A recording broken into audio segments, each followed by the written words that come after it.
Welcome everyone to the chess.com Open. Eric and myself are back commentating the second play-in of this tournament. Eric, welcome back to the show, and are you as excited to get into the action as I am? I am. I mean, the format just gives you so many games, so many upsets. Whatever you think is going to happen isn't necessarily going to happen when the players are in time trouble fighting for their lives. So excited for another fun day of crazy rapid chess. Yeah, crazy is a good summary. Maybe we can actually bring up the bracket right now, because that'll be a good summary of what happened last time. We saw Jan Nepomniachtchi come out on top and choose his opponent, Jan Krzysztof Duda, in the playoffs. We also saw Norderbeck with the unpredictable, even him being in there playing that second versus third matchup was crazy. He beat Wesley So, and he chose Sam Sevian as his opponent. So those were the developments that we saw in the last play-in. However, Eric, we also have the fact that this is an EWC qualifier at the end of the day to look forward to. And talking a little bit about that, we can say that this event, it's going to generate 3 spots. The top 3, you can see top right of your screen from the chess.com Open, are going to qualify for the EWC. But that's what this tournament is. It's basically a filter, Eric. All of the strongest players are waiting. Some players untitled, not a grandmaster, they've made it through. But now all the GMs are here, and they're trying to gatekeep, say, no, these spots are for us. We saw some amazing play from untitled non-GMs. It's kind of hard to actually predict who's going to make it through, but everyone is fighting not just for that $250,000 prize fund here, Eric, but ultimately it's that trip to Riyadh. There's 12 total players that qualify to join Magnus Carlsen. This is what they're all playing for. Yeah, I agree. I think everyone wants to go to EWC, and there's different ways to qualify. A lot of the top guys, busy schedule, they're going to play these events because they'd love to secure their spot early, and you don't have to necessarily play every title Tuesday, which is a good method to qualify, but that's stressful. You have to show up every week, accumulate as many points as possible. Why not get direct entry through this chess.com Open? Yep, no, exactly right. In terms of the chess.com Open, just to refresh everyone on what the format is and what the players are going to be doing today, we have a 9-round Swiss tournament. And this is going to be with a 10-minute time control, no increment, which I will say is probably my favorite part of the event. We get to see people, up against the wall, losing on time. The winner of the entire event, first うん。place only, advances Sobrang directly to the playoffs. They get to choose their opponent. なるほど。Second and third place, though, will have to play each other in a matchup. And Eric, we saw that happen in the first play-in. It was a thriller. Ultimately, Norderbeck made it through, but you kind of called that 7.5. Maybe we saw seven scoreline in the first play-in, Eric. Are you expecting maybe this is going to be an even stronger edition, or more people are going to be in this one? What do you think the target score is for the players? I think it's probably similar, and I talked about the scores quite a bit, but I know the players aren't thinking about that too much. Yes, you want to have a good start, but at the end of the day, Norderbeck told you in his interview he got extremely lucky for a Yep. couple of games, and that was just to sneak in to the playoff. Not even guaranteeing first place. So I think the players, every position they get, they're trying to push. They want to accumulate as much as possible, but it's usually a combination of factors that helped separate the very top guys and others that maybe made top five, top 10. That one game that went your way, or for those that didn't make it, that one game that didn't. Uh, Best way to do this is play every single qualifier, increase your chances. So I think we're going to see pretty much the same field, same names, with maybe a few additions. It's possible. It was Monday. Some people slept in. Some people Yep. maybe missed out. They didn't realize it was starting already. This chess.com open.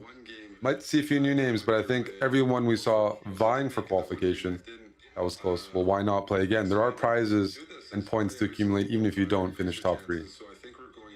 Yeah, exactly right. I think that the other thing is that the CCT leaderboard as well, regardless of what's happened, you know, you want to accumulate points, right? That leaderboard is ultimately, if you don't make those top three, that's ultimately what you want to do. You want to accumulate points for the leaderboard, and it's going to contribute because, for example, Magnus Carlsen in the SCC, if he takes one of those spots, it doesn't just go to the next player in the Speed Chess Championship. It goes back to that leaderboard. So ultimately, Eric, I think there's a little bit more to play for than just those top three spots. But obviously, that's what we're here for. Yeah, and I see the games have just begun. I'm on seeing Fabiano play and going for this early G4. Now, where did I just see this? I Yeah, I just saw this. It was in the Hikaru a Wonder match, was That's it? right. I was wondering. I'm like, was I dreaming? I swear I just saw this. You're right. Yep. Hikaru tried it against the Wonder. Yep. I saw this one as well. So the patterns are there, and I guess this is the newest thing. I feel like we're slowly moving across the board, Eric. It used to be the H pawn. Now it's the G pawn, the new favorite pawn that I feel like modern computers are suggesting to advance. And look at what we've got here. I mean, you'd have trouble convincing me, Eric, that this was a top level game. You definitely would, and that's like chess has just completely changed. All the possibilities are back in play. It's no longer just play in the center. No longer just develop your pieces in castle. Now it's early flank pushes to make your opponent feel uncomfortable, and also just get a more rich position, especially when there's probably too much information or theory for players to learn. These sidelines definitely have a bit more utility in these shorter time controls. And Fabiano, we know, always has ideas when it comes to openings. He's got the candidates coming up soon, but just in general, he's a bit of a he consumes every game and is constantly trying something new. And I like this. I like this already. He's playing Elyanov. We watched Ilyanov against Yan Pomiashi, I think on Monday. Yeah, really classical GM who did pretty okay. But here, this position already just an imbalance. It should pair for black. What does white have? Potential in the center. You see those double pawns for black on the F file. That means white, when white plays D4, Mhm. can achieve a nice looking center, which is double edged. So definitely just imbalanced play. And you did ask me what score was required, but it's going to at least 7 points. It's not even necessarily the score, it's kind of the attitude or the mentality. And I think we saw that in Yep. some games. The players realized, especially the ones who did very well, we watched their games consistently up on the clock, consistently trying to avoid just trading off all the pieces because at the end of the day, you need a big score. And if you're playing fellow GMs, that likely means you need positions that are imbalanced, or won't just fizzle out into some opposite bishop endgame, let's say, and that means taking some risks and doing that confidently, doing that just throughout the event. A bit of a, I don't know, gambler's mentality, or a bit looser, if I were to just use a word, uh, to play the Swiss format. Yep. Yep, we actually saw the move knight e5, kind of an important one for black's coordination. It made way for the c pawn to move, and no doubt, Fabi can't be that happy with playing knight b4. That's not where that knight wanted to go, and so it feels like already a big achievement for Elyanov. In the opening, the computer was actually shouting a blue arrow move d4, a move prior that would have stopped knight e5. And now, just looking at this position, we can see exactly why that was important. Yeah, definitely confused by a couple of Fabiano's moves. As you point out, the knight on b4, it's not as centralized anymore, doesn't have great squares to go to. And the fact that Elyanov is up a pawn uh, is a serious problem for Fabiano. I mean, even if you win the pawn back eventually, which it's not really clear, it's hard to target f4 multiple times, especially because it's on a dark square, which is, the color of the bishop that Elyanov has. And at some point, Yep. he can use it to support it. As pieces get traded off, the bishops might get stronger, and even the winning chances, like Fabiano with white, he was pushing. He might have to adjust his mentality and think about what's the best way for me to neutralize black's position, and maybe start realizing even a draw is a good result. He's one of those players we followed that just never got going. He won a couple of games, lost a couple, felt like win loss win loss. He was trying really hard, but just wasn't his day on Monday.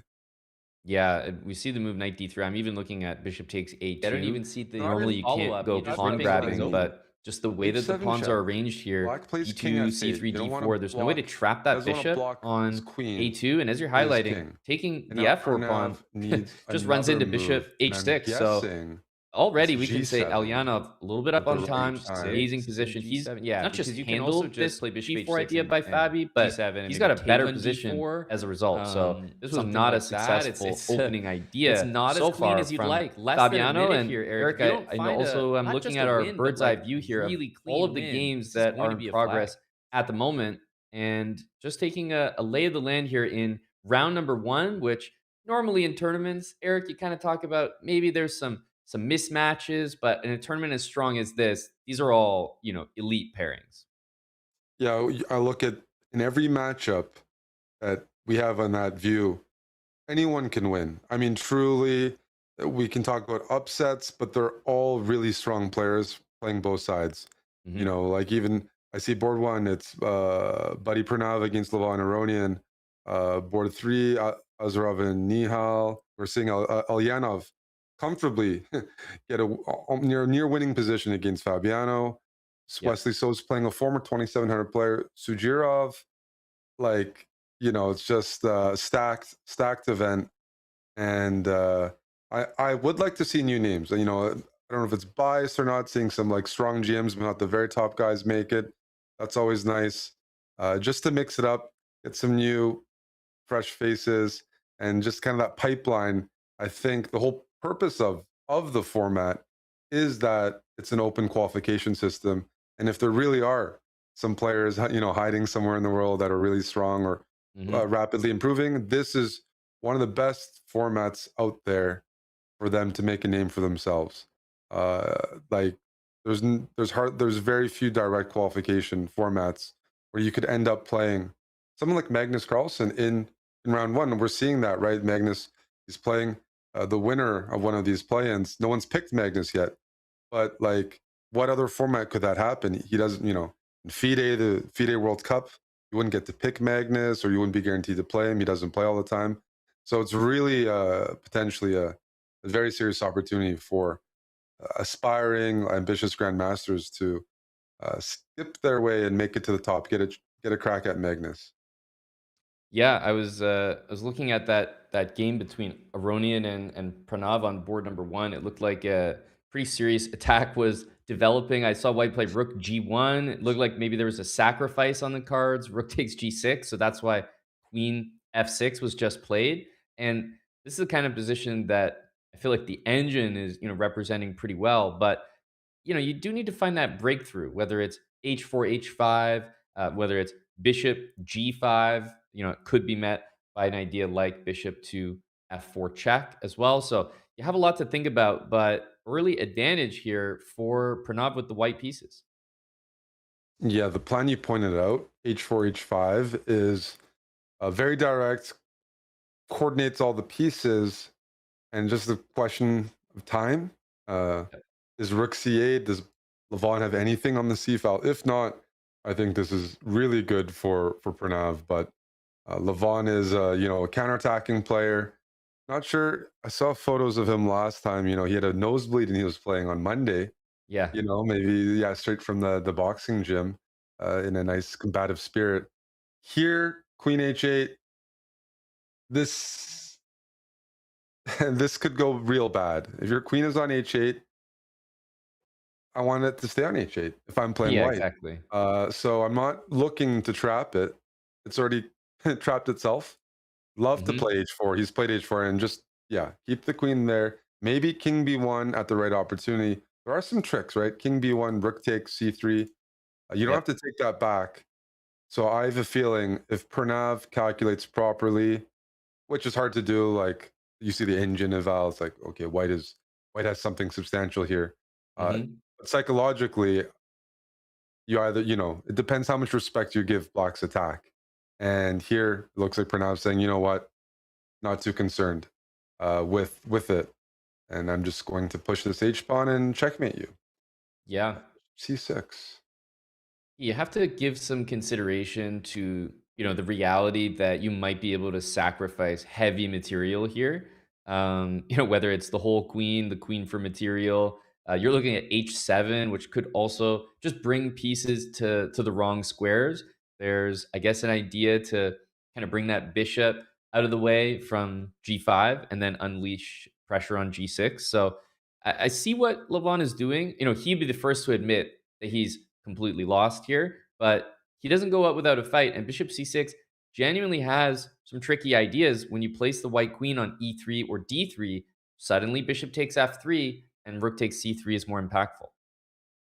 Yeah, and we saw from this format, just because you have a winning position, if you're low on time, we saw some very strong players lose great Hmm. positions because of the clock. And Levon is playing this how you should practically. You're probably losing, gain time on the clock, play challenging moves, give your opponent an opportunity to blunder. And this is a very open position. White's up a piece, but the amount that you have to process and calculate here, 3 minutes on the clock for Pranav, it can still go right. I mean, uh, what move are we looking at here for White? The reason I'm looking at h7 is trying to keep that momentum. Throw a check in. Maybe I can take on g6 with a follow up check. Hmm. Queen, Queen e1. I mean, at this The point, the if you thing take on about f3, c3 is going to I, fall. I think the whole point is playing against that king still, right? So I Yep, feel like Pernav is calculating taking here to I try to think take so. on maybe f7 check and queen takes e6. But for our first game of the day, this is a lot to calculate. Oh, I'm gonna yeah. have to sip more coffee. It's still can we take on g6? Because there's so many threats here. Not only is the rook hanging, the c file, right? The rook can also take on d4. We can't forget about the queen. It would love to jump back in at some Yep. moment. Precision is certainly required here. Feel like intuitively, I don't know why I keep saying it's taking on g6. Um, well, what's the point of we spent all our time pushing the h pawn? Black managed to get their whole initiative going. If we don't open up the g file, something feels like it I went feel wrong, like right? there's a funny reality where knight takes f3 can just be played, and you have the bishop on d6 hanging. So it's just such a robotic kind of way to handle the position, but maybe that's also a solution. And when you have so many choices, I mean, the time is getting low. If he doesn't make the right decision here, and Levon even survives a little bit, this could be a loss on time. H7 check. So Pranav did take on G6. Rook takes D4. Like you Do mentioned, the you, queen wants to join. the queen really wants to join in. H7 check It's I mean, it's not easy. I don't even see not the in follow-up. You're just that's ripping what I things mean. open. H7 check. Black plays king f8. They don't want to block. He doesn't want to block his queen with his king. And now Pranav needs another move, and I'm guessing it's g7 Or at the bishop right time. h6 and g7. Yeah, because you can also just play bishop h6 and g7 and maybe take on d4, something like that. It's not as clean as you'd like. Less than a minute here, Eric. If you don't find a not just a win, but like a really clean win, this is going to be a flag. You need it clean, and that means getting the queen off. What? Uh, my So he head wants hurts. Queen takes. g7. He wants g7. There's a lot of material hanging. A ton of material. Like, so much material, even if you win the queen and make another queen, I'm concerned that you just won't be able to win the entire game. So I'm guessing. I mean, Levon has to take that bishop. The only question is, do you take on Sure. d1 check first? Your queen Yep. has no other squares, so it makes Levon's position a bit easy to play in how he's reacting and counterattacking. But he He's wants to gonna make pick a tricky sure line, right? Like, he he's wants to not gonna pick the pick the tricky line. easiest. That's Mhm. why he's thinking. He's like, White has only 40 seconds. So if you find the right move that has too much to calculate, your opponent won't have time to generally go through everything. And so which move order here is Levon looking at? Is it rook takes d1 first, or queen takes f6? I Or think maybe rook takes bishop f4 check? d1. Yeah, that's right. Bishop a3, bishop f4. I find rook takes d1 to be a bit maybe incorrect, unless you're following with a check, because after rook takes, the bishop's hanging. So now bishop f4, bishop a3 is required. There's there's lines I'm even looking at. They're kind of funny where um, I'm just going to show. Let's say g7 check, and the king goes here. We might be promoting to a knight. A double knight. Yes, That's hilarious. you get a There you check go. here, and where does Rook the king takes. go? There's no good place. Exactly. Rook takes, make another knight. Uh, Eric, I don't know how often I've seen a double knight under promotion, like back to back like that. I've seen one, but that would be very cool. that's definitely in play, right? That line is one of the more direct ones. Rook takes, queen takes. You The can bishop throw has to in rook move. takes c3. Yeah, yeah. The bishop has to move here, right? We throw in the check. Mhm. Yep. And I do think that Levon is going to take that bishop. I think he's going to take it directly. That's what I anticipate. But let's see what happens. Okay, so we have rook takes d1, rook c3 on the board. Rook, yeah, rook takes d1, queen takes d1, the king d2. He's already taken Holy 15 smokes. seconds from Pranav. This is way There's too no much time. increment. There's no increment here. What? There's King, bishop a3. bishop a3, and you, oh wow, bishop It's with check. a3, and the queen takes a check, and we don't get white doesn't have time to promote. Not to mention king a1, rook Rook c1, c1, and then queen f6. and It's then winning that's for mate. black. Oh, Pranav, just in time trouble. King Queen is b3, bishop coming in. d1 is check as well. You have time now. You have 3 minutes. You're gonna take a moment to breathe. It was like moves like queen check here. I don't know if it works. Yeah. E5, trying to pull the king further out. This should lead to mate with the right technique. Yeah, that's a check. That's why he played queen e5. And that should be game over. And Levon Aronian, we were just talking about how tenacious he is as a defender, a counterattacker. He showed all of that and found the trickiest lines, and Pranav could not navigate. Yeah, that was a really exciting game. I didn't know what was going on. Pranav, clearly a bit overwhelmed and time trouble, played a fantastic game. There's just Levon. I think credit to him to keep it that double edged. Really feeling the format, and just want to make note, Amon. We can jump to another game. Sergey Azarov versus Nihal Saran. Yep. Fabiano Caruana has lost his round one game against Eliana. Wow.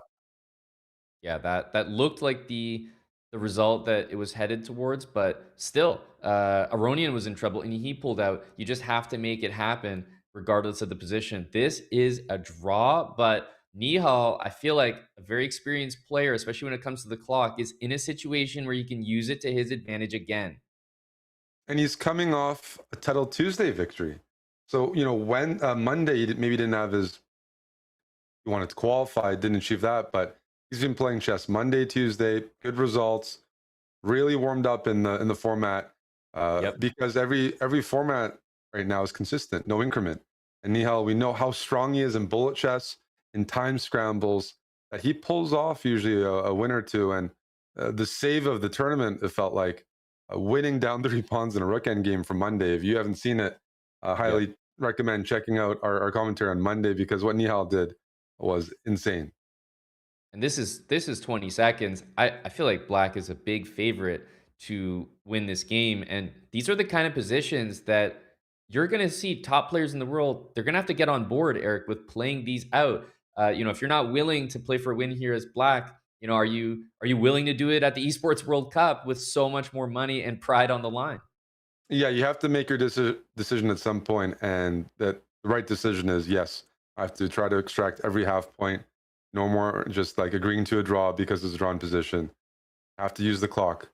White's doing a good job though of forcing as Yep. much material down the board as possible. And now, I think you try to get your king. Oh, And, look and at a that! draw agreed. A draw was agreed. So maybe with 12 seconds, Nihal's like, respect.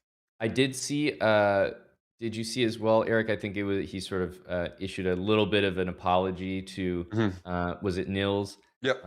Yeah, for, just kind of winning in that way. It doesn't feel good. But this is what I'm saying is, if you kind of stay principled in that way, at some point, it's going to start negatively affecting you. Your points are going to be left on the table. And I'm just curious to see how the players adapt to this new format where I believe games like that, we're gonna have to start to see uh, it played on, honestly. Look at this one. The knight, yeah, can't hold both pawns. And Vidit, is that a new name in terms of playing? Did we see him on Monday? Feel Did like we not. I didn't, guess it doesn't mean he wasn't there, but I feel like, we would have seen him for near the sure. top of the table. It's a win for him. So we have another candidate playing. And look at this. Benjamin Bach wins. Wow. Down to the final seconds there.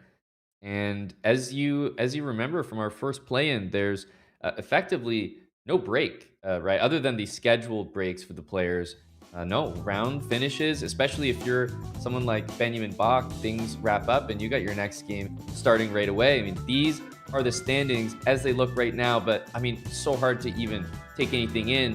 What I look at is some of the upsets, some of the names here that that they played a higher rated player in that first round, and they were able to score a win here. So pay attention to some of these names, but obviously Matthias Bluebomb at the top, that's a name that everyone's familiar with. For sure. I mean, it's his year. He's playing in his first candidates. He's playing many time candidate Von Aronian. So I think that's a pretty fun round two pairing. I'm already seeing the opening, which is a Nimzo Indian, Hmm. pretty sharp. You have some rich positions here. White has the bishop pair, um, and black. We'll get some counterplay against White's pawn structure. I see some other games: Rachmanov, Wesley So, Artemeyev, Frederick Svane. So some Germans near the top. It is very early on in the event, but Yep, we mentioned on Monday, tie breaks are a huge factor, because if you tie for second, tie for third, but you end up being fourth or fifth in that group, you don't make it to the tie break. So you that's need a right. combination of most likely 7 points out of 9 and good tie breaks, and losing your first round, uh, which just happened to Caruana and many other strong players, already puts you in a tough spot. You have Yep. to you have to win immediately. Any other half point there, and your tie breaks are pretty much messed up Yeah, for the rest no, of the that's evening. that's exactly right. Queen A5 played, which is a very energetic way to deal with the pin. Of course, bishop takes F6 is the move you want to play as white, but queen takes C3. The intermezzo coming with check is really difficult to deal with. It requires knight D2, but I was going to say you could still play it, and we're going to get I think a kind of an interesting position here. Maybe E3 is a possible move. with rook c1. But if you want to avoid potentially c4, then d takes c5 looks like what will happen. Well, we might see a position where white's down a pawn, but if the queens are Uh-huh. on the board. I mean, the queen can take d4 or a3. Yep. The queens are on the board. Black's king side is pretty shaky right now. So Levon playing some uh, fun attacking chess here by choosing for the structure.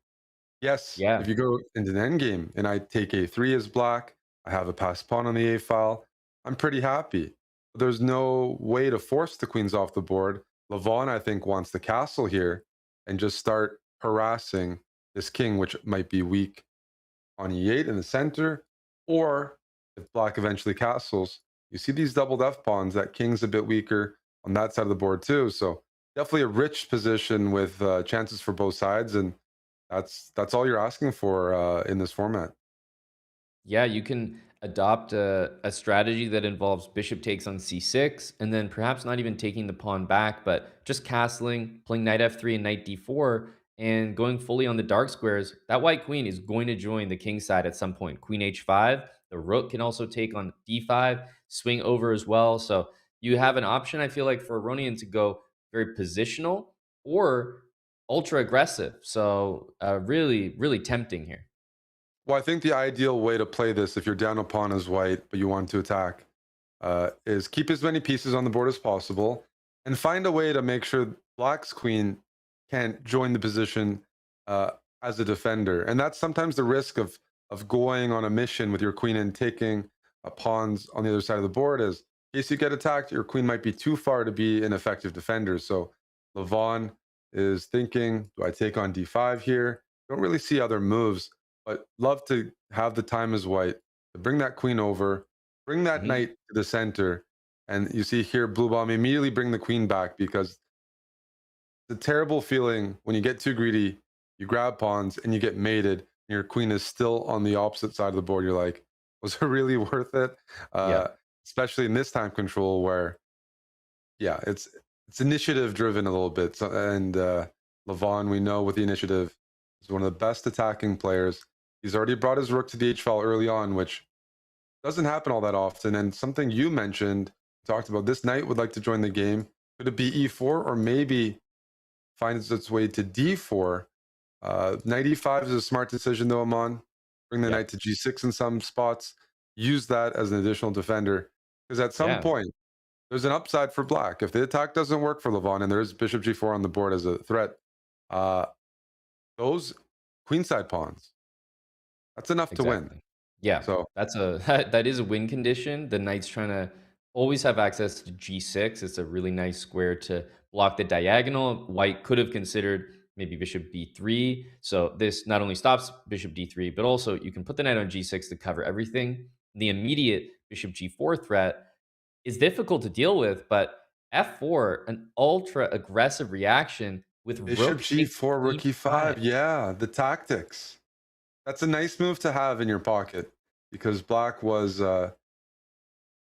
counterattacking, and you'd like to continue the initiative and not have to make a waiting move like h3 and Yep. f4 is if it takes the knight away. I'm thinking maybe knight g6 again, bishop g4. There's rook takes c5. You can take the bishop with check here. That's two pieces. So blue And bomb knight probably doesn't. g4 also needs consideration. The e3 pawn, difficult to defend, but I think it's clear that Levon is on a bit of an all-in idea here. We could see the rook lift, rook f3 there. He does pick knight g6, which I think is the more solid option. Now I'm wondering how the white queen is going to get involved, but also e3 is attacked. So we could just defend this while involving pieces, lifting something to the third rank. I'm also really looking at the move, rook h6 and queen h5 as a way to attack h7. But first, maybe e3 needs some attention. Yeah, I think defending e3 first. The knight does cover that h8 square, even if you stack everything on the h file as white. So it's not a clear checkmate. That knight does a good job. So what will Levon do? Queen f3. feels natural. Again, like if you play rook f3, unfortunately run into bishop g4, and a Hmm. move like e4 feels loose, maybe because it opens the diagonal. Not quite yet because the rook covers, but there's some positions where that check could be pretty useful for black. That's right. I do think there's a real and maybe he's even thinking about it right away. But I think Queen F3 also comes with an idea to play F5, and you could kick the knight out.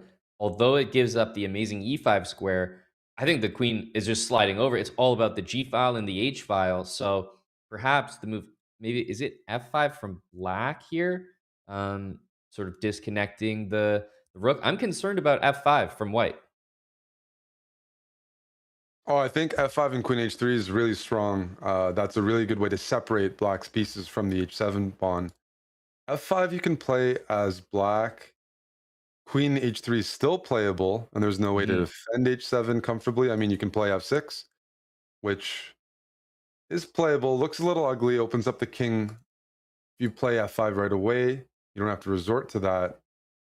Well, Just actually, feels well, like you do. without F5 from black, white just looks like they're playing F5. I don't really see a defense to that. It's possible. He's looking at Unless moves like rook rook D8? d8 Yeah. to Yeah. counterattack here. With knight F8 maybe, to cover everything. Knight F8 covers H7 as a retreating square. Yeah, serious threat from Levon. f5, queen h3, and that looks like white's making serious progress. So f5 played, queen h3, f6 might actually work. I said it looks ugly, but the position already looks a little ugly on the king Yep. side for black. It's all about preventing checkmate because you prevent checkmate, you do have these pawns on the queen side that eventually can distract white's You attacking piece. mentioned that the knight on G6 covers H8, so you have me thinking now queen H3, like queen B4 is technically a fork. It hits the knight, it hits the bishop, and it's like if we're saying we're not getting mated, maybe rook takes H7, queen H6, black could try to defend that by getting on that diagonal. Maybe queen B4 is even playable here. The geometry makes sense. You're attacking two pieces that don't have a way, you can't solve that. Mhm. Which makes me think we're missing something. Come on. Yep, 'Cause I exactly. don't think I'm sure. LeBron missed I'm that. sure I LeBron am. is forcing us to calculate a lot early on in the Here we day. Like, go. these positions are crazy. He's going all in here, and I wouldn't be surprised if he just plays knight f3 and then, like, brings the knight in, because Yep. that's the mating idea. Knight f3, knight g5, then you take, and then you can actually sack your rook to get in queen h7. So I have a feeling it's something involving that. It could be taking on h7 first, but I feel like the knight's a better attacker. So you lose the bishop, but you have knight g5 after, and you've all this material for black, but if you get mated, it doesn't really matter. And I don't see good ways to trade off uh, the attacking pieces, the critical pieces here for white. The queen, the rook, the knight. Those are the attacking pieces. Yes, you can take on b5, but rook takes h7, So I knight. wonder what happens on queen takes b5, queen b2, and queen f6. White will get all the attack, knight g5, rook h7, but Okay, let's what play that. happens then? The queen here, rook takes, queen here, knight g5, let's say queen f6, and you're Right. saying, where's the checkmate? I feel like I've got this. Yeah, this.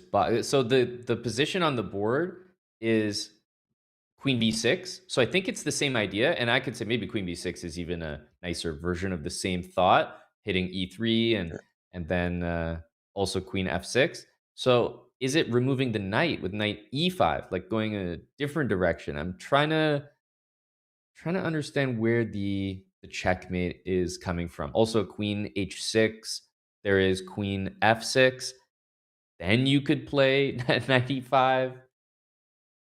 You're right about 95. Remove that knight. I think you still want to play queen f6. Is that right? I think I almost have to. Queen f6. And is Levon planning to bring the final piece in? Yeah, Rook I think f3, rook so. g3? Yeah, I think so. What a crazy attack here, but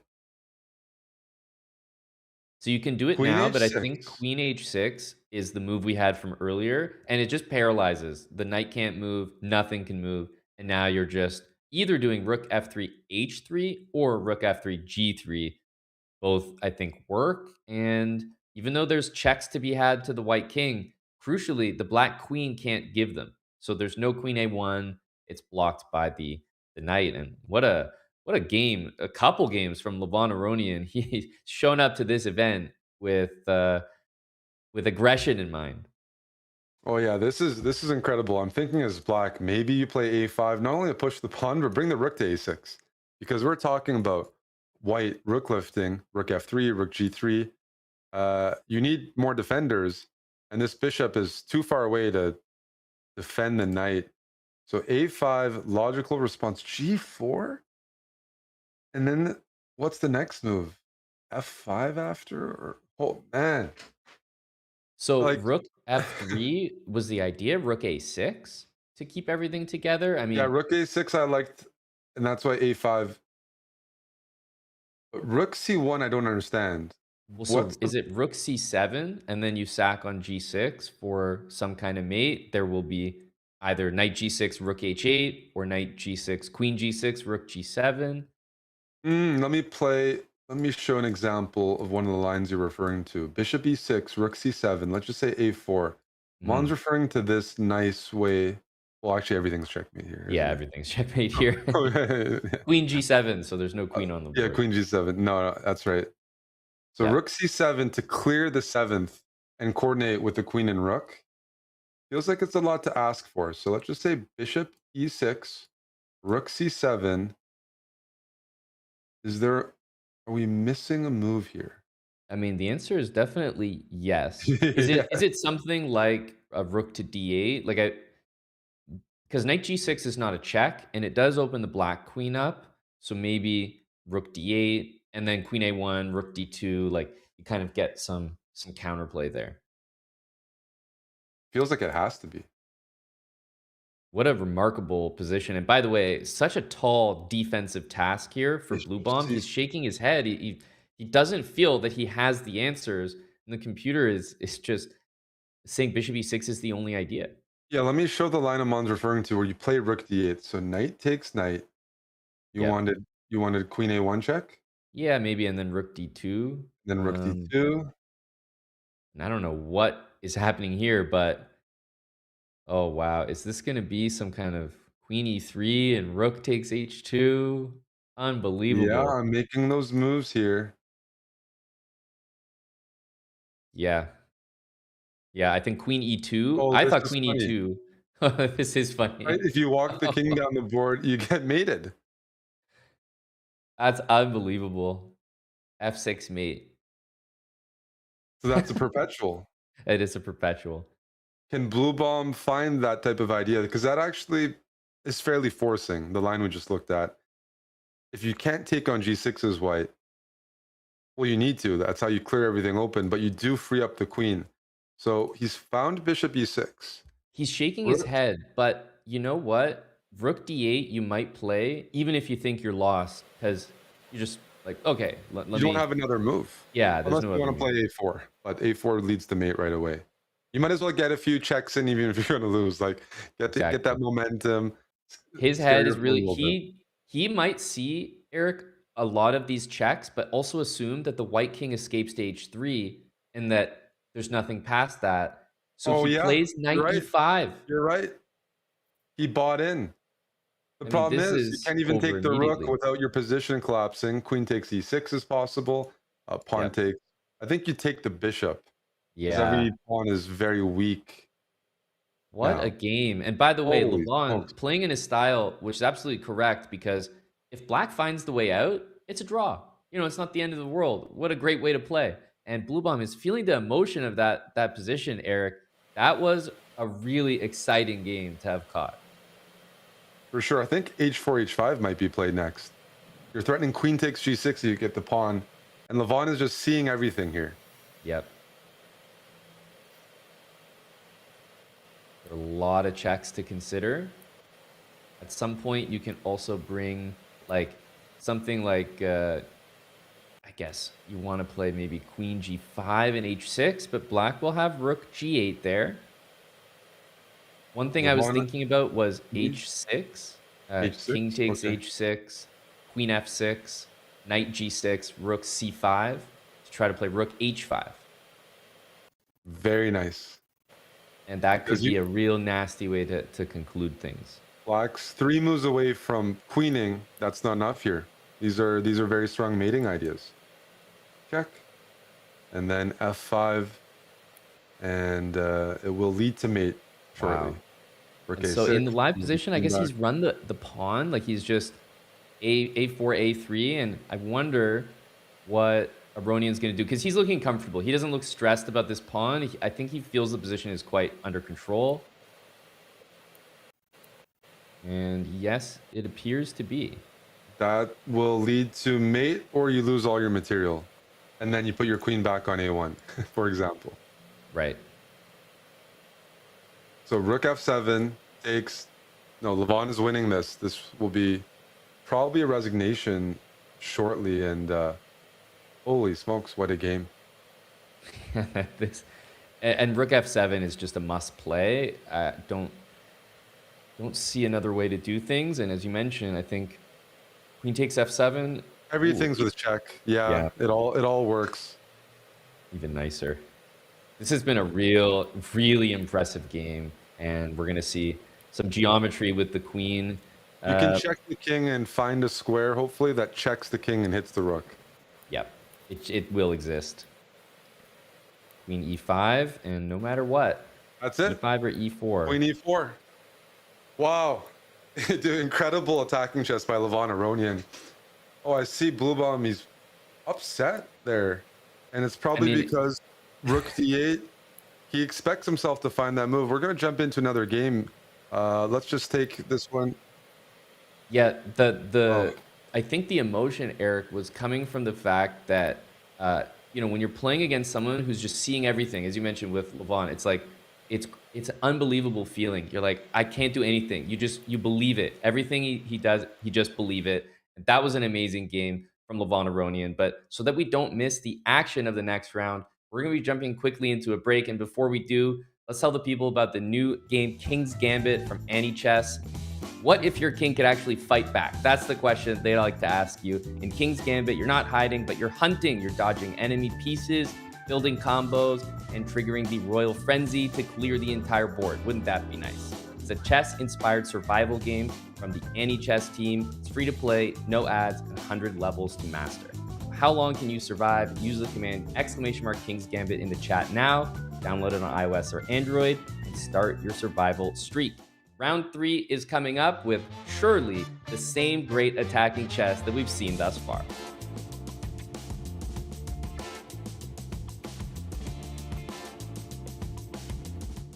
If somehow Hollywood makes a fictional version of your story, but closely aligned to your life, or your memoir becomes a movie, who would you like to play as the lead actress?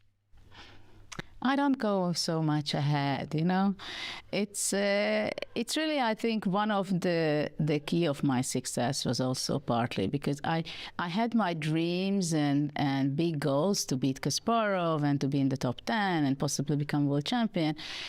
But it was like in a long distance, so I always had somewhere I knew my direction. And really, I don't have these expectations and my dreams. And can you imagine if I say Anya Taylor-Joy, let's say, or whatever, And then it's not happening. It's something else. You're disappointed. So I just go with the flow, and we'll see. You mentioned goals. You've been retired for about 10 years, but what is your biggest goal as probably one of the most prominent ambassadors of chess that we have? What's your biggest goal in that part of your life? Well, I'm very much involved to spread how chess is great for education and for next generation and in general for everyone, because chess is a game where you can learn a lot of rules and also how to break those rules, but also how much you're individual. At the same time, you have your team, not only on the chessboard with the 6 pieces, but also to be successful, you have to have your supporters. And so I wish that that chess becomes part of everyday school material in a fun way, in an educational way, and I believe that games generally build kids a lot. So that is something that I'm working in that direction.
And we have to start with Levon in round number 3. I'm staring at the move d5, and I feel validated with what I just said. He's earned it, holding board 1 down with some incredible attacking chess. And we have round 3. He's playing Bortnik, no slouch in this format. One of the rivals, one of the guys you look at to make it through. And already we have a big imbalance. White is Yeah. castled, but down a pawn. And Levon has shown so far that not only can he attack, but his defensive effort in round 1 against Pranav in a lost position won him a very, very key game. So already lots to calculate for us, maybe for the viewers. White's looking to crash through on the D file. That's what we saw knight D7 played, so that C4 doesn't result in a pin. But there's already like storylines here. If this attack doesn't pan out for Bortnik, who's got early development, but he's down a pawn, bishop pair and a pawn, that's very strong later on in the game. So this is already a position where you're pretty much all in as white. A little bit. And, we should say Levon's exciting games have not always come from him. And, in the first round, Buddy Pranav was the one launching a crazy attack. In this case, it's Bortnik trying to do something similar. So the creativity is coming from both sides. But Levon is a willing participant in all of the action. And with knight d7 blocking the pin, now bishop takes knight is a threat. I've been sitting here trying to figure out a way to not move the knight, Eric, and sort of keep the pressure up, but just haven't been able to find it. And after knight c3, c6, the question is, where is the play? Because now you'd love to play c4, but you just aren't able to attack that bishop anymore. Yeah, seeing these moves and seeing the time spent, I can tell Bortnik isn't super happy with this position. You mentioned, I mean, we're down a pawn as white, and that pawn is a useful pawn. If it was an e pawn, we need something to kick away this bishop. This exchange, getting rid of the bishop on d5. Levon is planning to capture the c pawn, still keeping the e file closed, and it's looking very, very solid. Just not giving white many squares to attack. Long castle being prepared. The queen on e7 guards f7 to allow this move to happen. And of course, black was always going to be taking c takes d5. I have to say, c4 is quite logical. But I guess I wonder if maybe you can take it and long castle. You can take it in long castle. I think that's an idea. Maybe there's queen b5. So Right. that's the consideration. If you take, maybe the queen sides over to scare you away from that. I'm not sure. Other moves, if you want to keep your king in the middle, it's hard to predict, Levon. Is that rook c8? Is that taking and then rook c8? I played. Yeah, I Yeah. think A little bit. c4. No, a little bit, just weird. Pawn takes, queen b5. I think I would still long castle there. Yeah, let's say pawn takes, queen b5, you're saying long castle. And even if white captures here, black is pretty solid. And it helps that there's no dark squared bishop for white, that Right. you probably can get developed with just a couple of moves. And the way the pawns are placed, it really boxes out this knight. There's a couple ideas of centralizing, but it's up to white to prove I got enough compensation for a pawn, and there is limited material on the board. Something has to happen now with the queen, with the rook, for Bortnik, or yeah, he's facing what you mentioned, just queenside castling, and Levon saying, "Thank you, I'm up a pawn. I'm And up so a he couple played queen minutes." c5 here, I think. Queen c5, And now he's pinning the pawn. pinning Yeah, pinning the c pawn and also ready to uncover a pin with d takes c4, which is so much stronger because now you're offering a queen trade that white just can't accept. yeah. For example, you play king b1, getting out of the way. I take here. The queens are touching. Let's say we trade, and I go king e7. Yeah. White is simply down a full pawn here, and with the queens off, black's king is even better in the center than it would be if castled. So this would be no fun at all for Bortnik. So already serious threats. A queen trade is for sure a serious threat, because that endgame is maybe not losing, but much, much, much worse. I would strongly rate Levon's chances there. So what we saw was king b1 played him on, and Yep. then queen h4. So Bortnik is now down 2 pawns, but he recognizes I simply can't afford to trade the queens. That position is just zero comp. I'd rather keep the queens on the board and be down 2 pawns. Now the question is, can Levon continue being greedy and hold onto that second pawn, or will he choose a way to, let's say, queenside castle, for example? Yeah, at this point, everything is safe. I mean, you could really get ambitious with something like b5. You don't have to. It's completely unnecessary, but you're gonna start thinking b5, c3, ways to actually keep the material. Because if white takes on c3, not that this is really what white's considering here, but black could meet that with, for example, long castling. Yes, you've given the pawn back, but then you just castle. You're Oh, completely safe. And we see a shot. Rook takes d7. I think born out of desperation, but agreed. sometimes good moves are. The way the game was going, Bortnik wasn't happy. Yeah, Taking on c3, no, he'd rather sack more material, imbalance the position, because Levon was handling the position too well. And this at exactly. least adds an element of risk, volatility, pulling that king out. Maybe you take on f6, and at least that frees up squares for this knight to jump in and attack Black's king. I don't believe in it, but in rapid, it's not only belief. I mean, it's this time situation and a lot of other factors. C2 check forcing the king, and that's a big move to throw in him on because it takes away White's ability to bring the rook in. Right. Yeah, bishop h6, you really have to watch out for as well. That'll be effectively a winning idea if it's playable. So you just have to make sure you don't throw your queen over to a4 on the wrong side of the board and then allow bishop h6. So we'll keep that h6 square in mind. Queen f6 makes perfect sense. It brings the knight potentially into e5. It does attack the rook on h8, but cleverly, Levon understands the h8 rook is not threatened. Not only do you win the queen with bishop h6, but even if you didn't win the queen, bishop h6 alone is a winning move. And rook d8, Eric also prepares the harmonious king c8 and rook d1 with a huge threat. Yeah, we have no time as White to play knight e5, knight takes f7. There's mate on d1. Levon is playing these positions quickly, like he feels it. He does not Yep, believe in the compensation here. And even though it's a very complicated sharp position, uh, he's like, no, I, I can use the dark squares to escape if I need to. And in exactly. the end, that extra exchange plus the pawn on c2 will keep White in check. It looks like it. Yeah, I think king c8 is the way to go. I guess we're considering perhaps bishop e7 here, but I Mhm. like leaving the bishop on f8 to hit the h6 square for now. Yeah, and we just see an issue. White's down the exchange looking to attack, but you're not developed as White. Your rook and bishop haven't joined the game. So who's attacking who here? It's probably Levon. Levon has the material and probably the better attack, which Yeah, is reflected in the bar almost going fully in Black's favor. I think he's looking at queen e5. Yeah, he played it. I think he's was probably spending his time analyzing this move because even though white's trading the queens when, white's down material, doesn't make a lot of sense. Clearly the white king was actually in more trouble than black's.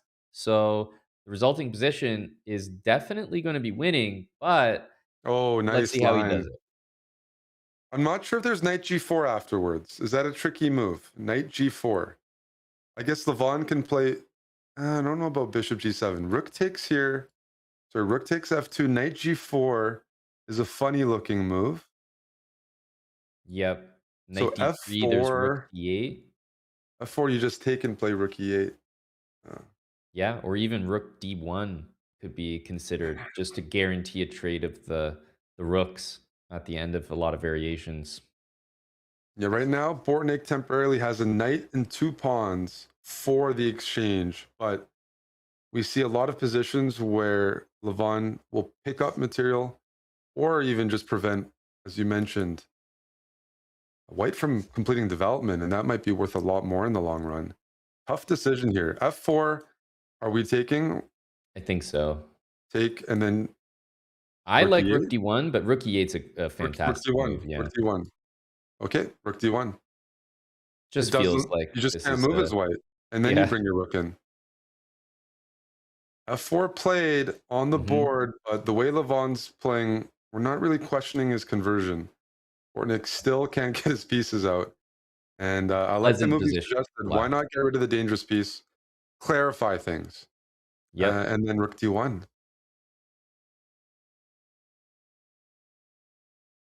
Yeah. Rook e8 is also just such a guaranteed way to do things as well because every pawn is going to start hanging on the second rank for white. So I don't think there's anything wrong with this move. And if king c3 is thrown in, then maybe your rook d1 idea.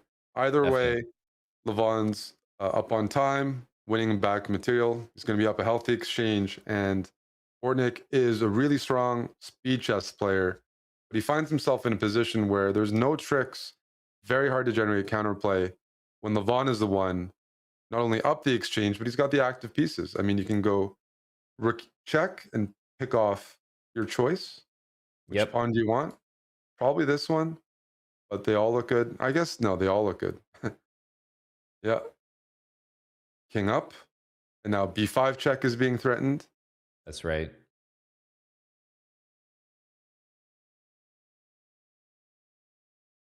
Yeah, this looks really promising here. The white king is going to try to hide out on a3, but I mean, you can just take on g2 and start advancing the a and b pawns. And I imagine the pin against that bishop is probably going to be too much. Yeah, it's looking like a full exchange, just a full exchange. Levon can take a pawn. I'm confident in calling that he's on his way to winning this one. Agreed. Yeah, this has been some pretty reliable gameplay from Levon thus far. Maybe we can look at the bird's eye view and have a look at the other games that are in progress here as Levon looks poised to move to 3 out of 3. Wesley So on that board too, Eric, after kind of a disappointing result to end the last play-in, he's right back in the mix, right? He's right back in the mix. Out of everyone in the event, he's uh, the biggest loser from Monday in that he's frustrated with himself. He made it to a playoff, messed Came up the a position. closest. He Yeah. exactly came the closest. So he's really motivated, pushing Alexei Sorana here. It's a very uncomfortable position because Black is permanently facing a mating threat. Also, the bishop is locked out. It's a funny position. Pawns are on dark squares. This bishop's on a dark square, but it's a case where those dark square pawns are really good. It, the bishop can't move. It can't get behind. It's just stuck in a passive spot for the rest of the game. Actually, just simply can't move. This is Right. torture. And I Are you? think the really unpleasant thing is that queen h7, queen takes, king takes, runs into bishop g5, and the black king can never go to g8. That was my thought. And then you just sort of cage him and okay, moving the king to the other side of the board is what we expected anyway, but still, if you bring your king to a4 and you try to take on a5, you at Then the least G have to pawn could be run, yeah, right? you got to be calculating that g pawn as well.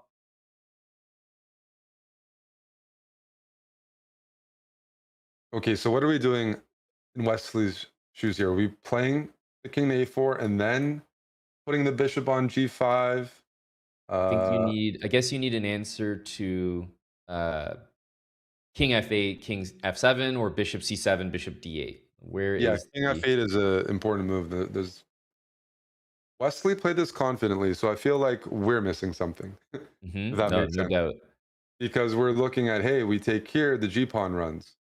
Yep. But the thing is, Wesley's pawn will run, his king will have shelter. Yep. Amon. His king will have shelter on the queen side, and the f6 pawn with queens on the board. This is nice calculation by Wesley. He's just Yeah, saying this he for queen and sure pawn had this game is worked out. winning. His king Very can even nice. hide in. Look at this spot on d6. Imagine you get checked and you put your king on d6. What a safe square. Really nice Mhm. calculation by Wesley. So Arno taking the pawns, but I don't see a perpetual, and white's certainly faster. Requires some technique. Yeah, he might even play king b6 King as b6, you're I want highlighting. to hide the king on d6, and then this is a nice game. Yeah. You might be upset at yourself. Oh, I allowed a queen endgame, but Wesley correctly assessing this Yep. as a completely winning queen and pawn endgame. Needs a couple more accurate moves here, but you're going to F7, queen a4 check, and then it's just, can the king escape the checks? King d6, queen a6, pawn to c6. That looks pretty reliable. burning some time. You're forced to give the check on a6. Yep. And He just, blocks with the pawn. I mean, you can Nice. keep giving these checks, but that king will move to d7. You're kind of running out of them. You keep c7. checking, and then if you check, I'd queen. Yep. And that's two, maybe soon to be three queens. Far too many. No more checks. 3 queens on the board. Yeah, he resigns before that happens, but really nice. Wesley So moving to 3 out of 3. Beautiful. Yeah, he's bouncing back really nicely after the disappointment from the first play-in, and we have, I guess, a few probably other time scrambles in progress as the round is wrapping up here. Let me pick a game that might have flagging potential. I'm on Alan Pichot from Spain against Aravind.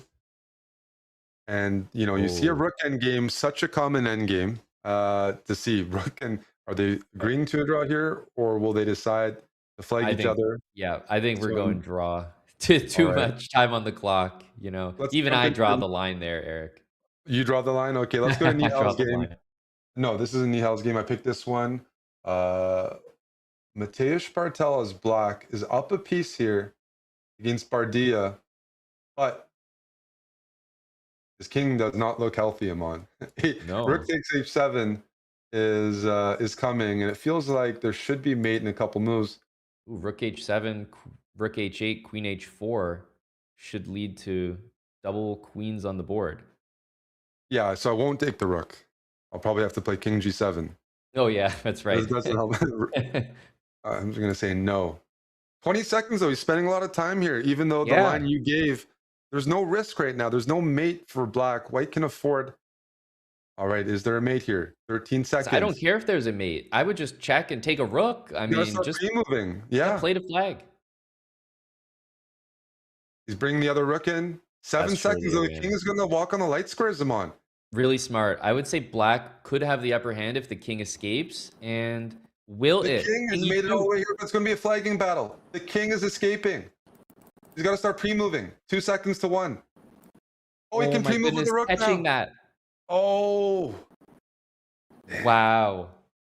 It really felt that black realized it was time to pre-move before white, but still, just extra time on the clock, and it looked like maybe the better position ended up winning that game. And here we have Jospim down a queen and a bishop, but He can't take the winning rook. on time. Yeah, he could have taken the rook. Oh my goodness. At least he could have taken the rook there, at least secure half a point. Every half point matters so much, but that's how it works. You have to be really, really, really ready for these time scrambles. You do. We see the standings, the top 20 as we know them right now. Now we're getting some separation. Vidit, a new name kind of added into the mix here. An extremely elite player at 3 out of 3, along with Wesley, Hanesh, Levanaronian, and of course Parham there. So the top of the standings, Eric, are getting busy. Nihal at 2.5 leading the charge there. So we see some familiar names that did well in the first play-in, but also a few new ones that are making their name now. Yeah, new one is Dubov.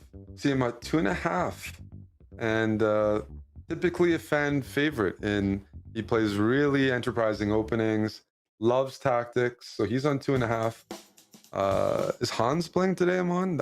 He finished tied for second last time, missed out on tie breaks, but had a really good event. That's a good point. I mean, obviously someone that you'd sort of expect to see near the top, but interesting about Hans in that first play-in is that I don't feel he was ever on the absolute top board, but he was always in contention, and he had a really great finish to the tournament, which brought him into that tie for second. Ultimately, that's the difficult part, is that you can't just be tied, right? You have to have those good tie breaks as well, and that was quite unfortunate. So I wonder if, much like Wesley, is it going to sort of power him to participate again and do well, because Wesley is right back after maybe the most disappointing result, and he's got 3 out of 3.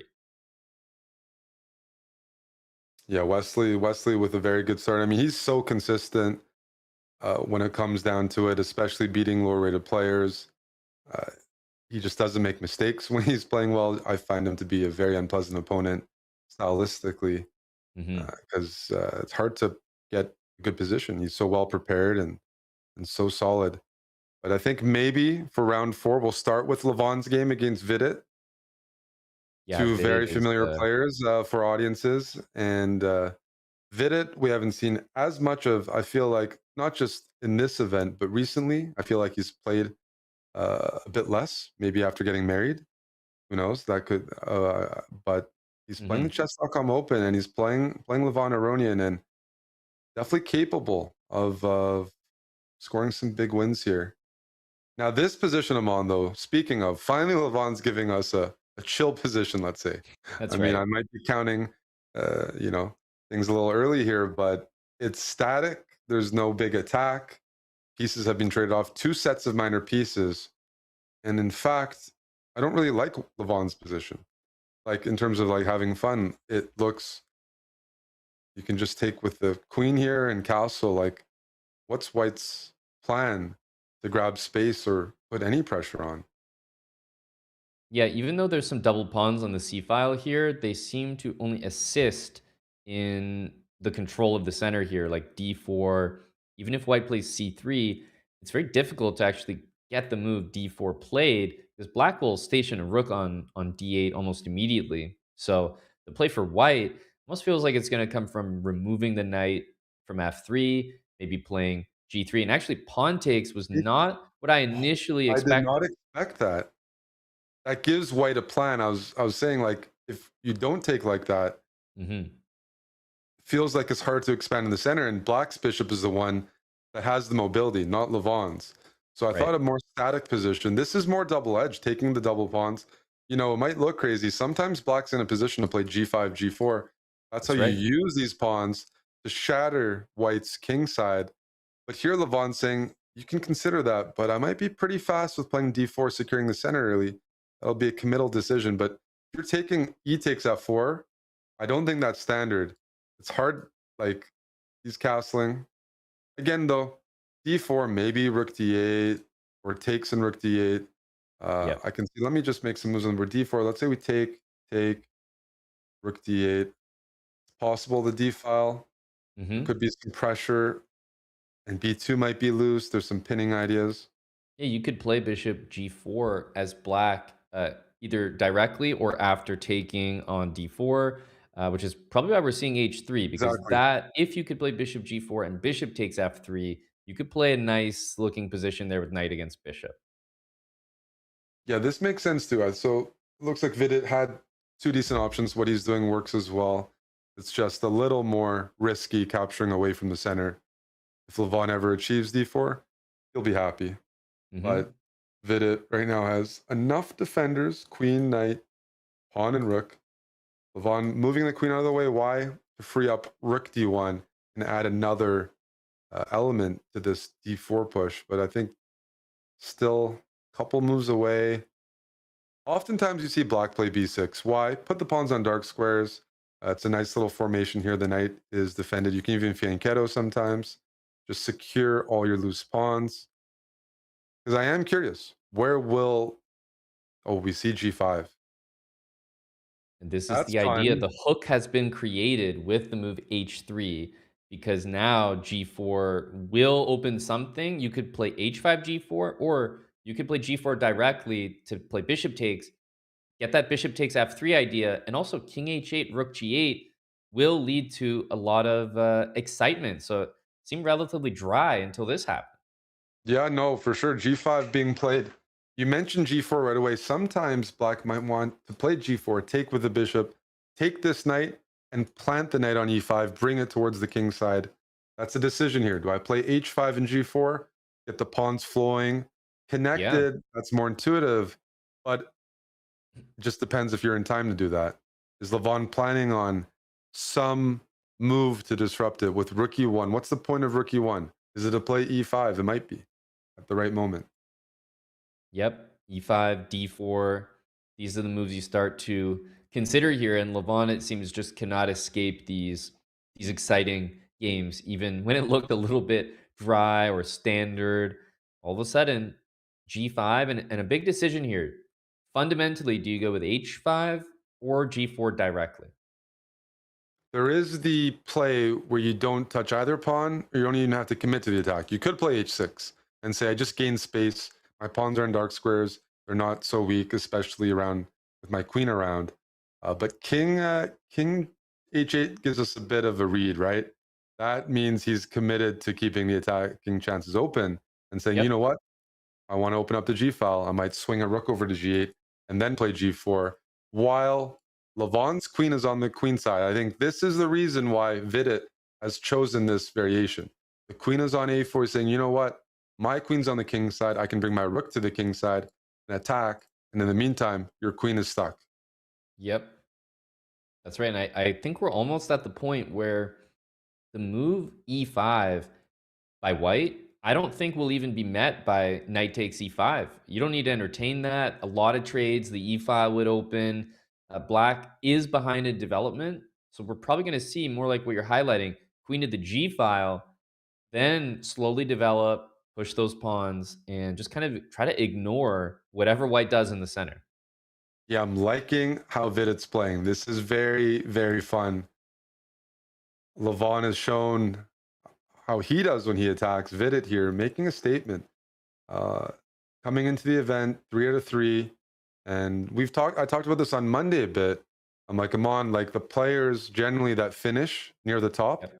often start out 3 out of 3 or 4 to 4 because that sets you up in the best way for tie breaks. And once you reach that, 7 out of 9, right? That's a score that puts you in top 10, potentially top 5, good chance for top 5. Well, what is 7 out of 9? How many wins over, you know, evens is that? Well, if 4.5 is an even score, 7 points is +5, 5 wins. And so once you get to 4 to 4, you can at least afford to make some draws. Yep. Um, Yep, I definitely agree. Maybe while the decisions are being rendered here, we can have a brief look at the bird's eye view. I think this one is on the verge of kind of exploding into that kingside attack. But having a look at the lay of the land here, I notice, just always find Nihal in these exciting positions. You mentioned Dubov, he's up against Esipenko. That matchup just on paper is one between two very exciting players and rivals from Russia. For sure. Yeah, we're seeing many matchups where these players have probably played dozens of times. Just who wants it more for EWC? Hmm. Dubov is a name I think a lot of, bit of I mentioned a bit of a fan favorite because when he makes it to the top events, in those situations, he gives the types of fireworks that fans love to see. Because it doesn't matter who he's playing, he likes to go for it. Yeah, I'm looking at the Aronian position in the top left, and it looks like there we go, Eric. That's our moment. G4 Yep. has been played. I think this is the easily the most exciting game, and G4 is the proof. Now the G file is going to be open. We're sort of we moved in a very aggressive direction here, and it's possible that Black could have taken a different approach. Bishop E6, H6, but no, G4 played, and of course makes perfect sense with King H8 previously. Yeah, I really like what Vidit's doing here. Expecting to see Rook G8, Queen G7, and some lines pile on the G file. And Levon would like to fight back for the initiative. And the main source of that is playing D4. Why did White play Rook E1, Rook D1? Time is so valuable here when Black is saying, you know what? I'm opening up the G file. I'm looking to checkmate you. So, how can Levon respond to that? You can respond in the center, say, you know what? I can counterattack, or this is the moment. Let's say white takes on g4, bishop takes g4. If Hmm. Levon doesn't like his chances after d4, he needs to start making preparations for a king escape. I'm not sure it's even possible in the position, but Yeah. I wouldn't want my king to stay on g1 once rook g8 is played. Hmm.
leader with 4 points out of 4.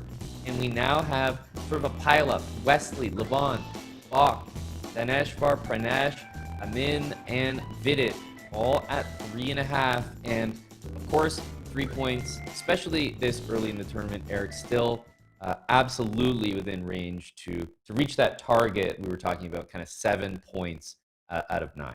Leader with 4 taking a look at those points standings, out of it 4, jumps and out we to me now once have again sort of a how pileup. strong Wesley, Iran is as a Levon, chess country. Bach, Saw it on Daneshvar, Monday, did a few Pranesh, players near the top Amin, today. and There's 3 Vidit players in the all top at 10. 3.5. Yeah. And So of course, feels 3 like the points, entire country, a lot of especially those this players, early in the tournament, all Eric, really good at still rapid chess, all absolutely young, within all range hungry. to And reach that Parham, target. sole leader, we're talking 4 to about 4. I kind of think 7 that's also when the points players out of 9. get their first Leader break. with Yeah, 4 taking a look at those points, right? standings, Where it we are jumps out to we me now once have again ourselves how pileup strong players. Iran Well, is as a Levon, chess fair country. play check after Saw it on Pranesh, Monday, did a few Pranesh, they players near the prepared a top lot, today. and we There's committed 3 the players in same the top and 10. Neuro and Mints. So We are feels back like the with entire Neuro country, a lot of Gun those this players, chess.com all open. really They have good the at biggest rapid deal chess, all ever. young, Talking all buy one, hungry. get one free. Reach Parham, that sole target. leader, 4 to 4. I think that's also when the players Brand in the get their open. first break. It's one of the players. Standings, Or it just jumps that out now. to We me now once have again our how pile strong of Iran members is will as a better chess fair country. play chess after Saw it on Pranesh, Monday, did a few they players near prepared the a top lot, today. and we committed Three for players in the top 499. 10. I would drag it in there, so being fast. So We are feels back like with the entire Neuro country, Gun a lot of this those players, chess.com all open. really They have the good at biggest rapid deal chess, all ever. young, Talking buy all one, hungry. get one free. Reach Parham, that sole packet. leader, 4 to 4. I think that's also when the players Brand in the get their first open. break. It's one of the players. Standings, Or it just jumps that out now. to We me now once have again our how pile strong of members Iran will is as a better chess fair country. play chess after Saw it on Monday, did a few Pranesh, they players near prepared the a top lot, today. and we committed Three for players in the top 499. 10. I would drag it in there, so being fast. We are back with the entire Neuro country, a lot of Gun those players, chess.com open. They have the biggest deal ever. Talking buy one, get one free. Reach that packet. leader, 4 to 5. 7 players. Brand in the open.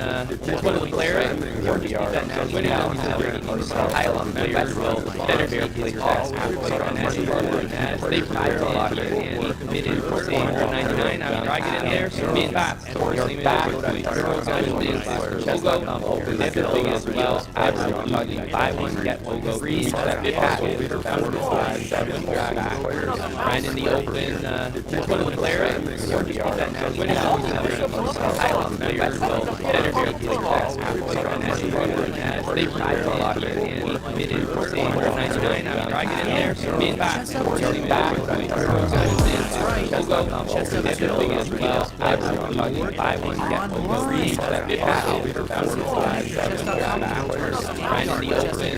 It's one of the players. Or just that now. We now have our pile of members will better fair play chess after Pranesh, they prepared a lot, and we committed for 499. I would drag it in there, so being fast. We are back with Neuro Gun this chess.com open. They have the biggest deal ever. Talking buy one, get one free. Reach that packet. 4 to 5. 7 players.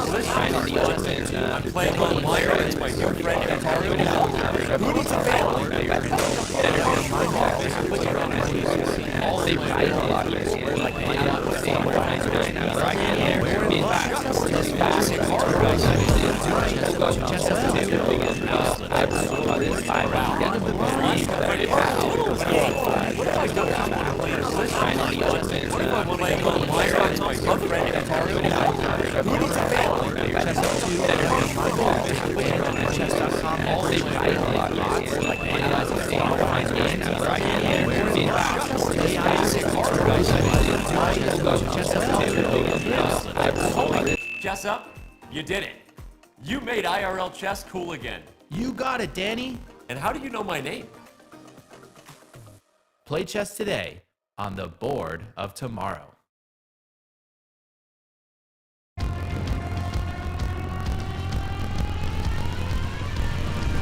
Another pep talk? Nah, you're past that. High fades, but good energy. That stays. Workout, workday, whatever. We're here for it all damn day. It's never just one thing. Be ready for everything. Mind sharp, focus locked. Don't just move forward. We've got good energy. Neuro Gum and Mints. This is the Esports World Cup, and in 2026, we're raising the bar again. For 7 weeks starting in July, over 2,000 players from more than 200 clubs will compete in 24 game titles. And with a life-changing prize pool exceeding $75 million, the club championship stakes have never been higher. The club with the most points will be crowned as the best esports club in the world, taking home an incredible $7 million grand prize. But that's not all. With over 300 plus activations taking place across the event, the Riyadh Boulevard will become a must-visit destination for families, friends, and fans alike. EWC is where players become legends, fans become a part of history, and the best rise above. See you this summer at the Esports World Cup 2026.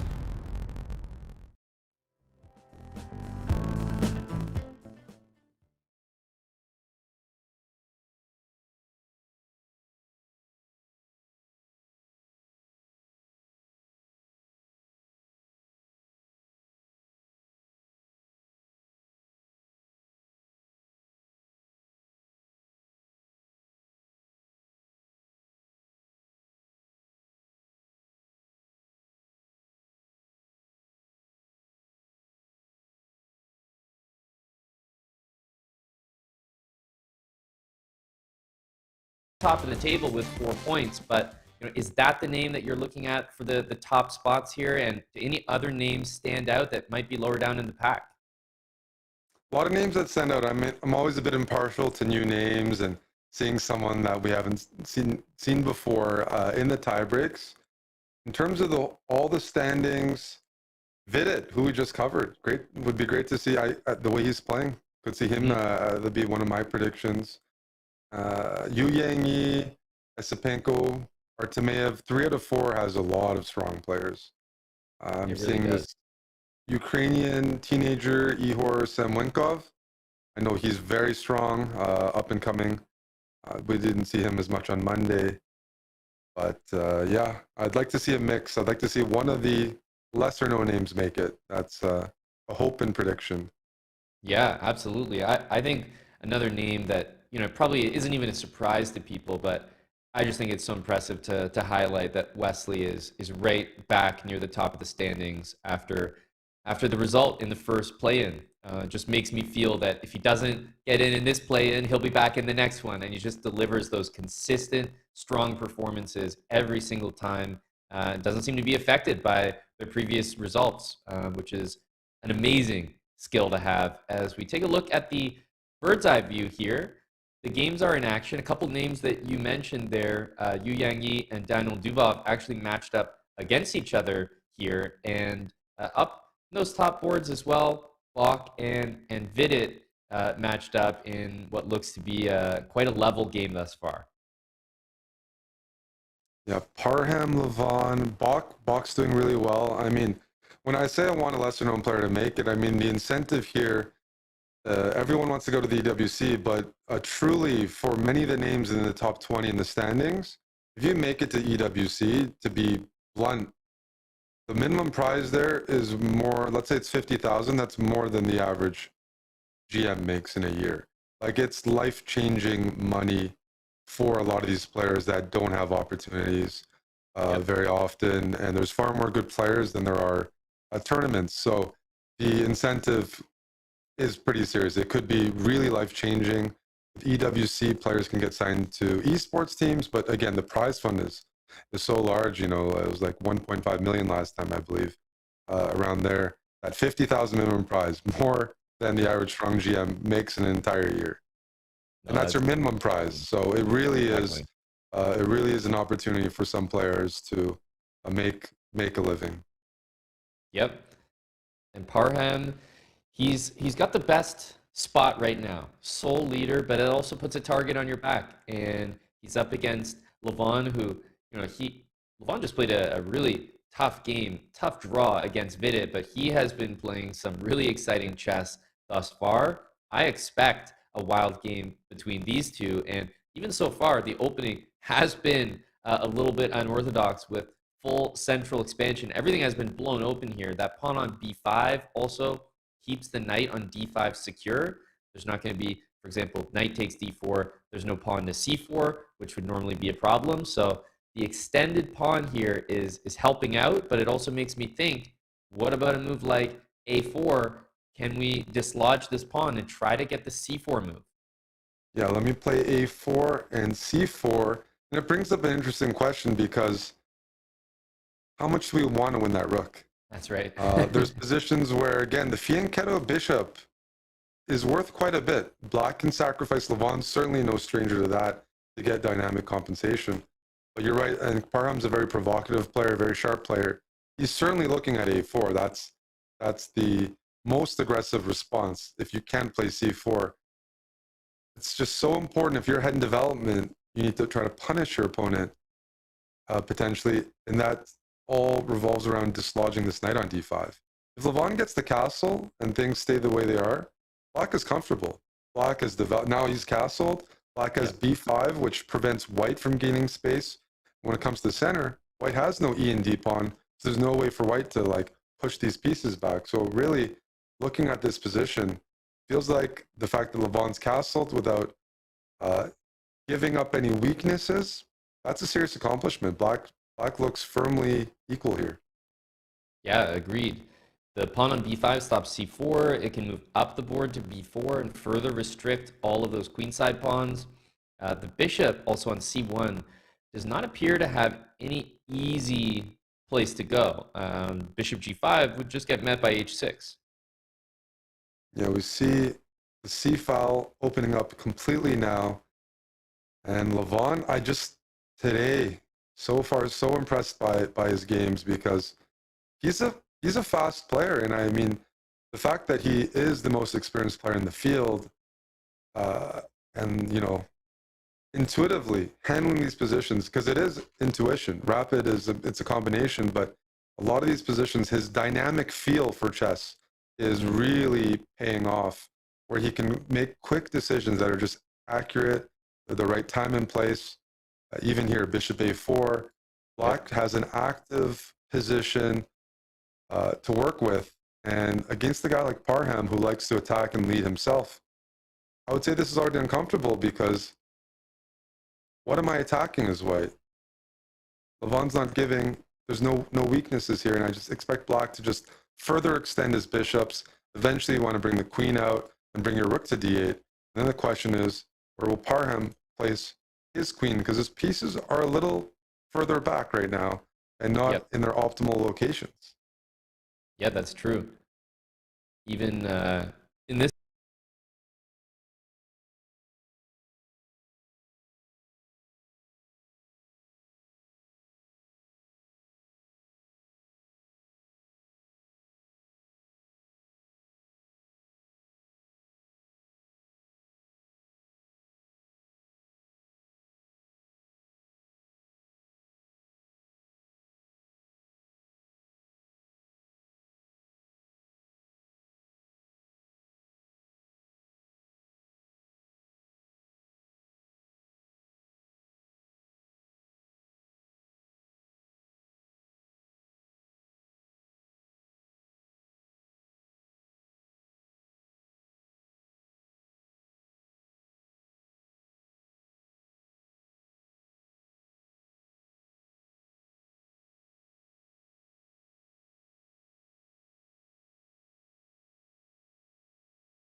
Levon, but Parham would rather go for active counterplay than just sit back and play passively for the rest of the game. Yep. So And would you play check maybe- here and then maybe queen c3?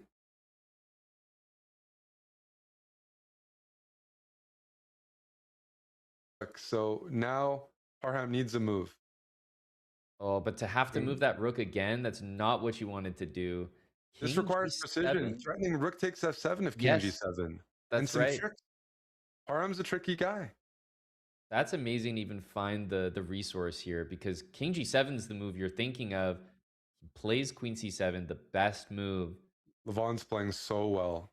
He can take on F4. That's a move that I'd be looking to play as black to ease the tension in the position. And, you're also playing for time pretty soon. Parham soon to be at 30 seconds, and his position is really bad. Bishop can't move. He's losing all of his pawns. Queen e3. Is he setting something up? Parham always has some tricks. Rook takes b2. What is the response? Probably That's knight also takes. the thing is he makes you Knight think that he's takes. always setting something up as well. I like knight e6. Knight e6. That's threatening rook h8. If you don't take the knight, rook h8 comes with Wow. mate. Rook h8 comes with mate here. But And you could fall for g7. that easily. Oh, he's falling for it. He's I'm falling on. for it. Oh, man. Parham. Levon finding every defense. And here at the last moment, Parham tricks him. Oh We my saw this- goodness. Oh, Eric, that's- what a move. You called it. And in that Yeah. exact moment, it's like, how could Levon possibly go wrong? He's done everything right. But Parham is such a tricky player. And as you highlighted, he's always threatening something. That's a heartbreaker for Levon. Even though he was doing really well, Parham moves to 5 out of 5, and Levon playing the toughest You field. can put that mate on the board, Eric. That's a nice finish there. King takes Queen h8, takes. queen h6, and unstoppable queen g7, no matter what. And I think Aronian kind of gave a little bit of a wry smile there, right? Almost an approval. It's like, okay, I did miss that, but hey, there is some more action still underway. But your leader, Parham, continues to be your leader now at 5 out of 5. There's a name in the field that we're seeing today. Dominguez is playing. So that's another new name for us for this event. Because we didn't see him on Monday. Maybe he did play, but he was near the top. Very, very strong player. And he's 2 out of 4 here, playing Supi from Brazil. 9 seconds. You're up 2 pawns as white. Sometimes that's stressful. You're like, I'm winning. I'm up 2 pawns, but they take time to push to be really precise. Oh, there we go. Finds the right tons move. of time here, realistically. Yep. Get that time scramble done. The game slowly I'm still finishing up thinking here. him on like Parham was losing the entire game. He had no tricks, and Levon played the entire game so well, and just that's all it takes. All it takes in this format. And Parham, of course, waited until the players were relatively low on time. He played passively, not really his style, but he held on. And then when he was under a minute, started just going all in, realized that was his best chance, even if it worsened his own position. And that's just such a read, such a good player for this format, because at any moment he can catch you with that That's kind why, of I mean, he can catch you, but barely, people can't catch him. That's the thing. He's up there at 5 points. Wesley and Pranesh chasing at 4.5. Bach, Vidit, Artemiev, Indich, and the teenager, Eric, you mentioned, from Ukraine, Semenenkov, making his appearance there with a pretty good score, 4 points out of 5, more than enough, more than where you need to be at this point. Absolutely in the hunt, along with everyone else. So in terms of the games that we have in front of us, as we take a look at the bird's eye view, any of the names stand out to you, Eric, in terms of the matchups? It looks like Vidit and Indich is in an opening that always, I think, generates a little bit of intrigue. You don't see the Benoni played at the highest level too often. Indich being there, Serbian school of chess, he plays a lot of enterprising, aggressive openings. So his games are always fun to watch. Good to see him there. Artemiev on board too. I've always rated him really highly. I think the last few years, maybe some momentum has disappeared for him, and his ratings gone down a bit. I mean, a lot of our ratings have gone down because of all the really strong juniors, to be That's right. quite frank. But I rate him very highly when he's in form, and that he should be one of the favorites. So Artemayev, good to see him there. But yeah, Semenenkov, that's a name to look out for, just in general in chess. I've heard good things. Usually the people that tell me that are on the right track. They've faced them, in the European circuits. Hmm. But yeah, the Indich game could be a fun one. Besides, the clear board one. Parham, perfect score, playing Wesley. And Wesley is just a very good litmus test in general, right? Wesley is just such a hard player to beat in classical in any format because of his style. So that Well, maybe we really can will be a start with test. the Vidit game and keep Yep. an eye on the Wesley game just in the meantime. Because at the moment, it looks maybe like there's a little bit less action, but we saw the Iranian Vidit game absolutely explode from sort of a more tame E4, E5. Whereas right now, in this one, the reason I'm bringing us here, Eric, I was wondering, how much is, a move like Knight H6 or Queen H4 or Knight takes F2? Are these moves being considered? Because the last move was For knight sure. f6 to g4, and after h3, there's no way you're just going back.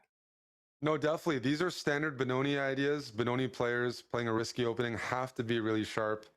Indich, love his style because, again, he's an aggressive player, loves chess, loves playing rich positions. And here he's going for it. There's, sacrifice on f2. I think there's a famous game of Tal's there in a similar structure. White's pieces are centralized. The dark squares are a little bit tender, and we can see ideas. Let's just show most basic one. King moves Yep. to g1, bishop takes h3. Let's just you're down two pieces. Hmm. And now all of a sudden there's the check. Black has at least a draw, if not more, because you have no pieces to shelter your king here. And maybe further pieces will come in. Maybe f5 or the knight hops in. Yeah, Could you get can just very put scary. like king. You can put like king h1, queen takes h3, king g1, knight g4, bishop takes, and bishop d4 on the board. Just a typical idea of a potential checkmate that could happen. And the first ingredient of this that you highlighted, Eric, is on the board. Bishop takes h3. Now, I guarantee, and we've already seen it actually, knight f1. Like we're not going to see g takes h3 from Vidit, but Indich, I think, Eric, when you're talking about that Serbian school chess, you're talking about someone at this level playing the Benoni. They're going to know every single method of activating a piece, every idea, every sacrifice. And knight g4 here, I'm sure if that's the move that's required, it's probably not going to elude Indich, who's probably also thinking about bishop takes g2. I was going to say to maybe eliminate all of the pawns. Yeah, I want to talk about the general position. The sacrifice right now is two pawns for a piece. The reason this is a bit better than that normal exchange, because two pawns isn't enough, is that by removing the f pawn, black has a full outpost for this knight. This knight is worth a lot. It And is. the lack of pawns on the king side, the queen is pretty safe here.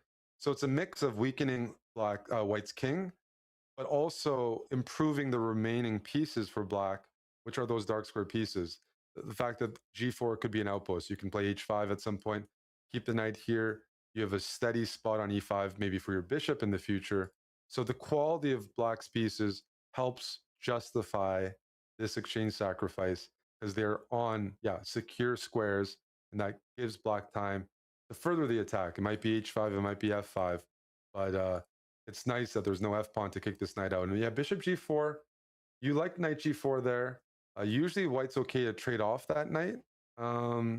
Although maybe in this position it wasn't so good. I'm not surprised by black's decision because you'd really like to It free almost this looks open. like the potential reality is one where you're just down a piece and you're just existing there. There's nothing wrong with the position. B2 is a pawn that you always have to watch out for. The knight can oscillate between e5 and g4, and white's going to have to defend b2, going to have to defend e4. The second you lose one more pawn, it can get pretty bad. So Vidit, I think, has done everything correct.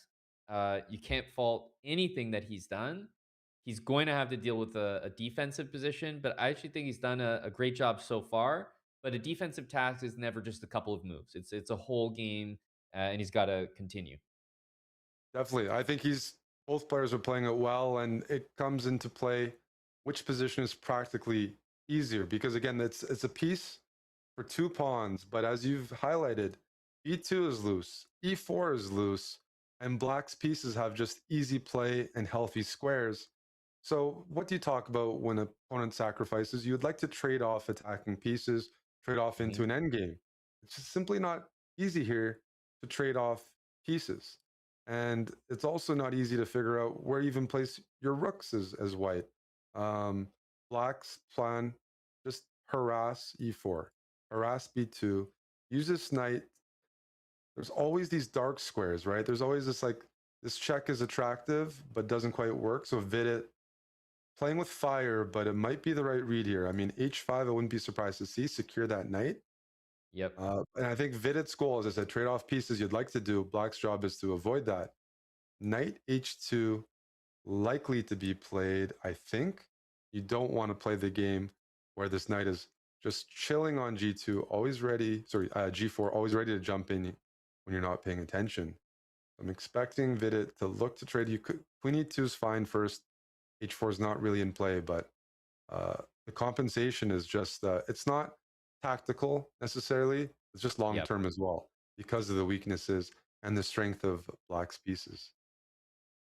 And the move G5, the blue arrow looks like a completely crazy move to me. Agreed. I I know. don't understand that move at all. Knight takes H5, loses a pawn. The G4 knight will be hanging. If I'm forced to try to understand it, it's just the computer understanding that the H file is worth that much.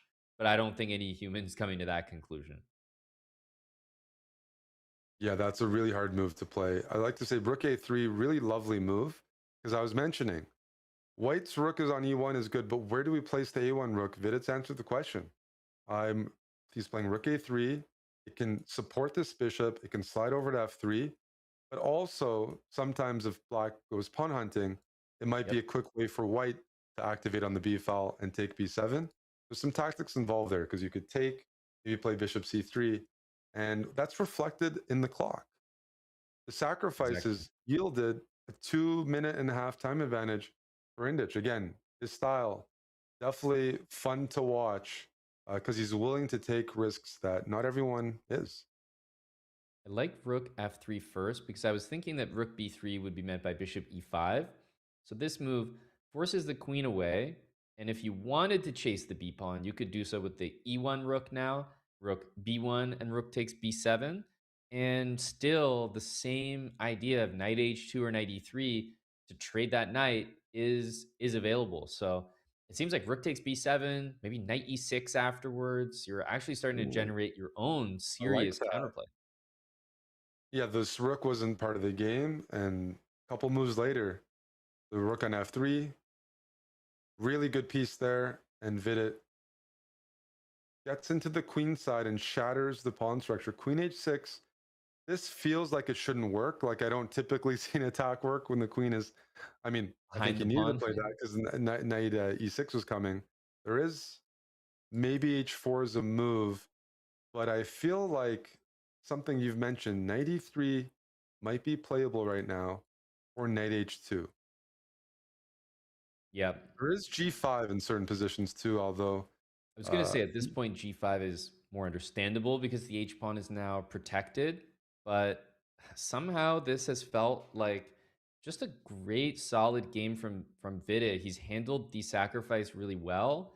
And knight takes g3. Now the e pawn's protected. You have queen f1, queen c1 check is not a problem. f7 is just hit with all the firepower. Yes, the knight can go to e5, but in terms of the real danger in the position, I feel like it's kind of eliminated, and now it's just a question of, can we actually convert this position? The pawns are all decided, everything's defended. It's a full piece for, I guess you got a couple pawns here, two pawns, and Black's knight on e5 is amazing.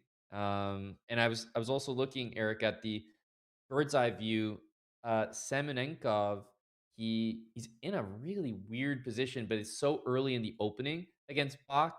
It looks like it should be kind of a bad position, but I think it's completely like according to the engine, not completely dead, but something about this feels like maybe something's gone wrong. Pranesh and Artemayev are playing a really exciting game, so there's really action everywhere. Not to mention board one Parham in trouble again. Parham in trouble. Yeah, we're looking at quite a few decisive result opportunities. Semenko's opening. Yeah, something definitely went wrong there because he's getting pushed. He can't castle. Which one do you want to go to? Should we check board one? Parham Wesley.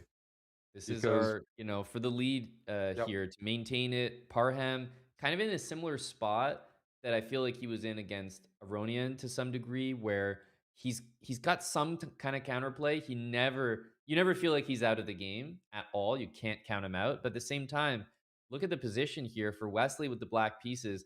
Time roughly even, and F2 is just hanging with check. Not to mention, white has rooks on A, B, queen A3, right? Everything is facing the king, but it just doesn't feel like there's any threats there. No, there's only one source of counterplay, the E pawn. Once that falls, way It's harder all to over. trick Wesley. So it's really imperative that Parham keeps that pawn. And you mentioned the rooks are on the wrong squares, A1 and B1. Any endgame is losing for white. These are connected passed pawns on the queen side. It truly is all out for Parham here, using that E pawn, pushing it, supporting it, um, forcing Wesley to go on the defensive and be passive. That requires some time. I think you might have to play rookie one anyways.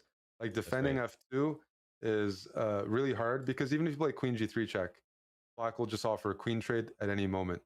Mm-hmm. Okay, here can Wesley take on F2, rook E5? Maybe that's asking for too much. Parham would love if black's queen vacates, that Parham can bring his queen over to D6. So this is a key square to look out for. D6, Maybe Parham queen needs the queen. C5, like queen C5, queen That's a G3, lovely rook move. E5, and just Lovely move. make the priority taking the E pawn because you already said if the E pawn disappears, it's all over. So I feel like we're kind of in that territory. And if rook E1, queen C7. So I don't see how Parham preserves the pawn. This is Wesley in his element right now. Queen G3, Queen F6 to also guard absolutely everything. Nice And move. Wesley feels like the kind of player that, especially now, there's really no tricks. 2 moves from now, if he can just claim that pawn, I don't see the likes of Wesley messing up this game. Yeah, Wesley is about to be up 3 full pawns. There it is. So you can play E4 and then E3 if given the chance. That's right. That's what he's going for. He'll And if almost you have want it to preserve everything, pre-moved. like queen E3, H6, just the professional move H6. And then there's nothing for Parham to target. There we go. Yeah, You there see that really isn't. professional move. Wow. He's drawing dead here, Amon. Yeah, Queen and F4 maybe. any trades will benefit black because of all of the pawns there. He's trying to dislodge the queen, and really he doesn't need to do. He's not forced to do anything. Now the rook will go to C8, I'm assuming, or in this case G3. He's going to maybe look at the F pawn. If the king goes to G2, Queen F3 can E3 be is played. coming. E3 defending B7. Parham's That's really likely nice. to play queen B6. I think it's But almost over now. yeah. Maybe Queen C5 to try Rook C8, but I don't think this will be a perpetual. Nope. Yep. King B8 available. B6, surprisingly, also available as a method to just say, okay, now it's all about the pawns over here. Queen F7 maybe. Supporting this. Preventing this pawn from pushing up too much. But after Queen E5, maybe I prevent the pawn from going to B2 and I have F5. I mean, credit to Parham Amon, right? He's come up with Wesley maybe rushed that. But the fact Parham has a mobile F pawn and it's not over yet is a testament to his resourcefulness. Because you mentioned, yeah, Queen E5. Wesley would like to trade one of his pawns for this pawn because then there's like no race. Then it's just 2 pawns up. Okay, this helps Wesley because that Helps him exchange a lot. that exchange is happening. And I think it's now, also so unlike Parham because yeah, even it like he knows that this is not a perpetual. It's a guarantee. So all that's occurred here is that White has lost the pass pawn. Maybe you take it on b4, but it'll never be worth it. oh, yeah, So there's no perpetual here when you have 3 pawns to help block yep, checks. yep, that's exactly right. So this endgame, I will say, should be a win for Wesley, probably relatively easily. I was looking at maybe we can jump to the Semenenkov game and just see the sort of concluding. I mean, we're talking about time scramble, maybe 2 minutes or less, but what we've actually got is a situation where it feels like we're still in the opening somehow in that one.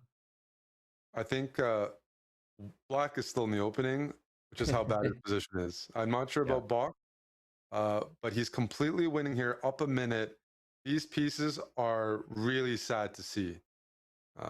You can't make a move, and Bach is preparing to take on d5 after king Oh, look at f7. that. Yep. To show like king f7, I could chop this off and follow it up with queen e7, queen g7. The Would pieces be a can't nice move. mate. Benjamin Bach moves to 5 out of 6. Amazing. And it does look like Vida is completely winning against Indich in that one, up a rook. So nothing really to see here. D7 and even rook takes f7 can be played. So this one looks to be winning. But in terms of some of the boards that there's still some action in, Eric. Does anything jump out to you? Levon's game, because Levon needs a win. And it's a Oh, here game we where go. there's flagging potential because it's quite solid. The knight on d4 can stay there. Yep. Levon is up 30, 40 seconds, up a pawn, but that knight is really strong. So this one, I think, great chances to be decisive. Someone's going to Yep. have to use the clock. And you want to play like bishop g6, rook f2, move the rook on e4, and create that threat against the rook on d3. That will shake things up. Levon showing his speed this game. Needs a win after that heartbreaking loss. He's been playing so well, but you sometimes need more than that in this event. Daneshvar down 30 seconds. Needs to start pre-moving essentially. Like when I really mean that. At a Yep. certain point, you're almost mathematically eliminated. That's if right. your opponent has enough time and they don't blunder mate. You just have no chance. Here's the idea. Rook e3 now. You can pick up that pawn, but rook d2. Oh, it's pinned. Oh, you're saying rook g2 in the end? There's some tricks, I guess. The knight Levon is losing his time advantage here. Knight f5 is really tricky. Knight f5 forces the king either to a perpetual or to the back rank. And the back rank is where bad things happen. Ooh, and 20 seconds apiece. Levon Daneshvar, has remember, lost was edge also here, Mon. he was I in prefer a the time knight. scramble. Knight c6, preparing knight e5. Levon is in trouble here. Big time. This is a very unpleasant position to play. The knights are trickier in time scrambles. Yeah. I'm surprised White's taking so long. Needs to D4, start c4. pushing the king ahead. You can Checks. You gotta pre-move a start rook throwing in the check. a7. Throw in as many checks as you can. All of the checks need to be played Levon down here. 8 seconds. King d4, centralizing. Knight e5 is going to be even more dangerous now. White's up 3 seconds. Levon is about to flag here. Yep. Rook f8 is nice and tricky. 1 second. Every move needs to Just be no pre-moved time. at this Simply point. no time for Levon. Wow. That is a huge, that's crazy. He was down 35 seconds and came back and won. We were talking about the clock. Wow. Levon all of a sudden goes from in second place to dropping back-to-back games that he was doing well in. Yeah, and that's just how quickly you can fall. Wesley does win that game and moves up to 5.5 points out of 6 and becomes your new joint leader along with Pranesh, which is, I feel like, someone that's just crept up the standings. Maybe not the biggest name out there, but someone that is drawing attention now, will likely be paired against Wesley. And That'll be a player that we just have to watch in this next round. 5.5 points at the moment. Now you're starting to see the separation, Eric, because down at 4 points, the pressure is really on. You really can't afford any other casual draws or costly errors. But the pack at 4.5 and 5, I think, are absolutely in the hunt. It's crazy, Amon. We were following Levon on board 1. He was a co-leader. And now he's out of the top 20 with no chances to qualify. Just in the last 20 minutes. And yeah, speaking about board 1, Vidit's playing Wesley and Pranesh. There's so many strong Indian players, it's hard to keep track. They can get overshadowed because it's just a highly competitive country right now. And he's on 5.5 out of 6. That is really, really, really impressive. Yep. All right, some anti-Berlin theory here. White would like stability, and then just a little bit of an edge can be claimed simply because of a bishop pair in a static position. So I'm curious about Vidit and his prep here. This is classical chess theory. This is an opening played. Vidit, he's playing Wesley. He's 5 out of 6, so a draw. I'm not saying he's going for a draw, although Berlin, I think, indicates he's somewhat okay with it. Wesley, he knows, super dangerous with white. And so Vidit here, you try to get some activity as black, and maybe keep the queens on the board. If everything gets traded off, white will play a very long game, and I think that favors Wesley. Yep. Or at least that's the game that he's Yeah, clearly trying to say that he's trying to play.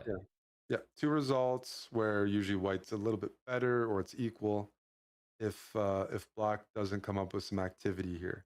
But so there's some things to solve.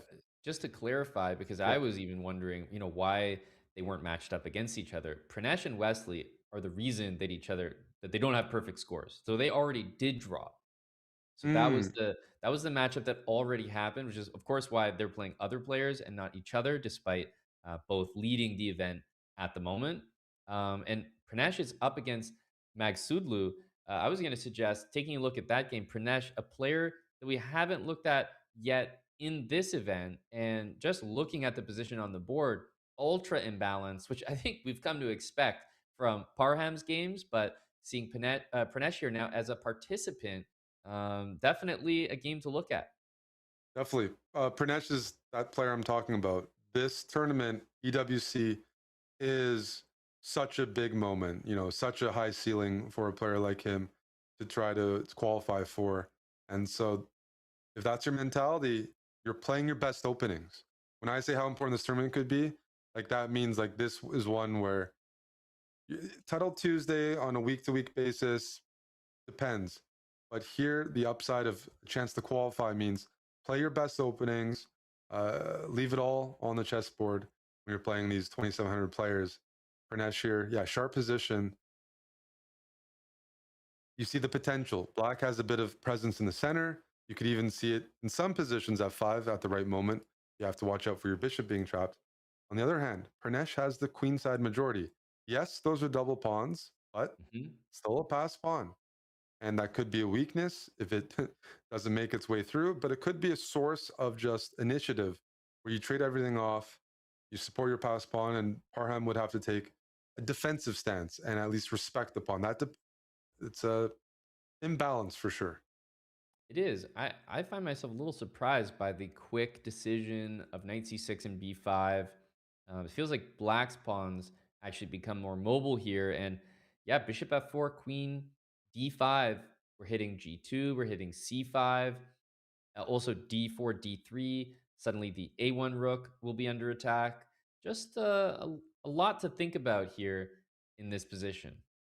Yeah, queen d5 is such a natural, good move to play. And I agree with you. I'm just favoring black because I said, like, white c pawn, if you can use it to distract black and make black passive, sure, that's an asset. But if Parham can play around it and use his own pawn and say that's the pawn that's the most dangerous and force Pranesh to be, a bit more passive, we'll definitely favor Parham. He's up on time. He likes to attack. Doesn't like to just sit around and wait. And if he's given a position where Yeah, he can again be aggressive. Hmm. I would say strategically favors him. Right. Bishop f4 can be played. I was also looking at bishop h6, but the reality is, even though you sometimes want to trade those bishops, in this position, bishop takes h6 will draw the queen over where there's just no follow-up. The white queen just doesn't have any support, so almost looks misplaced. Yeah, this queen d5 move is really annoying to deal with. I think that's why Pranesh is spending so much time. Queen d5, hitting c5, hitting g2, and potentially taking away that valuable pass pawn on c5. Yep. Yeah, this is a position that I won't say it's just two results, but definitely feels like Parham is satisfied. You could tell by the time usage, right? More than 8 minutes on the clock. He's comfortable. He's not sure that he's going to win or anything, but he feels that the position is easy to play, and he kind of knows what needs to come next. Yeah, the more we look at it, the more I think we're liking Black's position. That's right. You're kind of admitting something's gone wrong as white. Like Pranesh is realizing like something has gone wrong. He can't get in the timing of installing this bishop on d6 and securing that c5 pawn. And that's everything. The timing is everything here. Yeah, bishop f4 played. Queen d5, f3, queen takes c5. Mm-hmm. Looks like a problem. So you want to play bishop d6, but Parham is going to take that g2 pawn instantly. Yes. Yeah. No, that's I don't see a good move here. Don't see a good move. And the good news for Pranesh, you mentioned he's played Wesley, so these guys have very good tie breaks. So he's Yep, not in 5.5 out of 6. Losing with white is the worst result because he can afford to draw or be a bit more solid. He knows he has better tie breaks. that's But right. Parham goes for a win pretty much every game. Doesn't matter who he's playing. And this position, he's pretty much going all out. He doesn't want to give up any more half points right now. He's 5 out of 6. And every draw, few players catch up. Queen takes c5. That's what we're looking at, right? Is there anything else? I mean, if I'm happy to just grab a pawn and yeah, in a I wonder if pretty he's going to play bishop d3 here. I almost prefer it to maybe, f takes e4. I'm worried about my own e pawn down the line. So perhaps bishop Mhm. d3, but there's no way that you have any ambition with white. It's just such a clear pawn deficit. You're also down time, so you have a lot to worry about. If you play bishop d3, it might be the best move, but you're signing up to be tortured for Yeah, the entire game. For example, bishop d3, queen d3. I'm just going to make a couple moves, trade off everything, put a rook behind or a queen on d5, and white has to spend the entire game defending and blocking the pawn because there's nothing right. else to target. And this is just a two-result game where the fact that there's no increment, this time situation plays an even larger role because if you just defend, you'll lose on time too. Like the pawn doesn't need to queen. Parham can just build That's up right. behind it. And so that makes it all like the fact that there's no active way to trade off pieces makes it so much Mhm. worse. So I think this is like one of the most unpleasant situations to be in. Yep, completely agree. Like that But it's this close to to me, loss I would rather have strategically. the pawn on e4 on f3. If I'm going to suffer, it feels like now I've got this extra e pawn to worry about, and he's gone for the idea of trading the bishops with. Hmm. He's probably hoping for rook d1, rook f3, rook d3, like just triple up and Yeah, but try what to eliminate that pawn. I'll trade. I'll put a queen on e5 and ask you what you're doing. Yep, My queen is staying here. I can lock it in with f6 because then you won't even queen trade. And there's no breakthrough. You just have to face a pass pawn and you have your own isolated pawn. So I think if Parham wants to cruise, you can do that. You can play takes and queen e5. yep. Is that on the board? Oh, that's That's on what's the been board. played. Okay. Okay. Exactly. Yeah. Queen No, then d2 back. this is passive defense, which isn't going to cut it. I don't have a good recommendation here, but a veteran player like Parham should know that this position is close to a completely winning and no increment chess. Yep, exactly right. queen d3. Yeah, I'm this will making be a long yeah. game of suffering, as we've highlighted. Maybe we can look at the bird's eye view. It feels like Parham has, he's got this game. A draw is going to be really tough to come by. Um, I was looking at that board one, Wesley and Vidit. Just it looks maybe like nothing's going on, but couldn't help but look at this knight takes f3 possibility and how dangerous, how scary looking that might actually be. Yeah, it's taken a sharp turn. You're talking about knight takes f3. There's also bishop takes f3, although white doesn't have to recapture because that looks very risky. And sharp position, which is more expected if it's just a static position, that will favor Wesley. But Vidit, this pawn on g5, he's kind of indicating he'd like to gather around and generate something on this f3 square. But he's won that pawn back. So the question is Wesley taking on b6? I would Right. be scared to do that. I'm on 100% because of what you mentioned. But Oh, it there are looks some very scary. situations, let's just show on the board, where let's just say you sacrifice, indicating you'd like to go for checkmate. Maybe because I've held this check in, I can give a check and bring the queen all the way back. And it might not be enough even here for it's still sharp, but it might not be enough for Vidit. Yep, that's a good point. Let's see. So I rook think he's a2 has been holding that played. idea in his pocket. Wesley's not the type to just allow it or blunder it. So we At have least queen b6 and that's how queen I think. f5. Sorry, which move? Queen b6, queen f5 has been played. Oh, yeah. He's gone for the pawn. That means And it seems like he wants bishop f3 because he's kind of removing the queen from from that line. but bishop f3, you don't have to take, and that might give white an opportunity to play rook e1 check and maybe even just put the queen and get you from behind. That's correct. Yeah. Potentially. Also, bishop takes f3.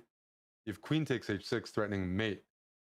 I'm getting interested in bishop c1, which looks like a funny move to play, but the second I do that, it feels like everything's Okay. secure. So this move is risky. Committing more pieces away from your king. Wesley senses he can attack Vidit's king. Otherwise, I'm not sure what this check does. I'd like to keep it in hand. Yeah, he is indicating he can attack. You could bring the queen back to f6. You could bring the knight back to g6. Knight g6 isn't so good because then you have no compensation for the pawn, probably. That's what Queen it feels f6, like. you're still hinting at counterplay on f3. But let's say if Vidit doesn't come up with something active, it's definitely Wesley driving the play, and he is up a pawn, which in any endgame would be like really like white would be significantly better. Bishop pair and extra pawn. Pressure on Vidit here to figure out what's the best way to defend my back rank, but still maintain somewhat of an initiative. The good news is, okay, why I should have suggested that move. Why didn't I suggest? Queen e5. Yeah. It feels like kind of an achievement for white. No matter what gets exchanged here, rook a8 is definitely a move that. Well, take here and take on f3, and at least say you won material back. Right. Yeah, bishop f3 without the rooks on the board is effective. The good thing for Vidit is that queen on f5 defends everything. So in that line we just looked at, you trade the rooks off, you take on f3. The queen defends every loose pawn, and it's not easy to. And we see it on the board. Bishops better still in open position, so still prefer white. That's truly just the bishop pair, which is always. Eric, in the game Pranesh Magsudlu, I just see all of a sudden Pranesh is winning in that one. Like, I can't believe. That's incredible. Well, I was calling it. I feel I was just calling it. I How can't is that believe that it's happened. possible? Can we Do you take want a to look jump at that? there? Let's take a look at this. Pranesh has a queen on a2. He's threatening a double check. Queen comes in and a mate. But like, it looks like Parham wanted to go for his own checkmate to allow this. This is an incredible turn of events. Sorry, I misclicked there. What is Parham doing here? I don't. It's like He Black's didn't need F to pawn checkmate. should be on the board. Where did Parham? He clearly played F5. The E pawn and F pawn traded. He was going for his own mate, but that was never really gonna come to fruition. And now Parham could just be losing it. I mean, you could try to run your king H7, King H6, but White's invading with all the pressure. Rook E7, Queen F7. There's no way to stop things. This is incredible because White had to go for this anyways. Pranesh is a couple moves away from Rook E6. mating Parham, probably Rook E to E6. There's no checks. It feels like that should lead to a mate. Parham does have the D pawn to distract if he's not getting mated. Is Rook E6 the right move? Or he's just saying here, the king is, because can you get away with D4, Amon, to centralize the queen and block that? Yep, D3 is the only try. So check, the king goes back to H8. Time could be a factor here. King going to the back rank. Pranesh needs to find a square to access G6 or H6. That would be a mating idea. If the king goes back, you need to get the queen there. Because you have to watch out. Parham's ready to block with queen D4, and that could be a double check. So king H8 played. There is something here, but it's not that easy to see. No. And if you play Rook E4, you have to be very conscious of the fact that, there's a D pawn that's 2 squares away from queening. What's the move here? Do you give a check on E8 and then force the king to the 6th rank? Okay, queen here, as I said, you'd like to gain access. That feels practical. Maybe queen G5? Queen G5, at least then you have queen C3 check, and there's no queen D4. So you might have made a little bit of progress. But Parham certainly sees the threat, and I'm expecting something like queen G5.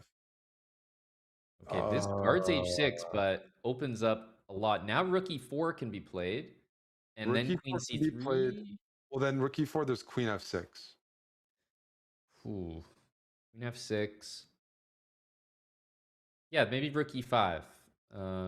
Try to attack the nice move. Queen H6.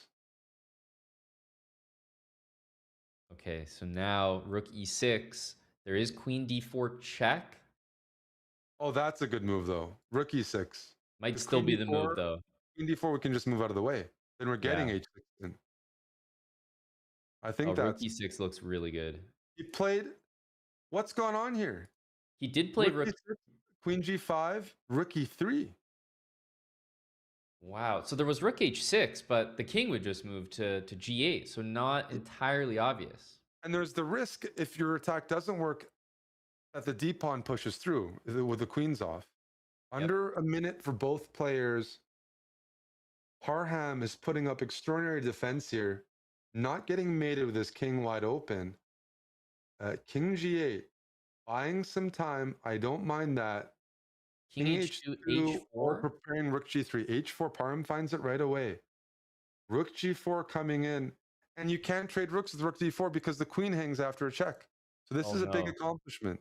Yeah, that's bad. Rook F3 is there. Rook E4 and just take on H4. Yeah, the queen.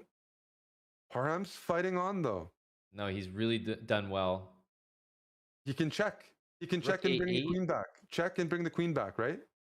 Yep, that's there. Rook A8. He might even get like a little ambitious, but I agree. That looks like the cleanest. 13 seconds. Parham's desperately. Oh, goes for the win. Out. He's all in for the win. All in. Parham has to keep checking. He's down under 10 seconds. Check. Queen E1. He knows 5 seconds. He can shield. He can take check, and he he's can winning this for sure. He can't repeat, but he can rook trade, Rook H5. He has all the time in the world. Wow. And he gets the win. I can't believe he won a position simply down a pawn, Eric. That's With no counterplay. inexplicable. Parham, he's going to have nightmares, I can tell you for sure about that. You Wow. expect to win that 10 out of 10 times, truly. Wesley wins as well. So Pranesh and Wesley at 6.5 out of 7 are the established front runners with 2 more rounds. I mean, you'd have to almost assume that those players are going to be a part of the proceedings. Well, at 6.5 in the lead, if all they need is a half point out of 2 to get to 7, and their tie breaks should be near the top. Yep. So yeah, if they only need half a point to make it through, but 1 point gets them a much higher chance of just direct qualification, which, especially for a guy like Pranesh, a player, let's say overperforming, like the more games you play, maybe the more risk, like, okay, things, regression back to the mean. The earlier you secure it, the better, because the pairings don't get any easier. Like, you could be playing, Wesley or Super GM in the tie breaks. Try your best, qualify through the regular format, which is clear first. And it's a high bar because Wesley is running through the field. So looking at the standings right now, Eric, I'm not sure where the standings went. That's okay. Where are the standings? But yeah, we got Pranesh and Wesley in first, 6.5. No standings. There's a few players on 6. They've played each other. Okay, I guess we're just gonna go to a break and talk about Zenny. Guys,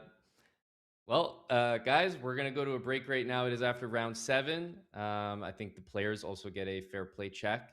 I want to talk about Zenny, biggest opponent that you guys are gonna face. It's not the person across the digital board, but the eye fatigue, the blue light exposure when you have those marathon blitz sessions. So defend your eyes with the blue light blocking lenses from Zenny, the official eyewear partner of chess.com. Portable, high-tech frames, keep your eyes fresh. With over 51 million frames sold, that's a lot. The undisputed heavyweights of the eyewear world. 15% savings with code CHESS. Zenny.com/chess until the end of the month. !Zenny in chat. And we will be right back.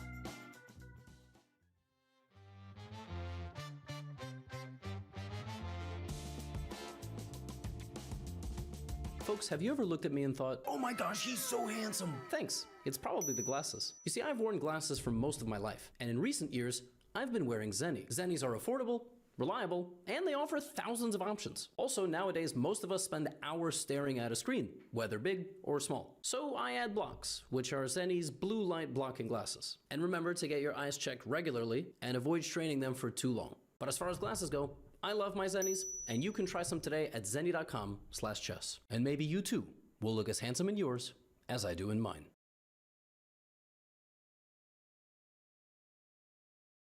What's up, everybody? I'm here on behalf of one of our newest partners, Neuro. You may have known them before as Neuro Gum, but they make more than just gum now, even though this is the stuff that I actually personally really love and have been using for a hot minute. Natural caffeine, B vitamins, theanine, stuff that is good for you when you're looking to avoid that second cup of coffee. Now they also have Neuro Mints for calm and clarity. Also only natural ingredients. They use GABA, vitamin D, all kinds of good stuff that you like putting in your body if you're looking for natural ways to bring up your energy and maybe calm down and get that clarity you need. Toward the end of the day, there's sleep and recharge. There's all kinds of small mint packets. But like I said, I really do love the Energy and Focus Gum. I use it in the afternoon. Pop one. Sometimes I really need that extra energy. Either way, hope you give them a chance. Use the command Neuro if you happen to be watching this during one of our shows. Otherwise, go to neurogum.com. Check them out today on behalf of Chess, and we'll see you around on chess.com.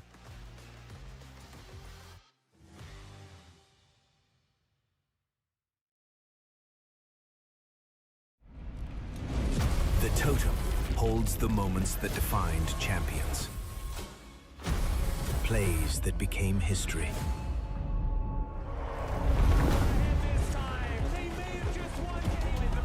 Does absolutely nothing. The horn! Baby's a goal! Across years, across games, across the world. The roar of the crowd.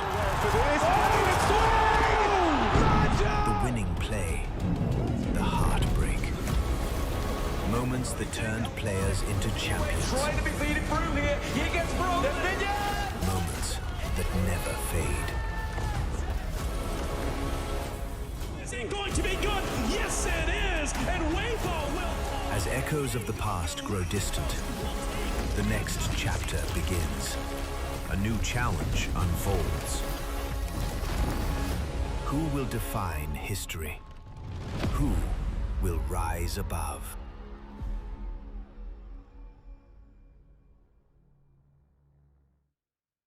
Your brain is a supercomputer capable of millions and millions of complex calculations and decisions. But your brain needs exercise, practice to keep it sharp and incisive. Chess puzzles are a great way to work out your brain, building pattern recognition, critical thinking, and memory. Doing puzzles every day makes your mind fit, helping you build creativity, problem solving, and memory skills. Puzzles on chess.com featuring hundreds of thousands of original, beautiful problems tailored to your level. Whether you've never played before or you're a veteran, whatever level you're at, chess.com's coach will help explain both the puzzle and the solution so you learn as you go. Most importantly, chess.com puzzles are fun. Find interesting, beautiful solutions while building streaks, leveling up, and competing with friends. Try puzzles today on chess.com and give your brain the exercise it's craving.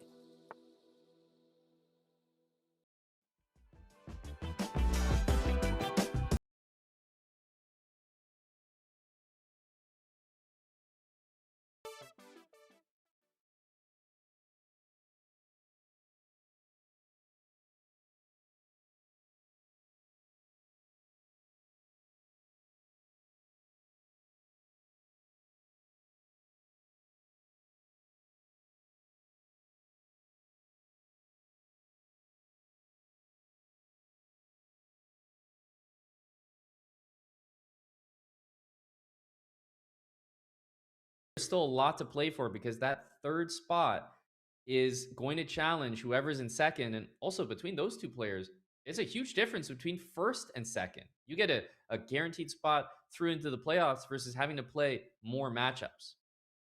Yeah, I mean, we've seen even yesterday, it's not about who played the best during the play-ins, who kind of has the momentum at the end of the play-ins going to the playoff.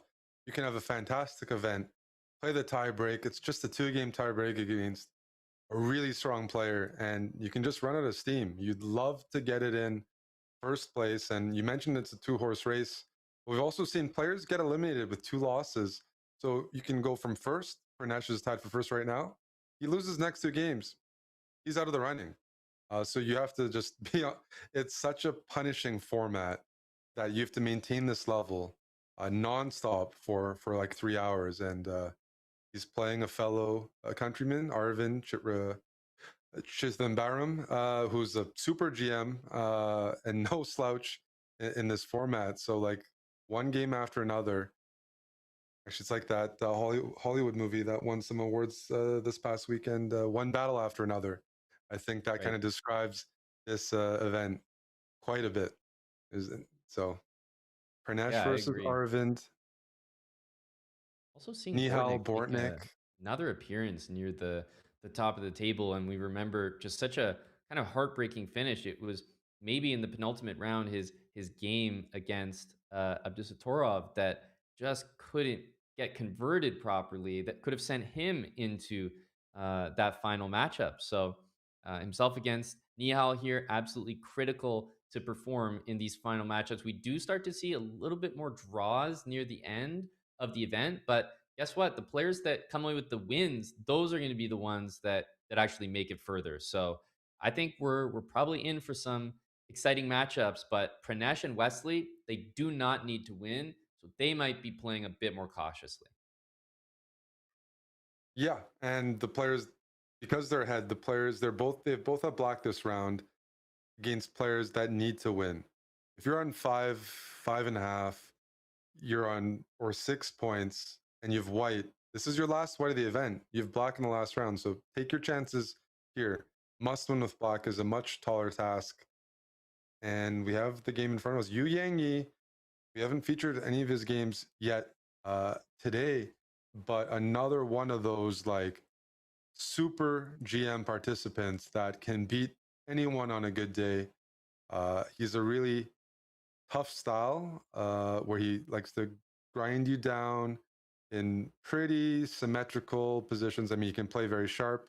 A veteran, he's been world class for 10 years, Yep. and not to be underestimated whatsoever, even if he doesn't play as much online.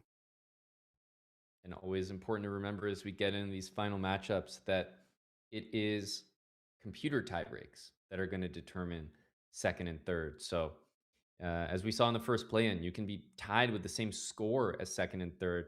You won't be a part of those, that sort of tiebreaker matchup to determine who is going to move on to choose an opponent, select an opponent in the playoffs. So Pranesh and Wesley currently with the best chance of that. But Yu Yang Yi, Arvin, we see Bortnik 5.5 out of 7. A win here would put them in great contention to probably only need a draw in the next round. See, on the top 6 boards, there are 5 Indian players represented. Wow. Sadwani's playing Bach. That's a must-win game for both players. Vidit, Parham, again, must-win territory, especially Parham. Psychologically, really tough loss. Wonder what he did during the break. And then, we see who else? Ondraken, Theodoro Ondraken always finds his way, right? Near the end of the event, he's got a shot.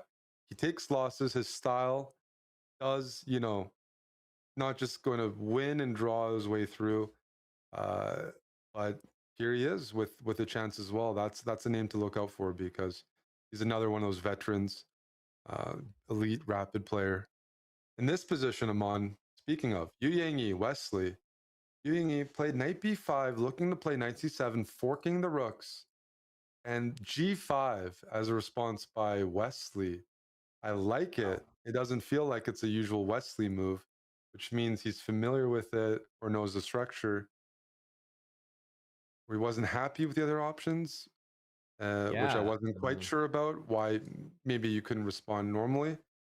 But if Wesley's playing g5, he's got a good reason. Because on one hand, White can say, you know what? Fine. I'm not playing knight c7 anymore because you played g5. I'll move my bishop back to e3. But you have weakened your king side a bit. And because it's a pretty static position, you haven't gained too much, like I can play bishop b3, even move my knight back and just try to tickle this pawn later on without giving black too much counterplay. Yep. I think bishop e3 is perhaps the most likely. So I was thinking that if rook c8, we might see knight e5 as a potential move, even offering a pawn in the middle. Looks like it might be difficult to capture. So maybe we could kind of use this same idea against the move g5, but we would need to start with, actually, maybe we could play knight e5, but I was thinking we would have to start with the bishop and move to e5. So maybe bishop e5 could be a consideration here. Yeah, that forces us to calculate bishop g5. I'm curious about g4. Just continuing. Although the g4 pawn could be loose, but it has some logic. I mean, what you want as black is this type of exchange, although it's actually pretty sharp anyways. This is like, you can still go knight e5, hang f2, but g4 is loose. It gets pretty wild. So I think this next move will tell us a lot. That's what Yu Yang is thinking. I mean, bishop e3 takes no time to play, but bishop e5 or knight e5, that's so what calculations he's chosen for. bishop c7, right? Yes. Bishop c7, queen And d7. there's the risk here is you've overcommitted your pieces as white, that the bishop is tethered, like the knight defends it, and the knight's easily harassed with a6. So I think he did it to free up space, knight e5 coming in. And I think he played a4. e4. And this must be calculation from Yu Yang Yi, where he's saying, he's saying after a6, you can take on b6, sacrifice a piece, or it is this knight e5 idea. I thought, knight e5 that you mentioned, trying to expose the weaknesses that Wesley's created around his king. Everything's with tempo here, and this is going to be really sharp.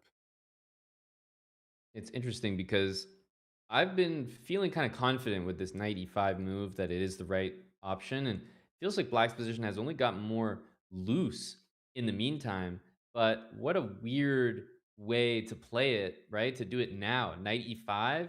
Like this was not the way that I expected to play this idea, and this is where we see it. There's queen h5 ideas in the position, so we might see bishop takes h7. We could just see pawn takes b5 as well. This is a really shocking way to play. Yeah, there's a lot going on here. Bishop h7, you're calling it. Wesley is up a piece, but it's not trivial because sometimes white has a takes b5. If you don't take that bishop and you move away just to avoid queen h5, I can probably grab my piece back and Yep, always still have queen h5 as an option. that's right. And if you take on h7, queen check, let's just move the king over, queen check again. You're down 2 pieces, but you might have perpetuals. You might be getting your piece. You have quite a few pawns. If you recover a piece, you might be looking at 3 pawns for a piece with black's king being exposed. And at least we see the initial part there. It's up to Wesley. Is he repeating and forcing Yu Yang Like it might just be a draw. Wesley once more, he tucks his king in on f8. He just doesn't need more. That's This is the not good for Yu Yang I mean, he went for this. exactly. He provoked this line a little bit, and the draw, I mean, not a Wesley will good be result. extremely satisfied. Also, with the black pieces, he goes into the last round maybe just needing a draw. We'll have to see. It depends on how Pranesh does, Well, but also he'll have white to do it with. Amon, there's a possibility that Wesley could even lose his last round game, and That's everyone's right. at 7-9, and he still gets first. Yeah. Because he's one of the higher rated players, they typically have harder pairings. So usually on a tie, if you start off well and you're higher rated, in the Swiss system, you've had a harder run of opponents. So Wesley in really good position. What about Pranesh and Arvind? This game looks, I mean, it's the next place we want to visit no matter what after that result on board number 1. But look at this position, and especially the move knight g4 has just been played. As we try to make sense of this, we also have to appreciate that Pranesh, with the black pieces, is poised at the moment to win this game. And that would put him ahead in the standings of Wesley So. Yeah, the two Indian players not taking it easy on each other, Nope. going for the win here. Rookie 1 is a threat, picking up the queen. And in the meantime, black is up a piece. I'm saying in the meantime, because there's a million pieces hanging. Namely, there's the bishop here, for example, knight here. Yep. But this is really scary for Arvind. So what is the threat if we take on c4? I guess I guess queen takes c4. There's also b5 to think about. Just it is there if you want to sort of win another piece. Not to mention knight f2 check to potentially save that. But honestly, I was kind of looking at b5 and wondering where the queen goes. b5? b5 here I was going to take. Just take. And then knight. So I wonder if knight. Because what's going to happen is if I take, I'm actually not You even going to take be up everything. material at That's the what I end. mean. Yeah. So knight f2. Okay, starts with knight f2. Oh my goodness. Does he have rook e4 in the end or something? King takes knight. There's knight e4 check. There might also be rook e4 making way for the queen to go down. Knight e4 just wins though. Wins the queen with knight d2. Well, there's nowhere to put the king, is there? Yeah, so you have to play king f1. Knight e4 and there's a discovered attack. And now Pranesh. Here comes rook e4. Mm-hmm. There's so much going on here. There are No, so many hanging pieces. But he's looking to get clear first. Swing the queen over to f4. Arvind f8. preparing queen f8. Watch out. It's not Watch even out. checkmate though, which is crazy. The king dances around. Yeah, it feels like Well, you could make a move that it is mate in some positions, right? I know what you mean, though. yeah, in this position, that's right. It is checkmate. And that's a funny one actually. The rook on e4 actually a participant in the demise Yes. of Black's king. So that is important to note. So queen Black has a f8, move here. scary move. This is insane. For example, like queen e5 is the type of move I mean where of course you'd probably never choose it, but it is a way to avoid checkmate. It's so nice, though. There's no time for queen f4, queen f2 because of rook f4. Mhm. Rook f4. It makes sense. Now, the nice thing, the queen defends the knight and the bishop, but the king is this biggest risk here that you get We'll see mated. So, g3, right? After rook f4, yeah, g3, and then king yeah. g2. White will try to survive like that. G3, there might be rook takes g3, although I'm Bishop not sure takes. if that works. Yeah, queen takes and like here. Well, sorry, Yeah. you said g3, rook takes g3. I mean, did you Oh, mean sorry, bishop takes I meant g3? rook f3, king g2. Right. Sorry, g3, Right. rook Yeah, yeah, f3. yeah. Although bishop takes might work. Yeah, it could. Oh, yeah, actually, I bishop takes, think and then knight check, and then I take. so. Bishop takes g3. I was expecting king g2 anyway, because I believe it does work. Hmm. Yeah, rook f3 feels like you're asking for too much. Your rook could get stuck there. Bishop takes g3 is the most direct, the most with tempo, and king Mhm. g2 is a nice response. Finding a light square. Oh, we have a few moves here. So he took. Yep. He took back. Knight check, king over. Check I mean, from just Pranesh. hunting the king down. This is an unbelievable game. Check. Two bishops against two knights, and rook f2, the incredible, unstoppable threat. Not to mention king takes g7. Queen e3 here. The bishop is loose. You'd like to just finish the game off here, even though you're.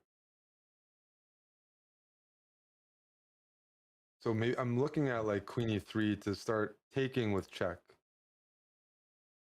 That could be clever. You can pick up a pawn. By the way, the bishop is like getting trapped after b5, a4, which is also a bit of an annoying thing at the end of a lot of lines. What a game. I mean, what Resourceful moves from Aravind here. he's trying. I think this is the smartest. Up 2 pawns, but he is down on time. We've seen crazier things. Yep. From Pranesh himself in the last round, we saw something incredible. This is a really classy move. There aren't any useful checks. E8, king g7. No more checks. Yep, that's well done. Eliminates a lot of the danger.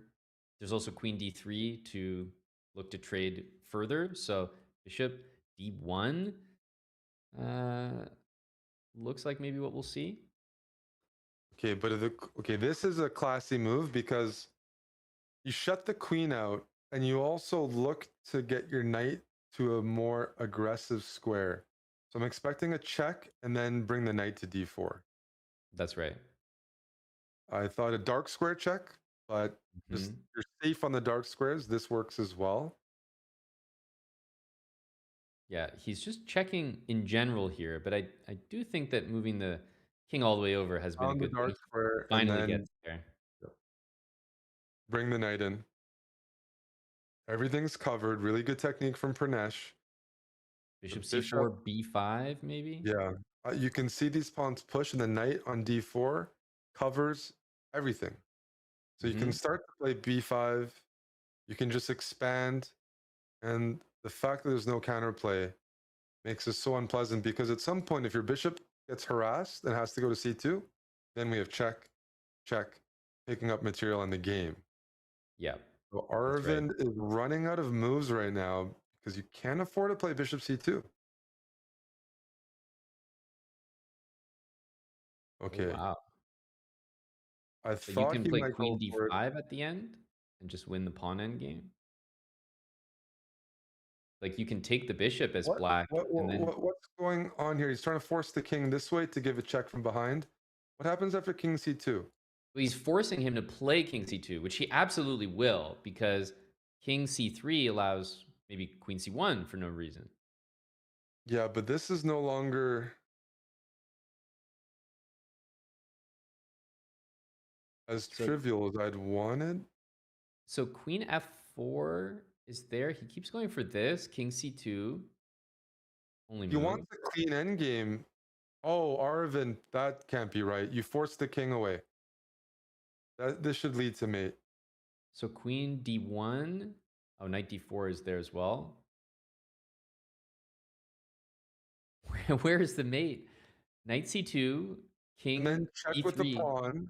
20 seconds though. He No, goes no, for this trade. That yeah, can't be but right. bishop e8, king c3. Knight e7, king to You can lose this c5. on time potentially. King Oh can't my go goodness. to d6. The Arvin's king can walk Knight in. d6 Not is yet. huge Knight though. d6 is huge, but you can do it anyways. I think you Secure the have draw. to. You Secure have the to draw. though. Wow. And black still has to wait, secure the draw here, by the way. You're right, because there's pawns. Arvin should slow down. Don't push the pawns so much. Oh, he pushed those pawns too early, Amon. I think so. Black has time to make 75 moves here. Yeah, you can definitely make an attempt, but with the pawn moving up the board so quickly, it's just not going to happen. And a draw for Pranesh ultimately, Eric, is a good result for his tournament, but a poor result for that position. For sure. No, this was a really good game by him. And just at the final hurdle, the nerves or something played a factor. Because that could be so consequential. Like we said, his tiebreaks are good, but you can have good tiebreaks. If your opponents pull out, things like that, things are out of your control. You have a great event, still be on the wrong side of it, even if you do everything right. So 709 still doesn't clinch it. No, we saw Bortnik with a win over Nihal. So that just happened, meaning Bortnik is now in third place, 6.5 points. Pranesh and Wesley at 7. But you're starting to deal with the majority of the pack.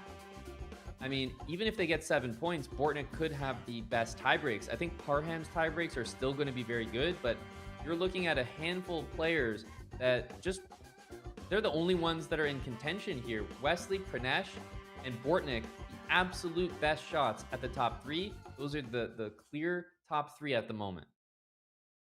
Yeah, it feels like there's higher scores than on Monday, right? Because we have 2 players with potential for 8 points, which wasn't a possibility a couple of days ago. And Bortnik finds himself in a tough spot. A draw is decent. It guarantees him a shot at the playoff. 7 Do you points. think that But he's playing Wesley, who might want to clear first. Like Wesley, if Wesley draws, it depends if he likes, like he takes a risk that Pranesh could win, clear first with white against Adwani, and Wesley doesn't want to be in a playoff. So which priority will what will he prioritize here? Like securing at least the playoff or going for the direct qualification? Because it's really a 2-game match after 9 stressful high-level games. At some point, maybe your brain stops working. You're like, let's And Wesley's been there, early. right? Mm-hmm. He's played that match. He knows just how grueling it is to be there. He will absolutely, I think, be looking to at least take advantage of chances that are presented to potentially get it done here, because he endured that in the previous round. He drew, and it was Pranesh who could have won that and just jumped ahead of him. He's seen how that could happen. Now, I do think he'll be looking for a result here. Yeah, and someone who could creep up in the tiebreaks is Parham, because we've seen him near the top most of the event, which means he's had a tough run of opponents. And depending on how his opponents have done, he could end up overtaking Bortnik, let's say, on 7 points. Like that would be one of the guys who, because Parham's been on the top boards for a long time, he should have some of the best tie breaks. And he has white against Arvind, who kept his chances alive there by holding against Pranesh. Really important game. Wesley going for a very solid approach against this King's Indian. It's something you don't like to play as black generally if you, let's say, you want to be in a must-win situation. Just an example, knight d. What's Wesley's move right now? But too many exchanges, just a dry position against Wesley. Probably isn't what Bornik wants to face. He'd like a more exciting, dynamic position because Wesley thrives in some of these more static positional grinds.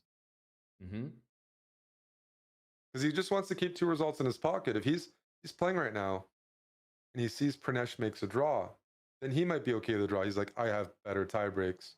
Although right now, Amon, am I correct seeing the standings? Pranesh has the best tie breaks.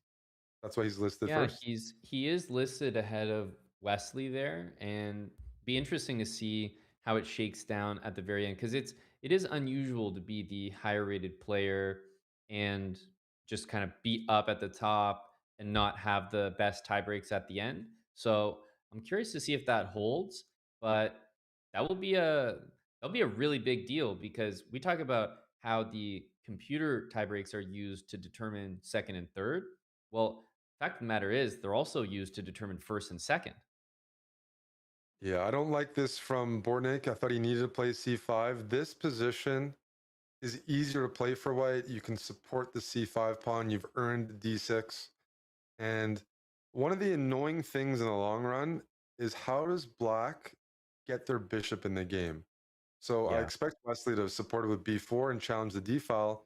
And it is dry, and black's doing okay, but a common way to play this is you reroute your knight to c4 at some point. Even this doesn't change the fact that at some point you get your knight to c4 and you gain access to that. Even if you don't gain access to it, you have a little bit more space. And again, just kind of a 2-result solid position where this bishop on g7, you either decide, do I play f5, which risks things because you loosen up your kingside pawns, or you play bishop f8. A bit more passive. It's certainly solid and it's okay, but you're not getting an advantage or getting much to play for. No, at this point, I think if Wesley offered a draw, Bortnick would take it. And that means that Bortnick is kind of at the mercy of just tie breaks. At that point, he's just hopeful that he will at least have a chance at his tiebreak being the best. There's no way someone gets more points than him in the contention for third, but it will be out of his control, and that's not a great feeling. But it looks like the best reality now, based on the position. I hate playing these positions as black. This is so annoying. It's dry and fun because even if you put a knight on d4, I'm just taking that. The knight's so good on c4. And again, this bishop on f8, this is typically the problem or the reason why players as white choose this line.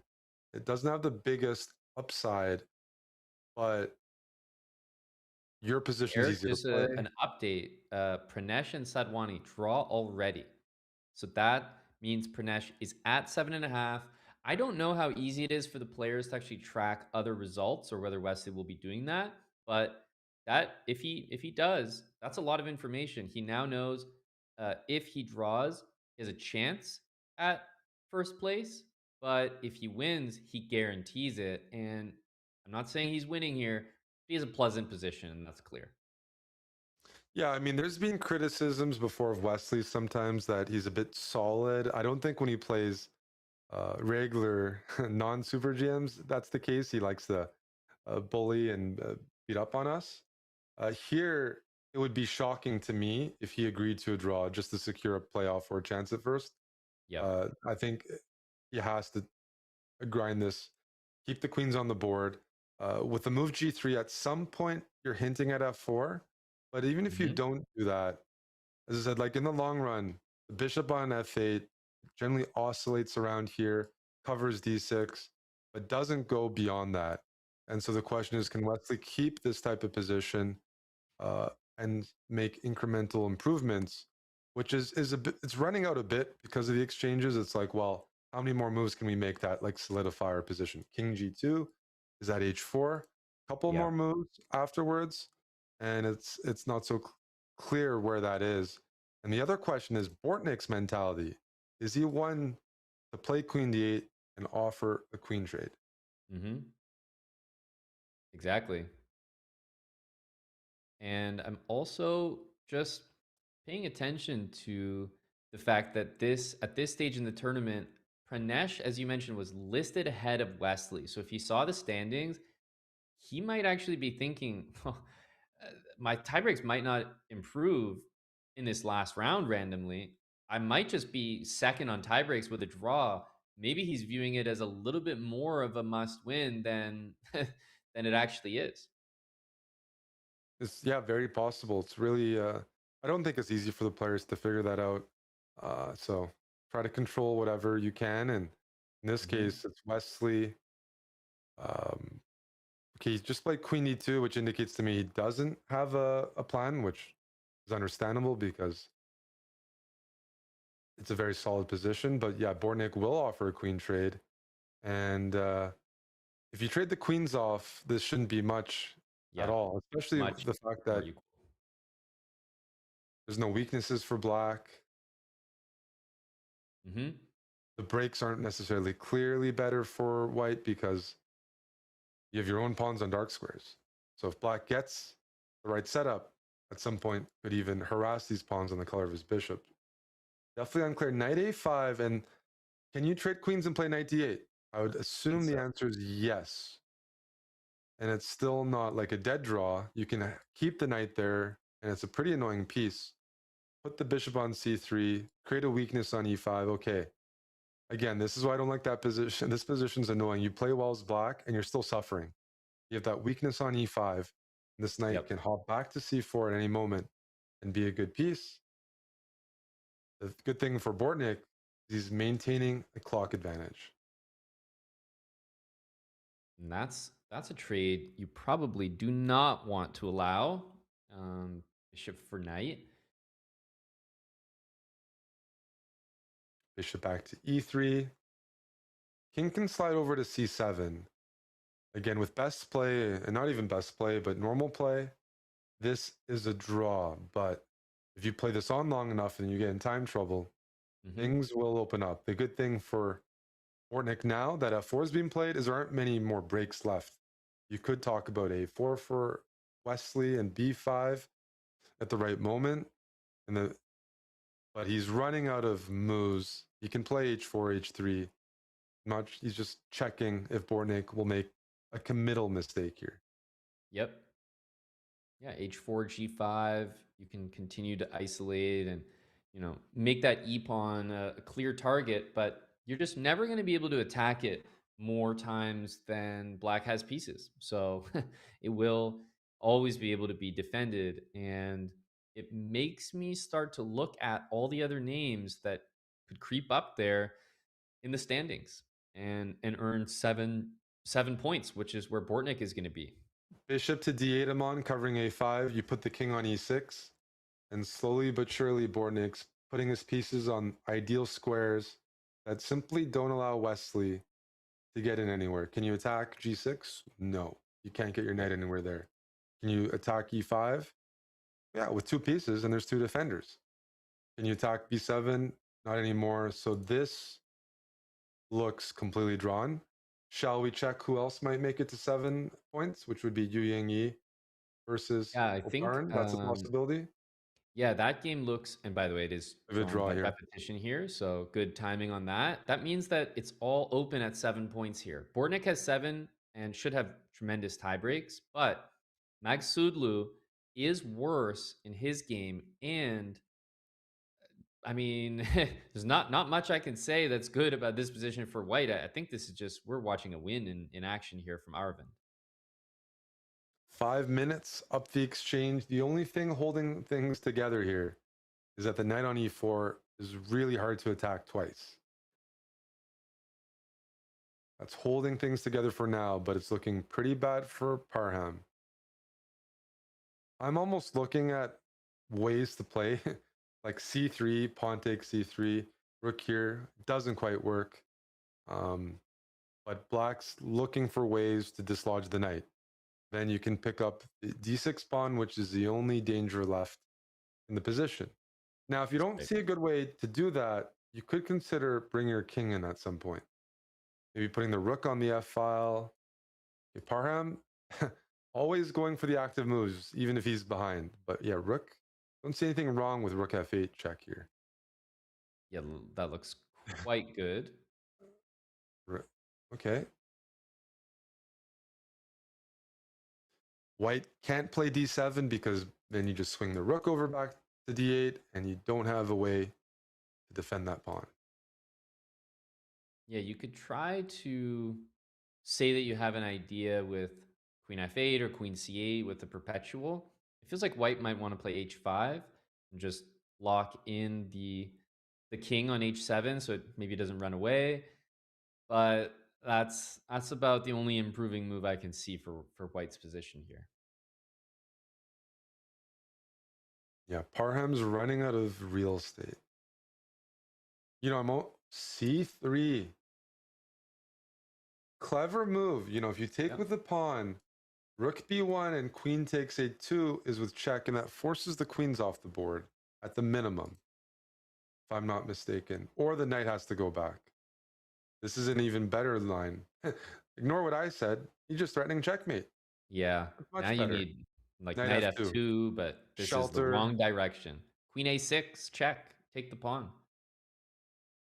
Oh, what a nice move, Amon. Queen a6 check. I'd have to go queen d3. That's right. Yep, and there's a few couple tricks. I gotta. I could see myself falling for a few of trick. those. Yeah. But I still think that's the correct line, and I do think that he's working that out right now.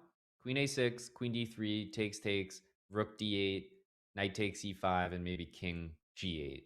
And that should be convincing, but yeah, because it forces. Yeah, so we'll just show this line that Amon gave. It's a line I could see myself getting into in knight c6. Yeah, this is good. Maybe knight c6. I could see myself still struggling, you know, to win that. Hey, I really think Parham he's such a fighter, and he constantly makes you think, oh, this is the end of it. This is the end, and it just never is. I'm gonna take you to this game, Amon. Yu Yangyi versus Oparin. Yu Yangyi is up a piece, up a minute, and up a pawn. So I mean, completely winning, looking to punch his way through to 7 points with a chance. Bishop blocks. He can push this pawn all the way to d7. He can leave it up to the tie breaks. Now, I don't imagine that Yu Yangyi is going to have a good chance. There's only one tiebreak spot at 7 points. We haven't seen him on the top boards, so I would be shocked if he had the best tiebreaks. He's going to win the game. He's going to put himself up at 7. It's a really, really good tournament, and we have to talk about the fact that you mentioned this is a tougher tournament than the first play-in terms of the scores at the top. 7 points right now puts him ahead of Bortnick. Let's see how it all finishes, and especially because there's another name to add to the mix after this is complete. Yeah, Arvin playing really well here. We were seeing the position where whites just lost their queenside pawns and made no progress towards that d pawn queening. And that's because it's pinned. Arvin is pinning the knight, and that makes things very annoying. Because, for example, you go d7, there's rook d8, the knight can't move. He's just pushing his a pawn. Knights are notoriously bad at dealing with outside passers. So white's hopes are all around the d pawn. But unfortunately, they can't even push. Knight f6. There's queen f1. But I'm trying to get in the frame of mind of trying absolutely everything. Knight c5. There are checks in the position. Queen f1. This is close to mate. You have to block with a knight.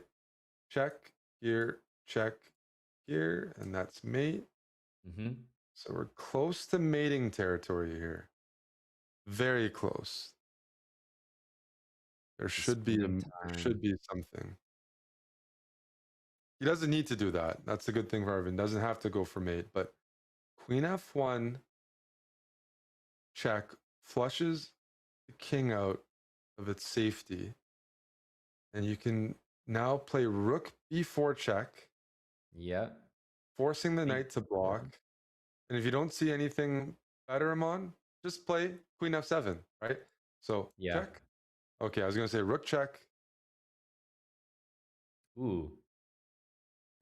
So maybe king h3, probably This is still the best move, nasty. but you have Check, queen h1. and then oh, okay. We thought he was going to play queen h1 to cover that e4 square. Well, the And I difference think is now the king can run to f5, so queen, you didn't yeah, like that one. queen f7 looks like one of the annoying moves that someone could play.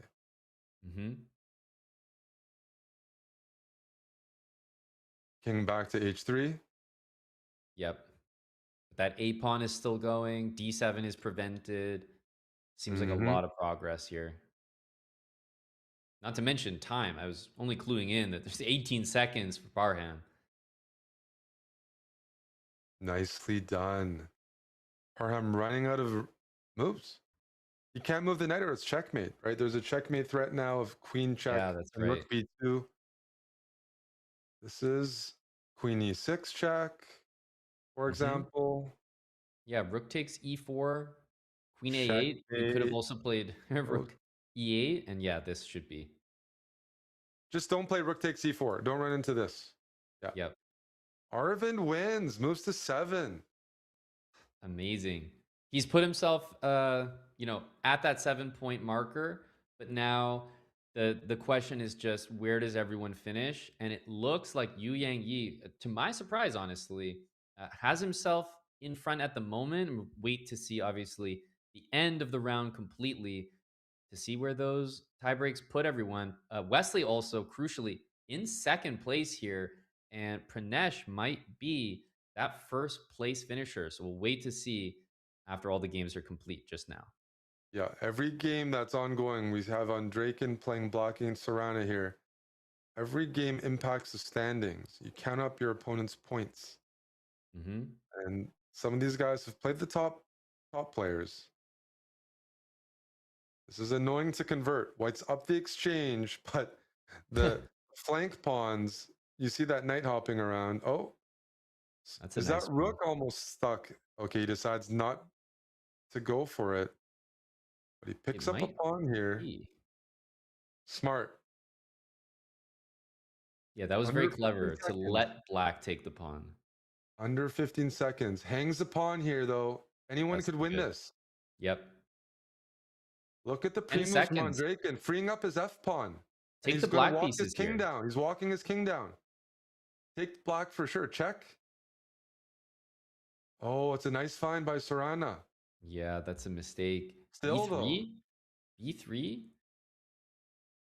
Oh, the rook can keep checking. That's so annoying. He can gamble here. He did gamble, and white goes for the win and gets it. Sarana wins. It's going to count for some points, maybe some money, right? Even 6.5, really good score. And the leaderboard. So very, very valuable. And it looks like this is the official final tally of where everyone lands. It's the top 20 here, but focus your eyes on just those top 3 spots. Those are the only ones that matter. Crucially, Pranesh, the winner, is going to take it over Wesley, which means Wesley and Yu Yang Yi are going to be involved in that second, third place matchup. Yu Yang Yi with the come from behind victory. I just say because he wasn't on those top 2-3 boards, Eric, until the very end, and he climbed up to 7 points ahead of Bortnick, ahead of Arvind, who were featured on the top boards. Yeah, I mean, you had mentioned you didn't think his tiebreaks could be, too strong, but he beat some guys that did really well and doesn't look misplaced at all near the top. That's another tiebreak for Wesley. I'm happy for Pranesh. Just said, nice to see some new names, and he scored 7.5 and could have, he messed up that one game against Arvind. Could have seen himself at 8 points. Like, he thoroughly deserved it to score 7.5 against pretty much players his rating or higher rated players. That's just an incredible result. And he's deservedly punched his ticket through the next stage of this event. He gets to pick an opponent. I guess you'll be the one talking to him about it. Yeah, amazing event and well-deserved, as you said. We are going to be going to a break to chat with him. And of course, we also have some more chess up next. And we also have chess up 2 which we want to let the people know about. As seen on Shark Tank, of course, the Chess Up team returns. It's Chess Up 2. It's a smart chessboard, combines the best of online and over-the-board chess. Has built-in Wi-Fi, chess.com compatibility, of course, and Chess Up 2 carries all the convenience of online gaming, has access to the millions of players in the online community, but you're not losing that unique experience of the over-the-board chess pieces. There's over 1 million chess.com games that have been played so far, and you can take 10% off your purchase for a limited time, and that is by using code CHESS at playchessup.com. Also, !ChessUp in chat to unlock this offer. We are going to speak to the winner, Pranesh M, and also going to hear which opponent he's going to select in the playoffs right after this.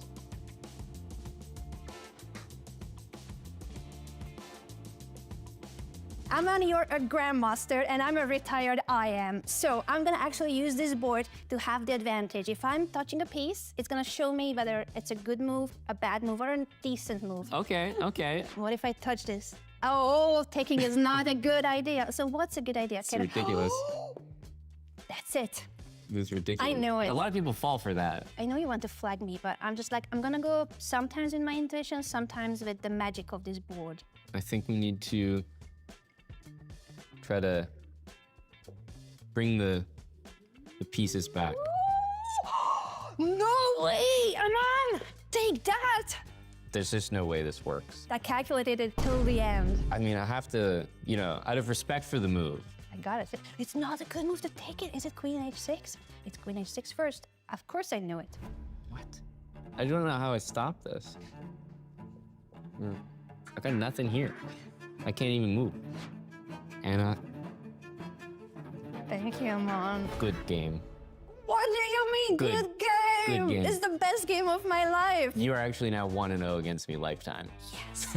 Does that make me a grandmaster? Hey Magnus, hey Hikaru. This is going to be a rapid fire quiz round about all things babies and looking after kids. Welcome to the Fatherhood Club. I want to ask you guys a couple of questions, and here's how this is going to work. You've both got chess clocks in front of you. I'm going to ask you 10 questions. Each time I ask a question, I'll tell you to start the clock. When I finish asking the question, you then need to write an answer on the whiteboard and hit the chess clock, and then we review your answers. If there's a tie for any reason, whoever answers quickest, whoever has the best speed, will then win the points. So without further ado, please start your chess clocks now. Question 1, at what temperature is a baby considered to have a fever? Fahrenheit or Celsius is fine. I have no idea. No idea. That's actually really close. 38 degrees in Celsius. So Magnus is basically, or 100.5 degrees Fahrenheit. So slightly cool there, but Close enough to us. Interesting. exactly. This is evil, but there's a range and any number within the range is acceptable. Please start your clocks now. How many diapers does a newborn baby typically use per day? There's an upper and lower bound, and any whole number within that is fine. Hikaru locked in? Magnus locked in. What have we got? Nice. The answer is 8 to 12. So both of you get points there. For question 3, please start your clocks now. How many hours does a newborn typically sleep in a day? Lower and upper range acceptable. Magnus locked in? Hikaru locked in. What have we got? 2 hours? What? And they sleep 2 hours and they keep waking up. No, total in a 24-hour period. Oh, in total period? Okay, let me Like, answer one. I pity you if that's the case, man. That's rough. Magnus, what have you got? I put 18. 18. Hikaru, what would you? Well, I was gonna put 10, but Put 10. It's 14 to 17, so it's pretty much spot on. Start your clocks now. How many weeks is a full-term human pregnancy? Hikaru, locked in. Magnus, 40, 39. Correct answer is 40. Really? Okay. Like 9 months is bandied around a lot, but apparently it's about 10. This question comes in 2 parts, and it's a bit biased. This is, what is the most popular baby name in the US in 2025? One name for a boy, one name for a girl. Start your clocks now. What have we got? I answered for Norway, and this is correct. I should be answering for Norway. There's some 3D chess being played here, and I'll explain that in a second. Elizabeth and Adam. Magnus got one right. It's Noah for a boy and Olivia for a girl. And Hikaru, this next question is just for you. This is 100% correct. Yeah. Because the next question was supposed to be, what's the most popular baby boy and girl's name in Norway? Nice. But Magnus is 100% correct for Norway. It is Emma and Noah. So it's Noah in both the US and Norway, which I actually found quite interesting. All right, start your clocks now. Approximately how many bones does a baby have at birth? Nearest 10. Magnus has an answer, looks slightly apprehensive. Yeah, I've got Hikaru, locked nothing. in. All right, what have we I have got? no idea. No idea. 40.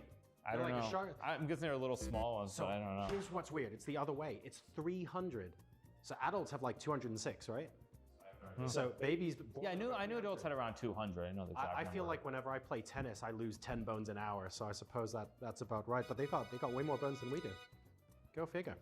All right, folks. Thank you very much. That's the end of that. That was good fun. Thank you.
To win it down a pond. Was that a game that you were equally surprised by the result?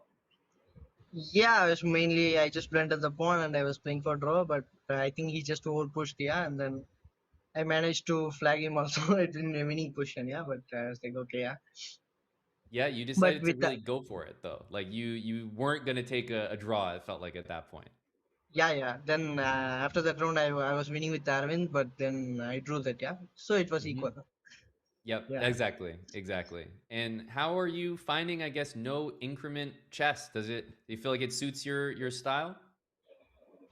I mean, compared to others, maybe it suits me well, yeah, because I'm good with mouse and I play blitz and bullet all the time, so it's better for me. Oh, perfect. Well, then this esports style is definitely one you can get used to. Speaking of the esports style, you're not done yet. You've done the first difficult part, but now you're moving on to the playoffs here as part of this tournament. And I'll just read the names out of the players that you could go up against: Magnus Carlsen, Vincent Keimer, Denis Lazovic, Arjuner Gaisi, MVL, and Javakir Sindarov. So now I'll turn it over to you and let you pick live on air who you'd like to play against. I will play with Vincent Keimer, yeah. Vincent, okay, putting yourself at the top of the table. And, if you were to beat Vincent, maybe you'd even have a potential Magnus Carlsen matchup. So any thoughts on why Vincent? Is this someone you played before? I mean, I've played with him in World Cup that I lost, but I've played with him in World Blitz also. There I drew, so I thought, okay, let's just get revenge in with Vincent. Yeah. Nice, yeah. Revenge is always good. And we have those matchups coming up. And in terms of the event today, Pranesh, I'll just say again, congratulations. We do have a second and third place matchup to get to, so I won't keep you for too long, but really, really impressive, finishing above Wesley in the standings. And we will see more of you in your upcoming matchup with Vincent. Thank you so much. All right, and there you have it, folks. That's Pranesh M. Unbelievable to score that 7.5. That is a big score, Eric, and also scoring 7.5, but still finding himself in a play-in battle Is Wesley so? He's been here before. It's a 2-game mini match, 10 minutes per game, exact same time control they've played the entire event. If it's tied, there's Armageddon. But Wesley having been here before, Eric, is that bad memories or is that experience? I'm not sure, to be honest. I mean, they're just such experienced players. These guys have played World Cup rapid tie breaks. You'd think pretty much nothing phases them. You're just thinking, I want to make it through now. Because if it happens twice, if he doesn't make it through, then you might start questioning yourself. Am I really going to do it? But no, Wesley's a veteran. Both guys are. It's funny. We have this matchup, and Yu Yangyi might be what I would consider, in general, a slightly weaker version of Wesley. Like they're really good technical grinders, and so interesting to see the matchup here because stylistically, I think it does favor Wesley a little bit. Yu Yangyi doesn't, unless he has to, have that same like aggressive style that maybe Abdusattorov would have, just playing super sharp, very forceful. Yang Yi's more of a classical player, from the same generation as us and as Wesley. So these guys know each other really well. I mean, we see this, right? We see Petrov. Like, that's what I mean. Like, he's frustrating to play against, but I imagine he'd say the same thing about Wesley. That's right. Yeah. It's almost like Wesley maybe wouldn't find it so frustrating because he definitely plays this style himself. And this is an opening that not only Yu Yangyi is so experienced with, but I think at the top level, you do see the Petrov more and more. Maybe at the club level, it just doesn't make as much of an appearance, but it's one of the most equal and symmetrical openings you can play at the highest level. And there's obviously a place for that, when everyone's just that strong. Yu Yangyi's been playing this opening for 15 years at least. I mean, he's one of the world's leading experts in the opening because it is one of his main weapons, and he's made a career out of it. And Wesley has to deal with it since a lot of players play it. And curious what they come up with, but for the most part, symmetrical positions. Sometimes, like white, you see this bishop go to f4, you play knight g3. You push the h-pawn if you have an opportunity to try to dislodge the bishop, but we'll have to wait a little bit to see what type of imbalance Wesley goes for, or if he sticks to his guns. And what I mean by that is sometimes Wesley is okay. If you play well and it's solid, he agrees it's kind of equal and goes on to the next game, Right. It doesn't take too many risks. And that would be a little bit disappointing, considering it's only a 2-game match. He's got the white pieces to start. I think that would be a little underwhelming to just kind of acquiesce to a draw. Yu Yangyi would be more than happy to take white in the next game. And, playing into Wesley's head a little bit, he's been here before. 1.5 has been a score that has got him in the previous match. I wonder if there's a little more pressure on him to actually play this for a lot more than a draw. The problem is he's against the most equal drawish opening in the game. Yeah. No, I definitely think Wesley will try something.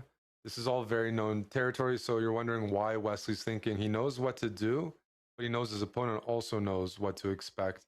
And at what point will Wesley deviate or kind of play the second most played line for the sake of imbalance? And it might even be right now. Early b3, preparing c4. They know each other well. They know where the opening's headed. At what point do you deviate and force Yu Yangyi to think a bit more on his own? Right.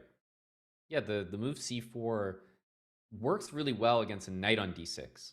The knight on d6 is not that great when a bunch of pawns start going forward. And if black responds to the move c4 with c6, suddenly maybe there's a target. You can take on d5, you can play knight e3, and I think those are the small things that you look for in a position like this for Wesley. Yeah. Tension, imbalance. When you play c4, how can it be imbalanced? If black takes, that's already an accomplishment. c4, d takes, b takes, and all of a sudden white has a bit more of a center. Yeah. Knight e4. Okay. Yeah, maybe looking at the c3 square, but also I think simply removing the knight from d6. It seemed like it was a square after c4 that was going to come under some fire. I definitely think the move c4 can be played anyway. I almost I almost expect it. It can be, but it makes sense for Yu Yangyi to play this because often white plays knight g3 first before playing b3. Because Wesley didn't play knight g3, e4 is available to place a piece, and at the end of the day, it's a solid opening for black. You look for exchanges and trades. So c4 tension now is a knight f6 defending d5. If you put this knight to f6, sometimes you have to deal with knight to e5. Yeah, knight f6 makes perfect sense. And, you know, the queen looks like it wants to go to c2, knight on f3 to e5. Those are the moves that I am expecting. Okay, but, you know, the reason I didn't... Yeah, bishop b4. Super annoying move to deal with. Because if you play rook f1, you've just lost time. Because it's not a bad move for black to play, clearing the e file. But also, because of b3 is being played, the c3 square is quite tender. There's even situations where you see the bishop come to c3 and saying, I'm hitting your rook and I'm hitting the pawn. Yep. Is this already an inaccuracy? Like, Yu Yangyi showing his opening knowledge, by the way, right? Maybe Wesley played a lesser known move, and there's a reason it's probably a lesser known move. That's why there's main lines, but actually remembering how to refute it or challenge it. Because I'm really curious here. Bishop c3, why not?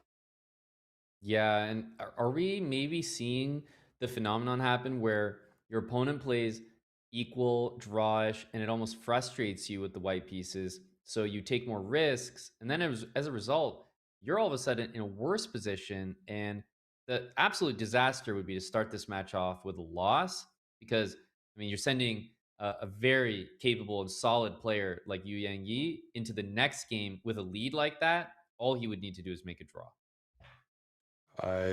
That's exactly what happens, and I've lost quite a few games against Wesley when he played the Berlin defense and got a little too just overplayed my cards and got punished really bad. And we're seeing this a bit right here.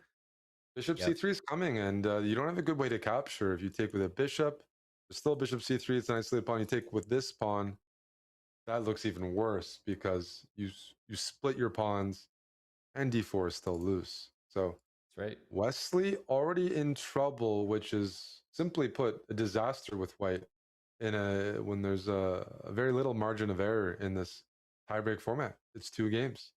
And both these players are so effective with their solid styles that anyone with the lead, they're already used to neutralizing opponents. So if they have the lead and they just need a draw, that's right down, that plays to their strengths. It does. Bishop c3, that's the move that really hurts. And also, if you take with, you know, a different piece on c4, pawn or knight, queen takes d4 directly can also be considered. So at least the bishop pair, some form of compensation, but this is just advantage Yu Yangyi.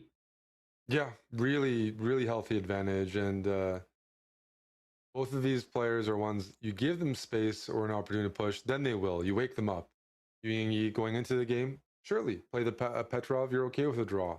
But once you see you win a pawn and Wesley's taking time and clearly uncomfortable, because he's not easily, you know, you don't get position like this against Wesley every day with black. He should view this as the best opportunity to push.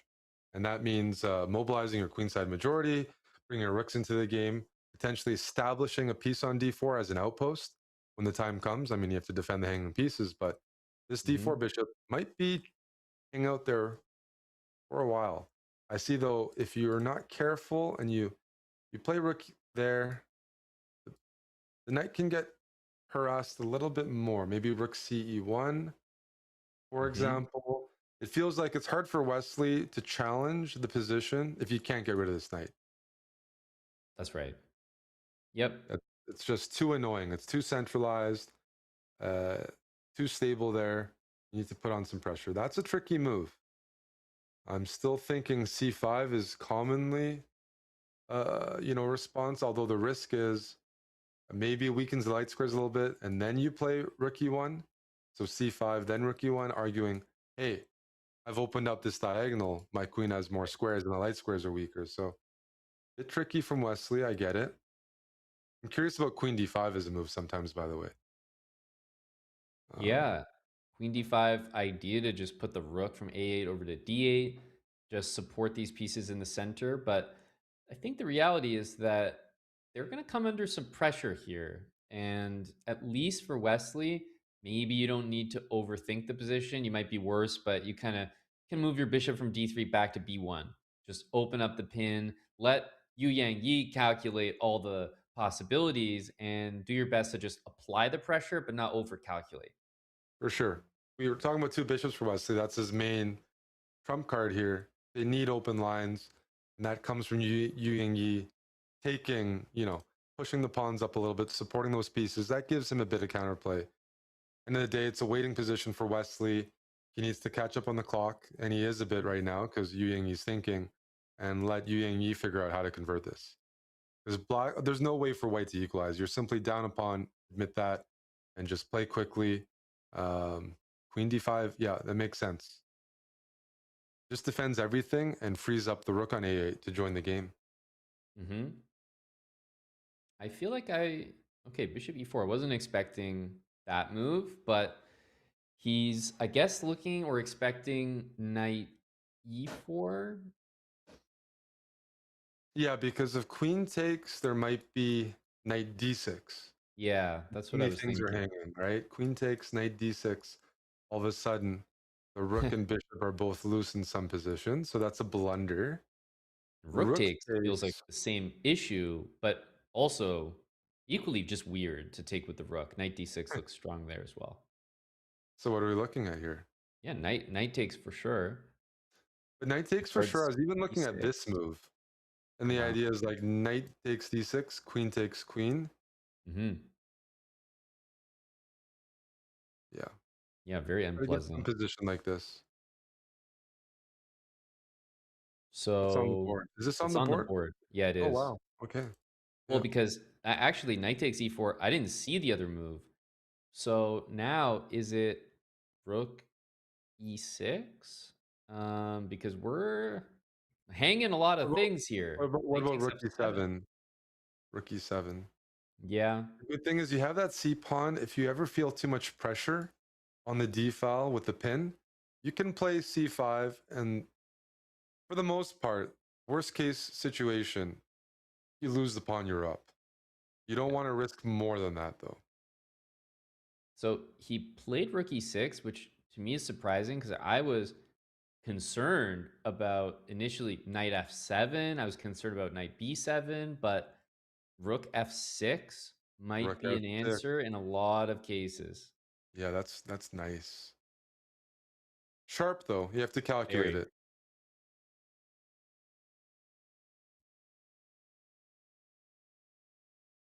Jeez. Bishop e3, playing with the pin, and now introducing queen takes f7. And what about knight takes d6? Knight takes d6, and then knight f5 at the end of the line. And then rook e3, yeah. I think he's going to go for that, but there's rook d7 at the end. There is. Like, this doesn't seem like enough. Feels like something's gone wrong as black to maximize your pawn up. It was a full pawn up. Yep. The position we're looking at is knight f5, rook d5, knight e3. Let's just say we take everything, and I'm on saying rook d7, and I'm winning my pawn back, and then you got nothing. I think he missed that. I think he missed rook d7 at the end. Thought that he had maybe just a rook endgame up a pawn, but... Yeah, you might have this move. Okay, there could be this. Right. Yeah, no. Wesley has clawed back here. He's picked up the pawn, and he's fine. That's amazing. Yeah, that fizzled out. Definitely disappointing for Yu Yang Yi because that was a bit of a gift opening. Wesley played a risky line, didn't work out, lost the pawn. Yeah, we're seeing this line, but rook f5, rook b5. You can even just put your rook on the 7th, and okay, yeah.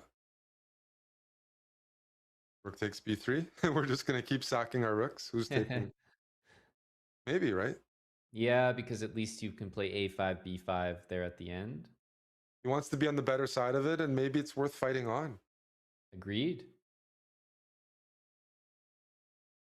Yep. A5, You have B5. to demonstrate something here. I would be a You little do? concerned as white. Oh, I would be very capable of messing this up, unfortunately. So you can't just go rook c5 and take the pawn or anything like that. The pawn is just going to go a4, a3. So I wonder if the goal is just to accept that your rook has to go in front of the pawn. And the problem for black is those double pawns are a bit unpleasant. So maybe white just kind of brings the king over to, well, match black's king, but happy to go to the king side as well. I think so. I mean, one of the drawbacks of double pawns is like, even if you envision white gravitating towards the queen side, it's not easy for this king to access Yeah. these pawns without using a pawn to push through and weaken them. They're kind of covering all the squares. The only way for the king to get in would be through d3 and e2. There's no way for the king with double pawns. If you don't have double pawns, sometimes you can push them and create a hole. Here, what if Wesley... So is he going to play king b2 and check? I think that's what's going to happen. King b2 and check with the rook and play king a1 and then use the rook to defend. Yeah. So if the king goes to e4, rook e1, king a1, yeah. d3. Yeah. But then what do you do is block here. Well, exactly right. You're going to push the g pawn. Because you're not in time to take because the king gets the d3. Yeah. Correct. Yeah. King f4, king b3, and I think we'll see a little... Oh, king b3, king e4. So maybe king c2, stopping king d3, and then if king e4, you have a checks and back rook a1. And like black needs to... You can trade off one pawn. You need to keep a pawn on the board. There's no way you can use this pawn and break through here. So White will never play... White will never play g3. White will never play f3. These moves should just lose the game. But if king e4, or if not, we'll probably see king c2 if white needs to shuffle. King c2, king back to b2, and always going with rook e1 check.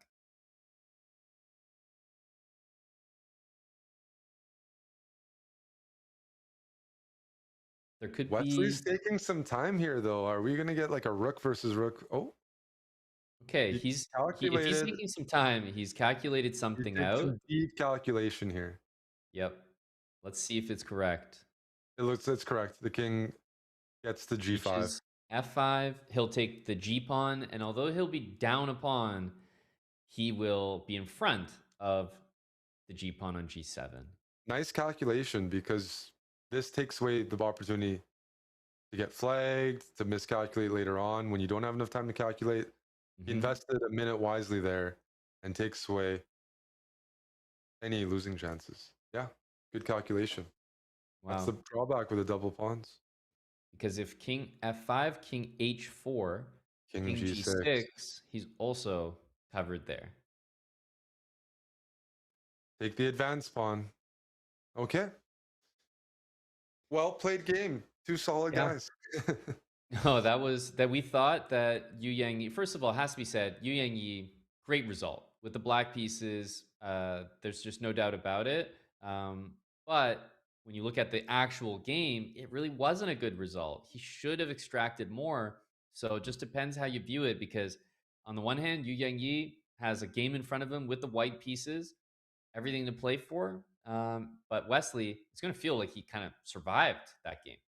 Yeah, no, he was down a pawn, unhappy. Could have been a lot worse. So even though Wesley has black, he's feeling a bit better than he probably was in the opening, where you're just like, you beat up yourself. You're like, I'm down a pawn as white. 15 moves in. Like, what am I doing? Those thoughts against are the gone. Petrov as well. Yeah. Not where anyone wants to be. But now... This is a fun opening, by the way, from Yu Yang, right? Like, we're seeing an imbalance already. Yeah, bishop d2 Nimzo. Very trendy these days. So you see potential for hanging pawns, which is double-edged.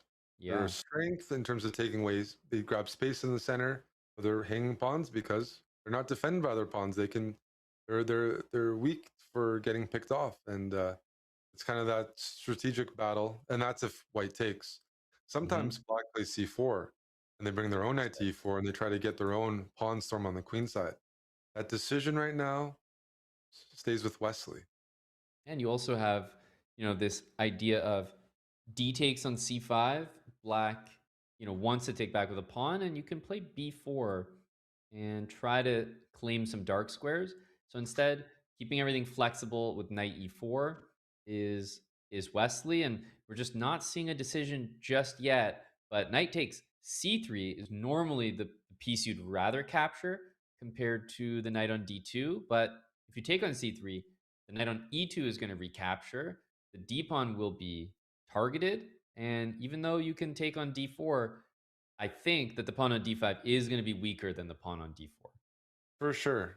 For example, we just show if you take on d4, your d5 pawn's a target, and you actually free up the e3 square for white's knight to get not only optimize the knight, but get like just lasting pressure on d5.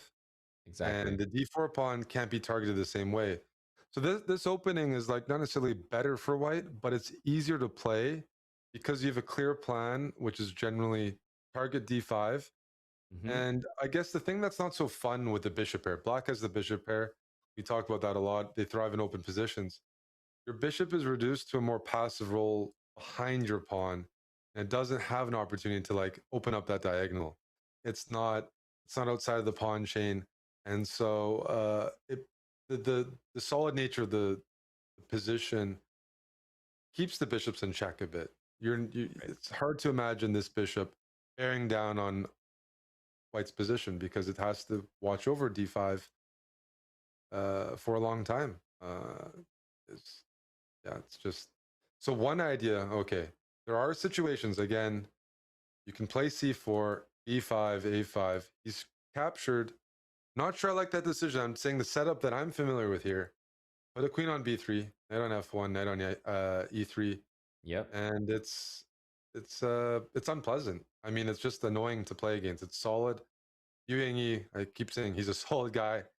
Likes these positions with a small, like little bit of pressure and not a lot of tactics. He can play sharp if he needs to, but practical player. Knight f1, knight e3.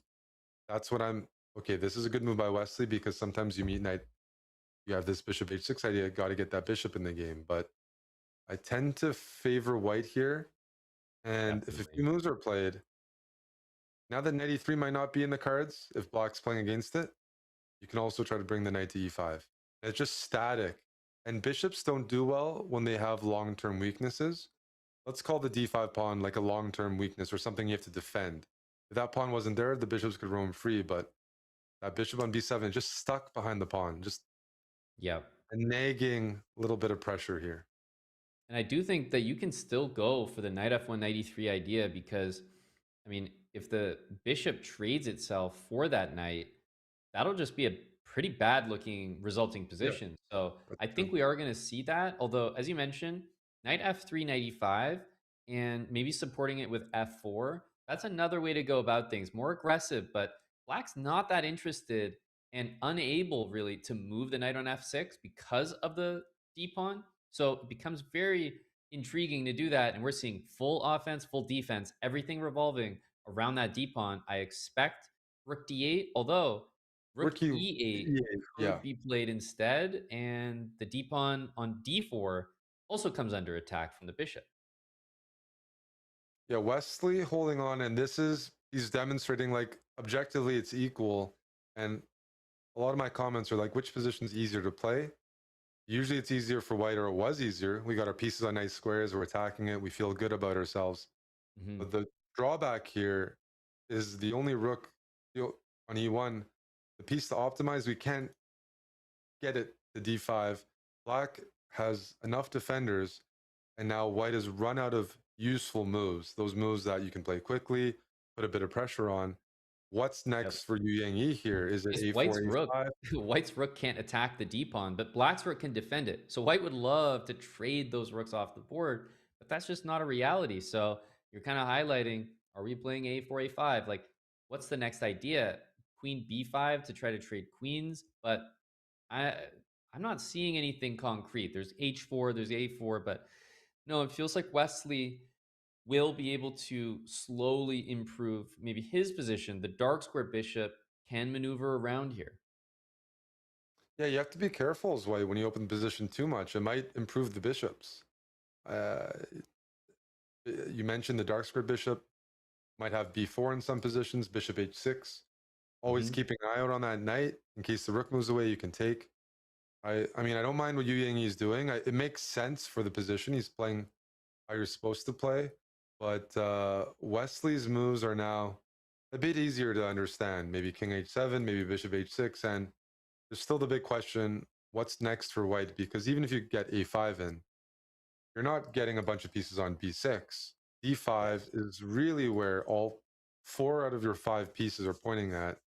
And I don't see H4 the and next. bishop H6 immediately comes to mind. Yeah, H4 he might take it because G4 bishop H6 doesn't look good.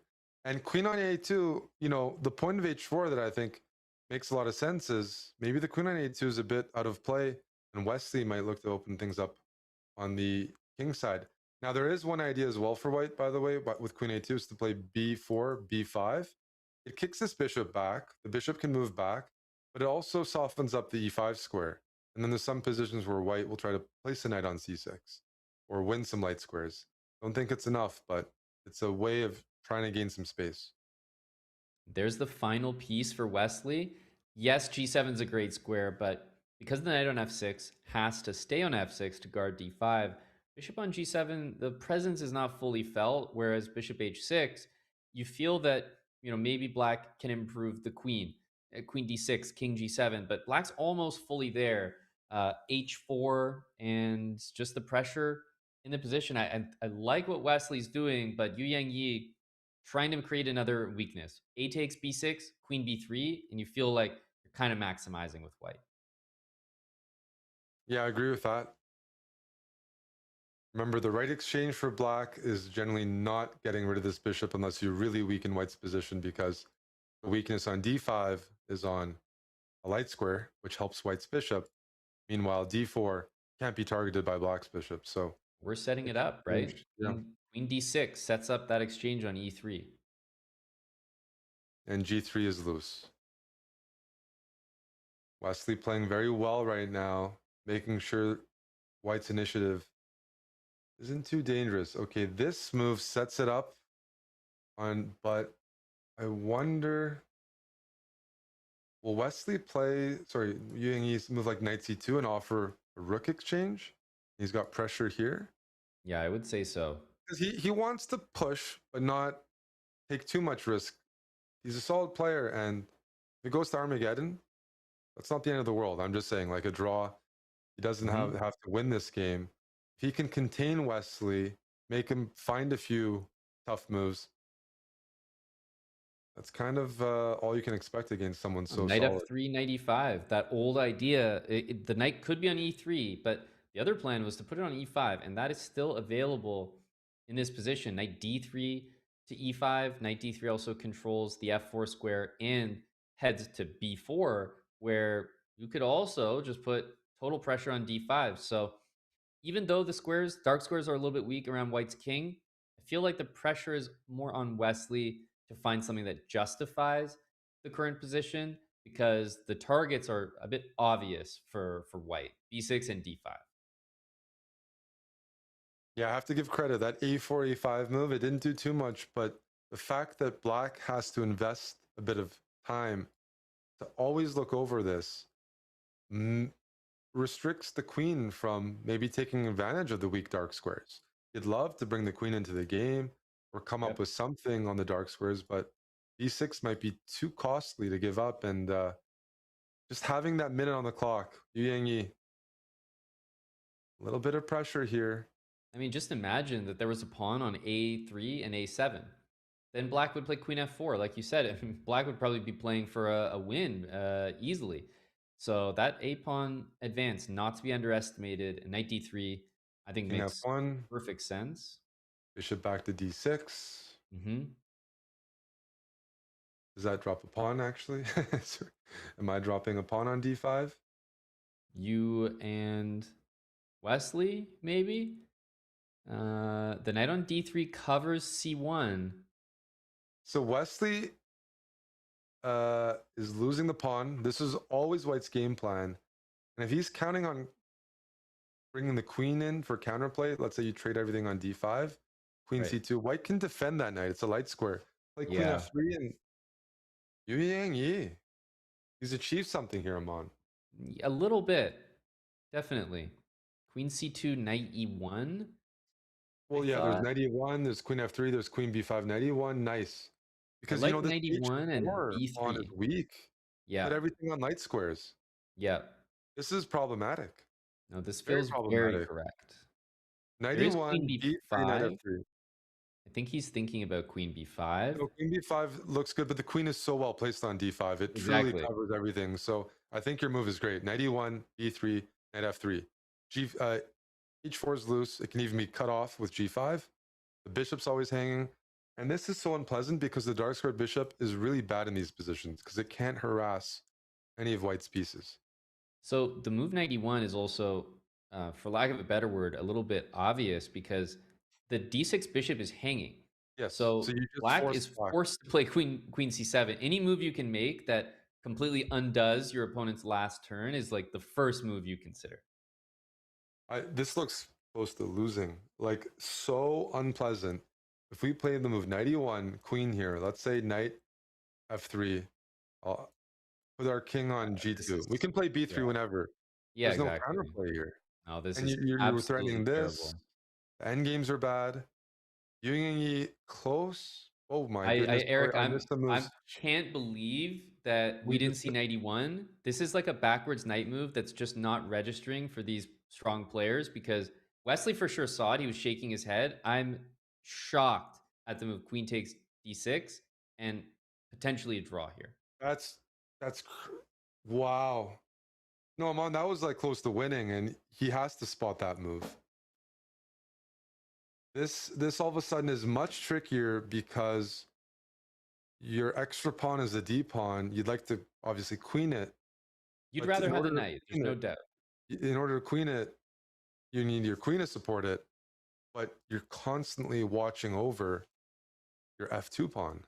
So the game continues. Like you can still win it. Queen e3, everything is protected, but I think there was no comparison to that position we were looking at. So that was, I think we can still say a huge opportunity missed, but Wesley, no matter what, blundering that d pawn, he cannot win this game effectively. And so this is Yu Yang Yi playing with an opportunity to move on, or we'll see more chess with Armageddon. Yeah, White definitely has the chances here, but so much easier. Plan as black is clear. You don't trade the queens. You harass the f2 pawn whenever White's queen goes too far away. You harass White's king if the king starts coming to you. You just make sure that the queen has to stay close to. Yeah, queen e3. Queen e3 as a fallback. That's right. I think the other thing you can do when the queen's on e3 is you can start to move your king, realizing that everything is defended and ooh. Well, you can win h4, but you're losing one of these pawns because let's say king g7, you take here and I go queen d5. I'm winning a pawn back, right? Yep. And the h pawn is not as useful in these queen endgames. That's exactly what's been played. In a different order, I guess. Yeah. Queen d5. Still, I find that the position is a little bit more mobile for White, trading like queen g3 here, and then queen e3. I think this is somewhat of an achievement just in terms of like now the pawns can move, and I do think this White king should start to make a journey. Everything's defended. You can really just start going anywhere you want because queen trades are always good for you. No, you make a good point. This position, there's more clarity here. You have a 3-on-2, so you try to bully the queen back because you can't exchange. Wesley, by putting the pawn on b4, takes away the opportunity to trade with c4. So Yu Yang has to trade this way, but this is why it's quite annoying. You can bring the king in, but it can be, if you ever elevate this f pawn, I mean in the future, queen c3 can always be played. This is a hard conversion. That's why I wasn't sure if Yu Yang should have gone into this when he did instead of waiting a bit and then going for it. Well, the It thing seems like about Wesley these, knows how to defend it. yeah, I pretty well. agree. He's playing like as if this is a big error to have gone here. He's Queen doing a really c3, good this job. idea is really annoying. This is a textbook.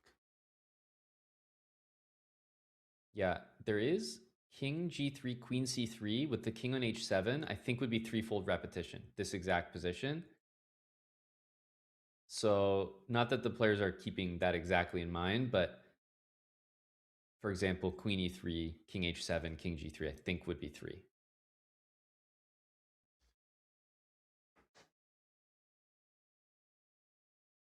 Very well done. Wesley's proving that he knew this endgame very well, getting the pawn on b4, anchoring it in, putting the queen on c3. It's been effortless. Yeah, it really has. You have to start moving the pawns as white, but oh, this could be it. King g3, king h7. I thought that was 3 times.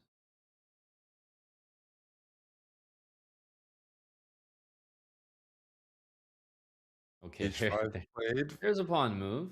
No more 3-time repetition. You walk the king to g4.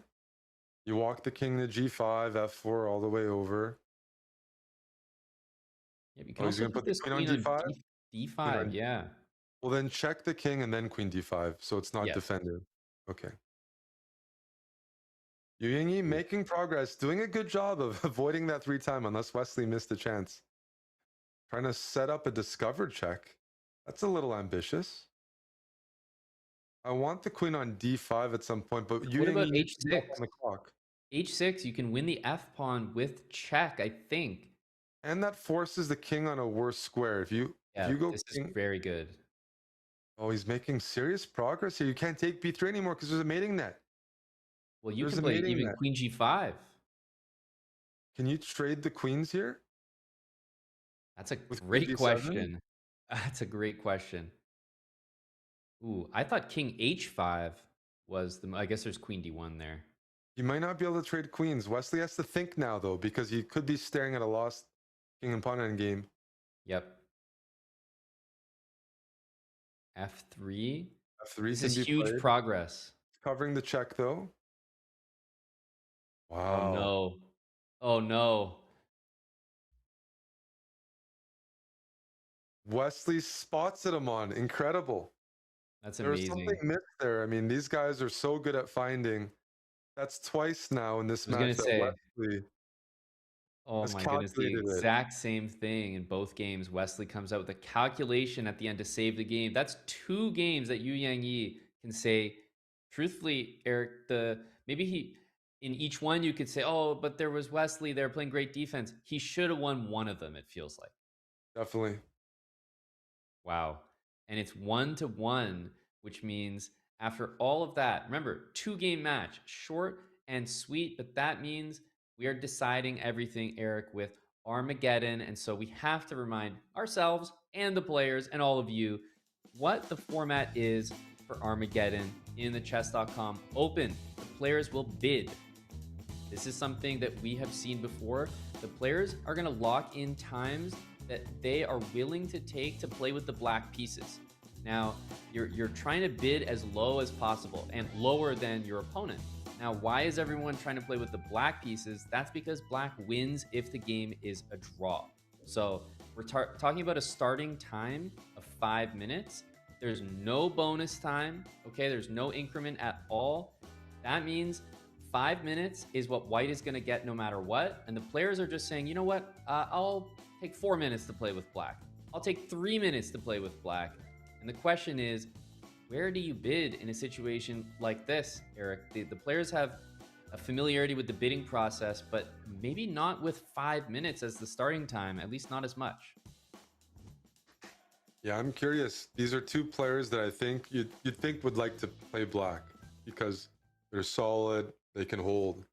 Two But draws we've so seen, far. yeah, two draws so far. Yeah, so this means What that would you we're, bid? yeah, I guess I would say anything less than 3 minutes is probably a little crazy. That's too much, that's almost half the time. And above 4 minutes feels like you're not going to win the bid. Someone's going to go lower than that. So I think it's somewhere around the 3.5, 340. 319, three. Yeah, Okay, okay. somewhere around there. I feel like 320 to 340 is like the sweet spot, but that's a complete guess. I have no No, idea I tend to what the agree. players are going to bid. I think if I think some players will go under 3.5. That's why I was guessing 319, 329, 324. Guessing that there could be some bids at 330, 325 around there, but not much lower than that. And it could be wrong that it's closer to 345. But I think what you said is right.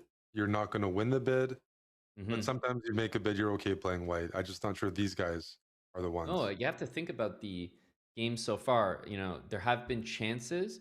So I actually think a sneaky way to approach this might actually be to just kind of let the bid go. Like bid something relatively high so that you hope your opponent goes lower and you hope you get white. Because I actually think if time becomes a real factor in these games, so many of these could be wins. That they're actually, despite two draws, there have been serious winning chances twice in both games. And with less time on the clock, I don't know that those become draws, Eric. I think that they actually do become wins. Definitely. Yang, he's been pushing, he's been doing real well. But Wesley, like, showing his class, like holding Well, I two see, positions Eric, like we that. actually have the bids locked in by the players. So despite our graphic there and all of our talk about, great analysis of 5 minute Armageddon, I think that was just incorrect. And it actually is 10 minute Armageddon. And so that's why the players have bid a bit more normal for 10 minutes. We have 8 minutes and 8 seconds from Yu Yang Yi. And we have 7 minutes, 59 seconds for Wesley. Based on the bids, a little bit of a mental victory, I think, for Wesley, bidding just 9 seconds less and will play with the black pieces. That means that Yu Yang is going to have the full time, which now, based on the fact that it's a 10-minute game, we're told that means it's going to be 10 minutes against 7 minutes and 59 seconds. White pieces for Yu Yang Yi, black pieces for Wesley So. Yeah, I agree. I think that you feel good as black. 2 minutes in a 10-minute game, proportionally, not as bad. We were thinking about 3.5 out of 5. Yeah, no, this isn't a big issue. One thing I'm noticing though is Ewing plays pretty fast. So at 2 minutes, like when he played with White, he was trying to stay up on the clock, and that could still be pretty impactful. If Wesley gives Ewing another position like he's had, that'll be a problem. But Yeah, I do think the fact that it's another full 10-minute game is also pretty meaningful. Like this is going to be quite a lot of chess for the guys. They played 9 rounds, Swiss 10-minute time control. Then they played 2 more games. They're playing the maximum number of games that they could play. It's just a lot of chess for one session. 12 rapid games in a 4-hour span is insane. Like that's a really serious day. Holy cow. I mean, World Rapid and Blitz, you're doing like no more than 5 rounds in a full day, doing 12 in 4 hours. At some point, we're expecting to see some blunders or maybe the brain turns off. But yeah, here we go. Wesley So, Armageddon, playing black against Yu Yang Yi. He's playing how he normally plays. Solid. Let Yu Yang Yi take the initiative here, and already an opening that fits the match situation, I think. Yep, I agree with that. Also, pay attention to the time deficit. Remember, it was 2 minutes to start things off, which means that if you see the time discrepancy between the players start to go, closer to 1 minute, it probably is a really good sign for Wesley. Because then, if time evens up, Eric, you're starting to say, well, hang on, Wesley's just playing this game with draw odds. Yeah. Yo, Yu Yingyi playing quickly here, wants to always have that time advantage. And a4, like when you do this early, you try to weaken. Yeah, you provoke b4. Means the c4 square is a bit softer, and often that's exactly where this knight on b1 goes, like knight d2, knight c4.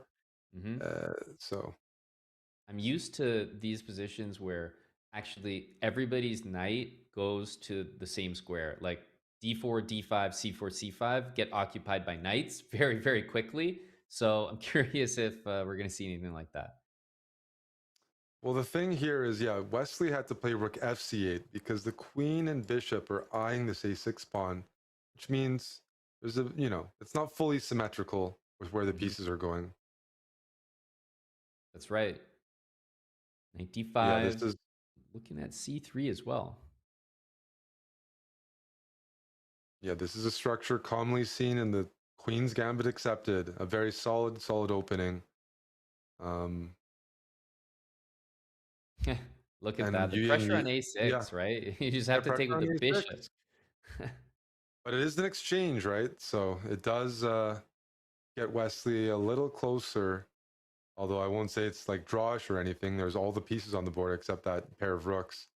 And if you're looking to make progress as white, you're thinking about your bishops and how they're pointing towards Black's king side and seeing if there's ways to do this. By the way, I see what Wesley's doing, but something seems off. It feels like white is just the bishop on c8, like white's too ahead in development. Yeah. Feels like there should be a way to maybe put some pressure here. You can even pull the bishop back and look at ideas with knight d6. Obviously, there's knight c3 in certain positions, but bishop c4 maybe first as a starting move. Yep, I like bishop c4 a lot. And if bishop b7, then perhaps the idea of bringing the bishop back to g3 with knight d6. Mm-hmm.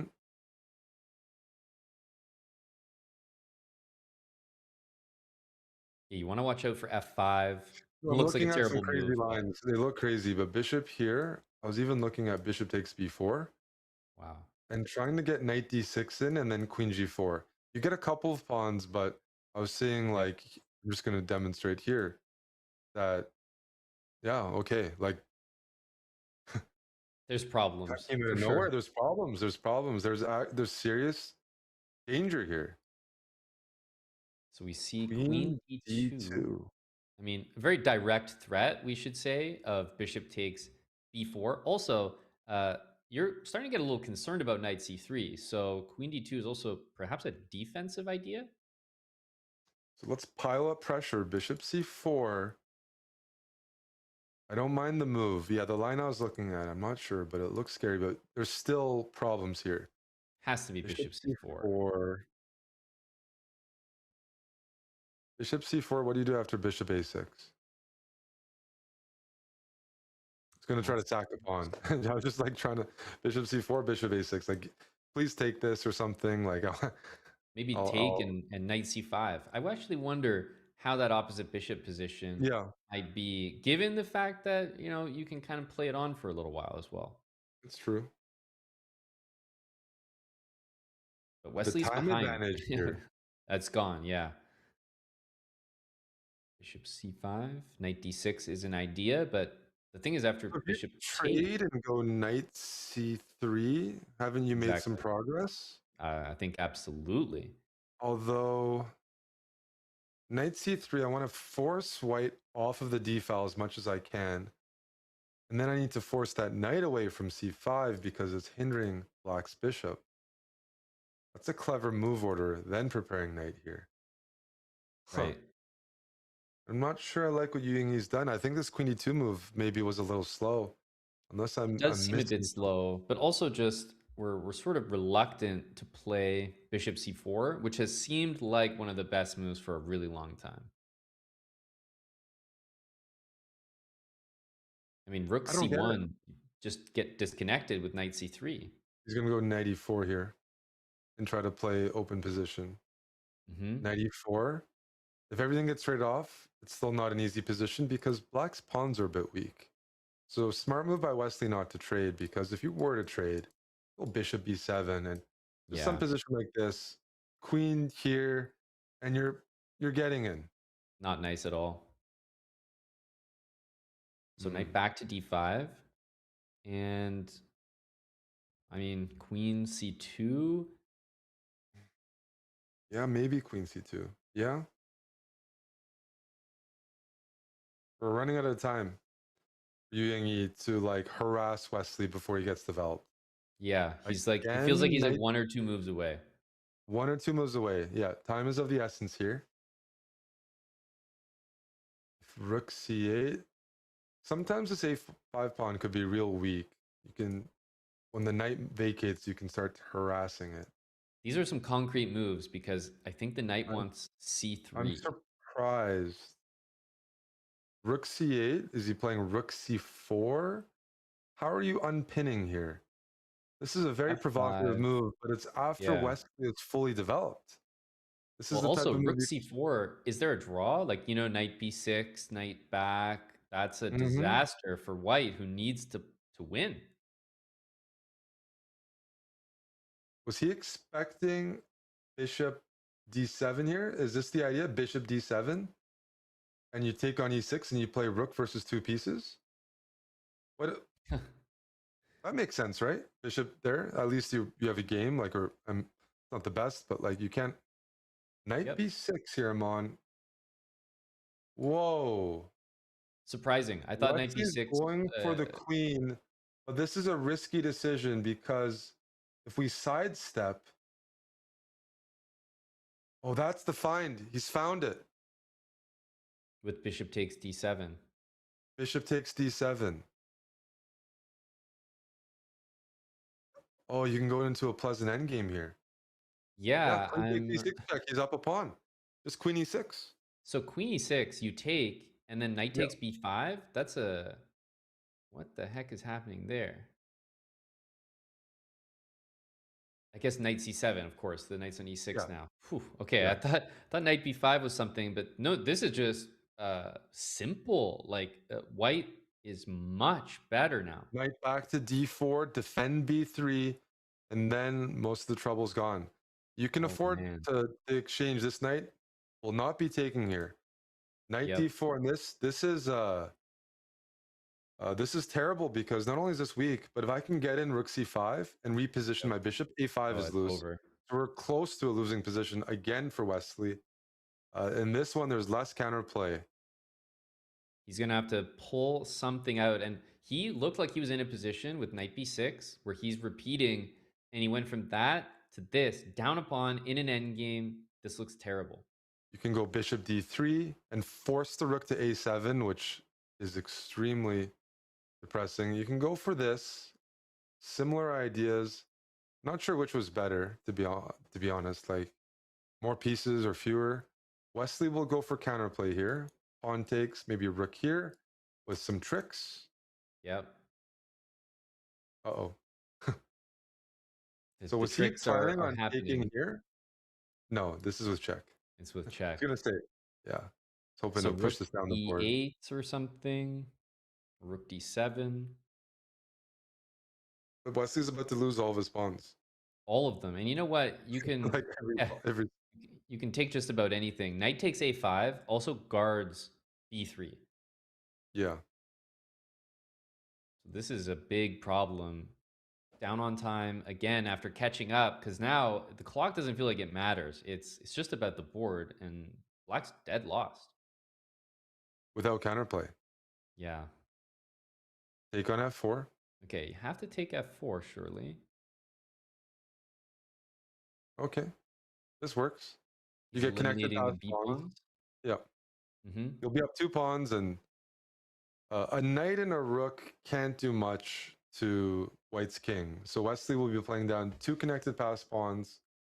And I'm not sure if he's looking to harass the king or looking to try to stop the pawns, which in the long run is a losing battle. This is completely winning, but In the short term, maybe you try to get your rook behind.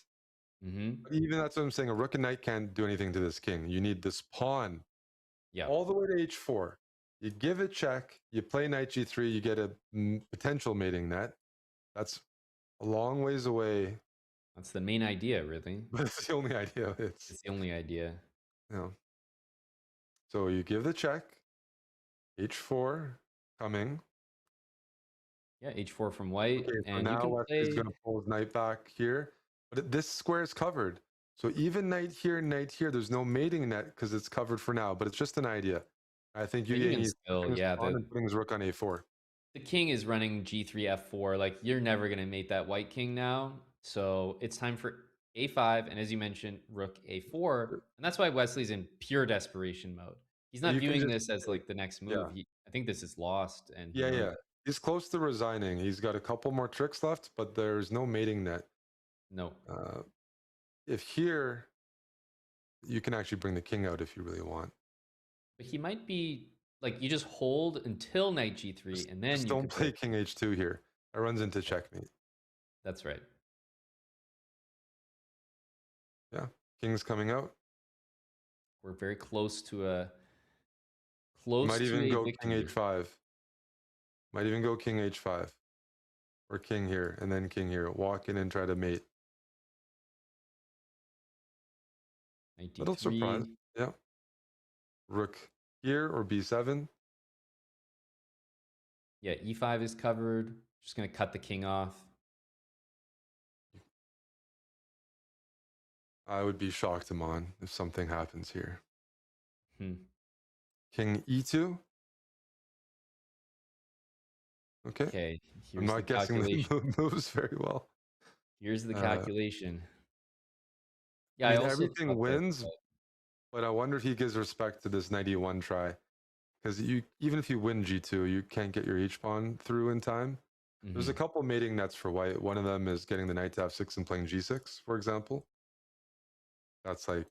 But you start to feel as white that I shouldn't really have to give up my g-pawn with check. I agree. I agree. This is completely winning. h3. e6. And looks like you have to try rook here right away. Knight f4. I'll just say his conversion has not been... there's some funny stuff happening. It's still completely winning, but... I'm impressed that Wesley didn't lose to the a-pawn, for example. I thought the a-pawn was just going to win.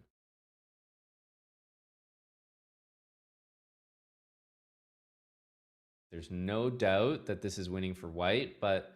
e4, then rook e5, I guess. I wanted my king on g6 earlier. I was advocating run the king down, checkmate.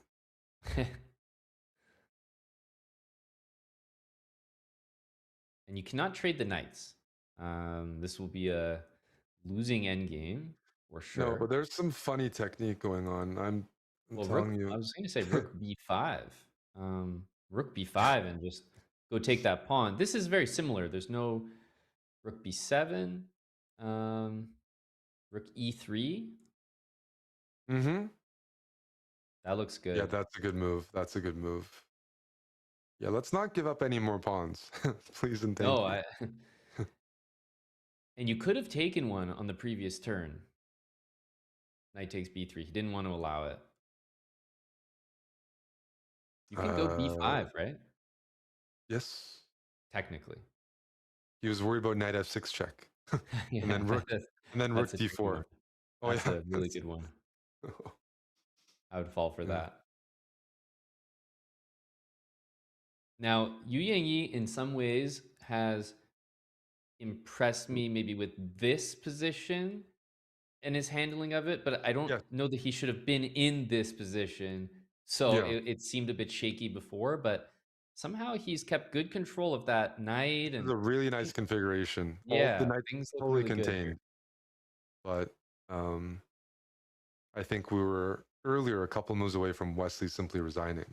So exactly. Yeah, b6, rook b5. Yeah. You can now bring your king in and push that pawn through. The knight's contained, and that's usually the counterplay. That's right. g6, perhaps, and just keep going. g7, you almost want You to... can take, right? You can take and play g7. Yep. Yep, that's it. King f7. Queen with check. Nice line. And then knight d6 if king f7. Nice finish. King f7, knight d6 check, or you queen with check.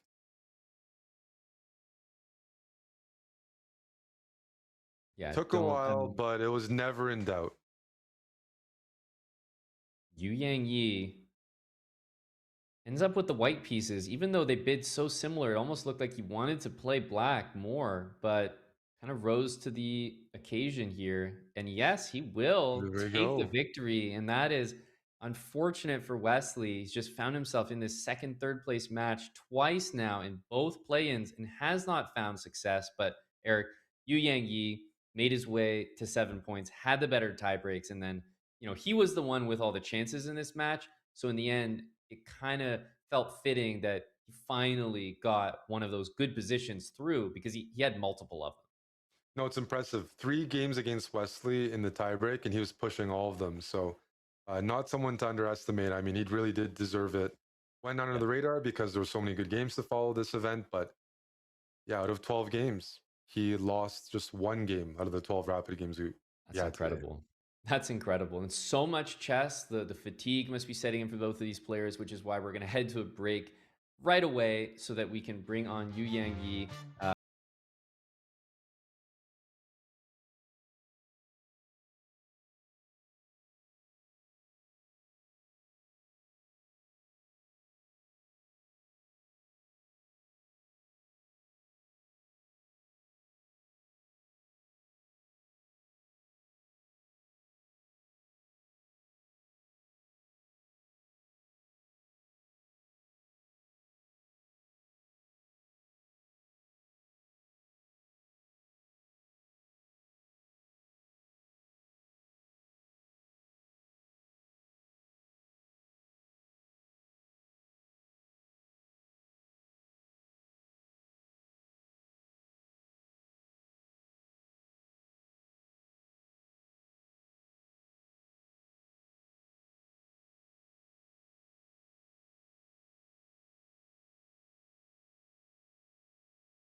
played today? Are you happy with your chess?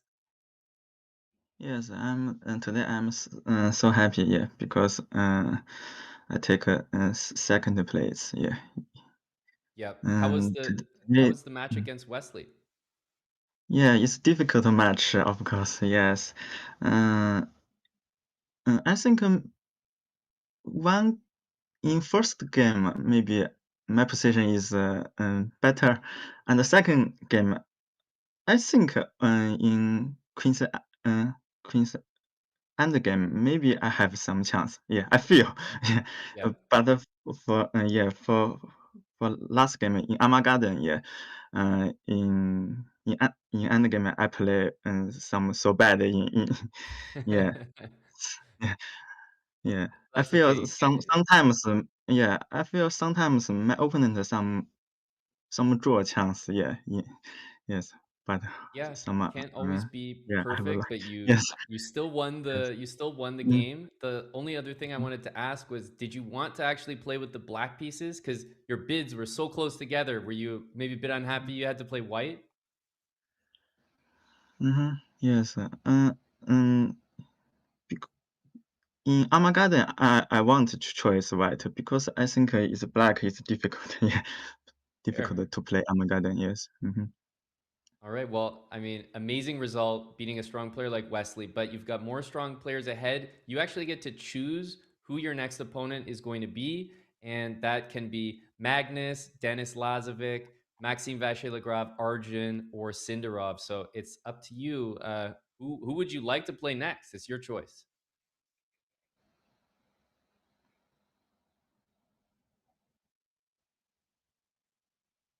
Yu Yangyi, you get to choose who you'd like to yeah, play next. yes, I choose Denis Lazovic, yes, Okay, Denis mhm, Lazovic. So that will yes. be your next matchup here in the playoffs. And I guess we can say with that, you had an extremely long day of chess. Congratulations. And obviously, we will see you for your next matchup against Denis Lazovic. So thank you very much, Yu Yang Yi. And we'll see more of your chess in this event soon. Okay, thank you so much. Yes, I want to sleep. Yeah, because into Beijing is so late. Yeah. Exactly. No, you played a ton Yes. of chess, so many rapid games. So please get some sleep and we'll see you again. Yeah. Yes. Yes. Thank you so much. Okay. Okay, bye for now. That's Okay. Bye. Grandmaster Yu Yang Yi. Amazing to hear his thoughts after Eric. Truly just a grueling day. That is so much rapid chess to play in a row. And well, he did it. He chose Denis Lazovic as well. And I think clearly he's happy to move on and not have to play any more of the play-ins. Whereas Wesley So, we might see him back for play-in number 3 and play-in number 4 if necessary. Yeah, that is a disadvantage, Amon. It is 4:40 a.m. in Beijing. So that means he started the tournament at midnight. And I think I'm a pretty serious night owl. And that's still too late. 12 a.m. to 4:30 a.m. playing against some of the best players in the world. I'm playing like that. That And he is had the really longest day possible, right? that Like is really impressive. That is a disadvantage. Yeah, like that. Some time zones help. Some tournaments I complain, but in this case, players in Asia have to stay up real late. With Pranesh, I mean, he was up late too, right? Yep, Yeah, exactly. yeah, yeah. No, these guys at night striking A back. bit of a But reward then for staying up for that for those. it is, and that's why maybe we saw some new names because you have to like force yourself to stay up to play this event, depending on where Yep. you are.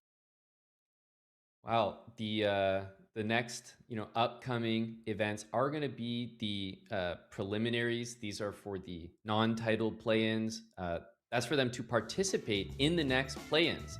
Talk about the qualification system. We've got 9 a.m. Pacific time, noon Eastern. That's when the preliminaries are going to be. That's for these players to join the next play-ins, which are exclusively for grandmasters and the qualified players. So we have the non-titled and then the title. They all work towards the play-ins, which ultimately take them to the playoffs, which is where we saw Yu Yang Yi just select his opponent. So those are taking place on Saturday, the preliminaries, everyone can join, and you can go to the events page for more information about that one. And obviously that leads us to say that's the end of the second play-in.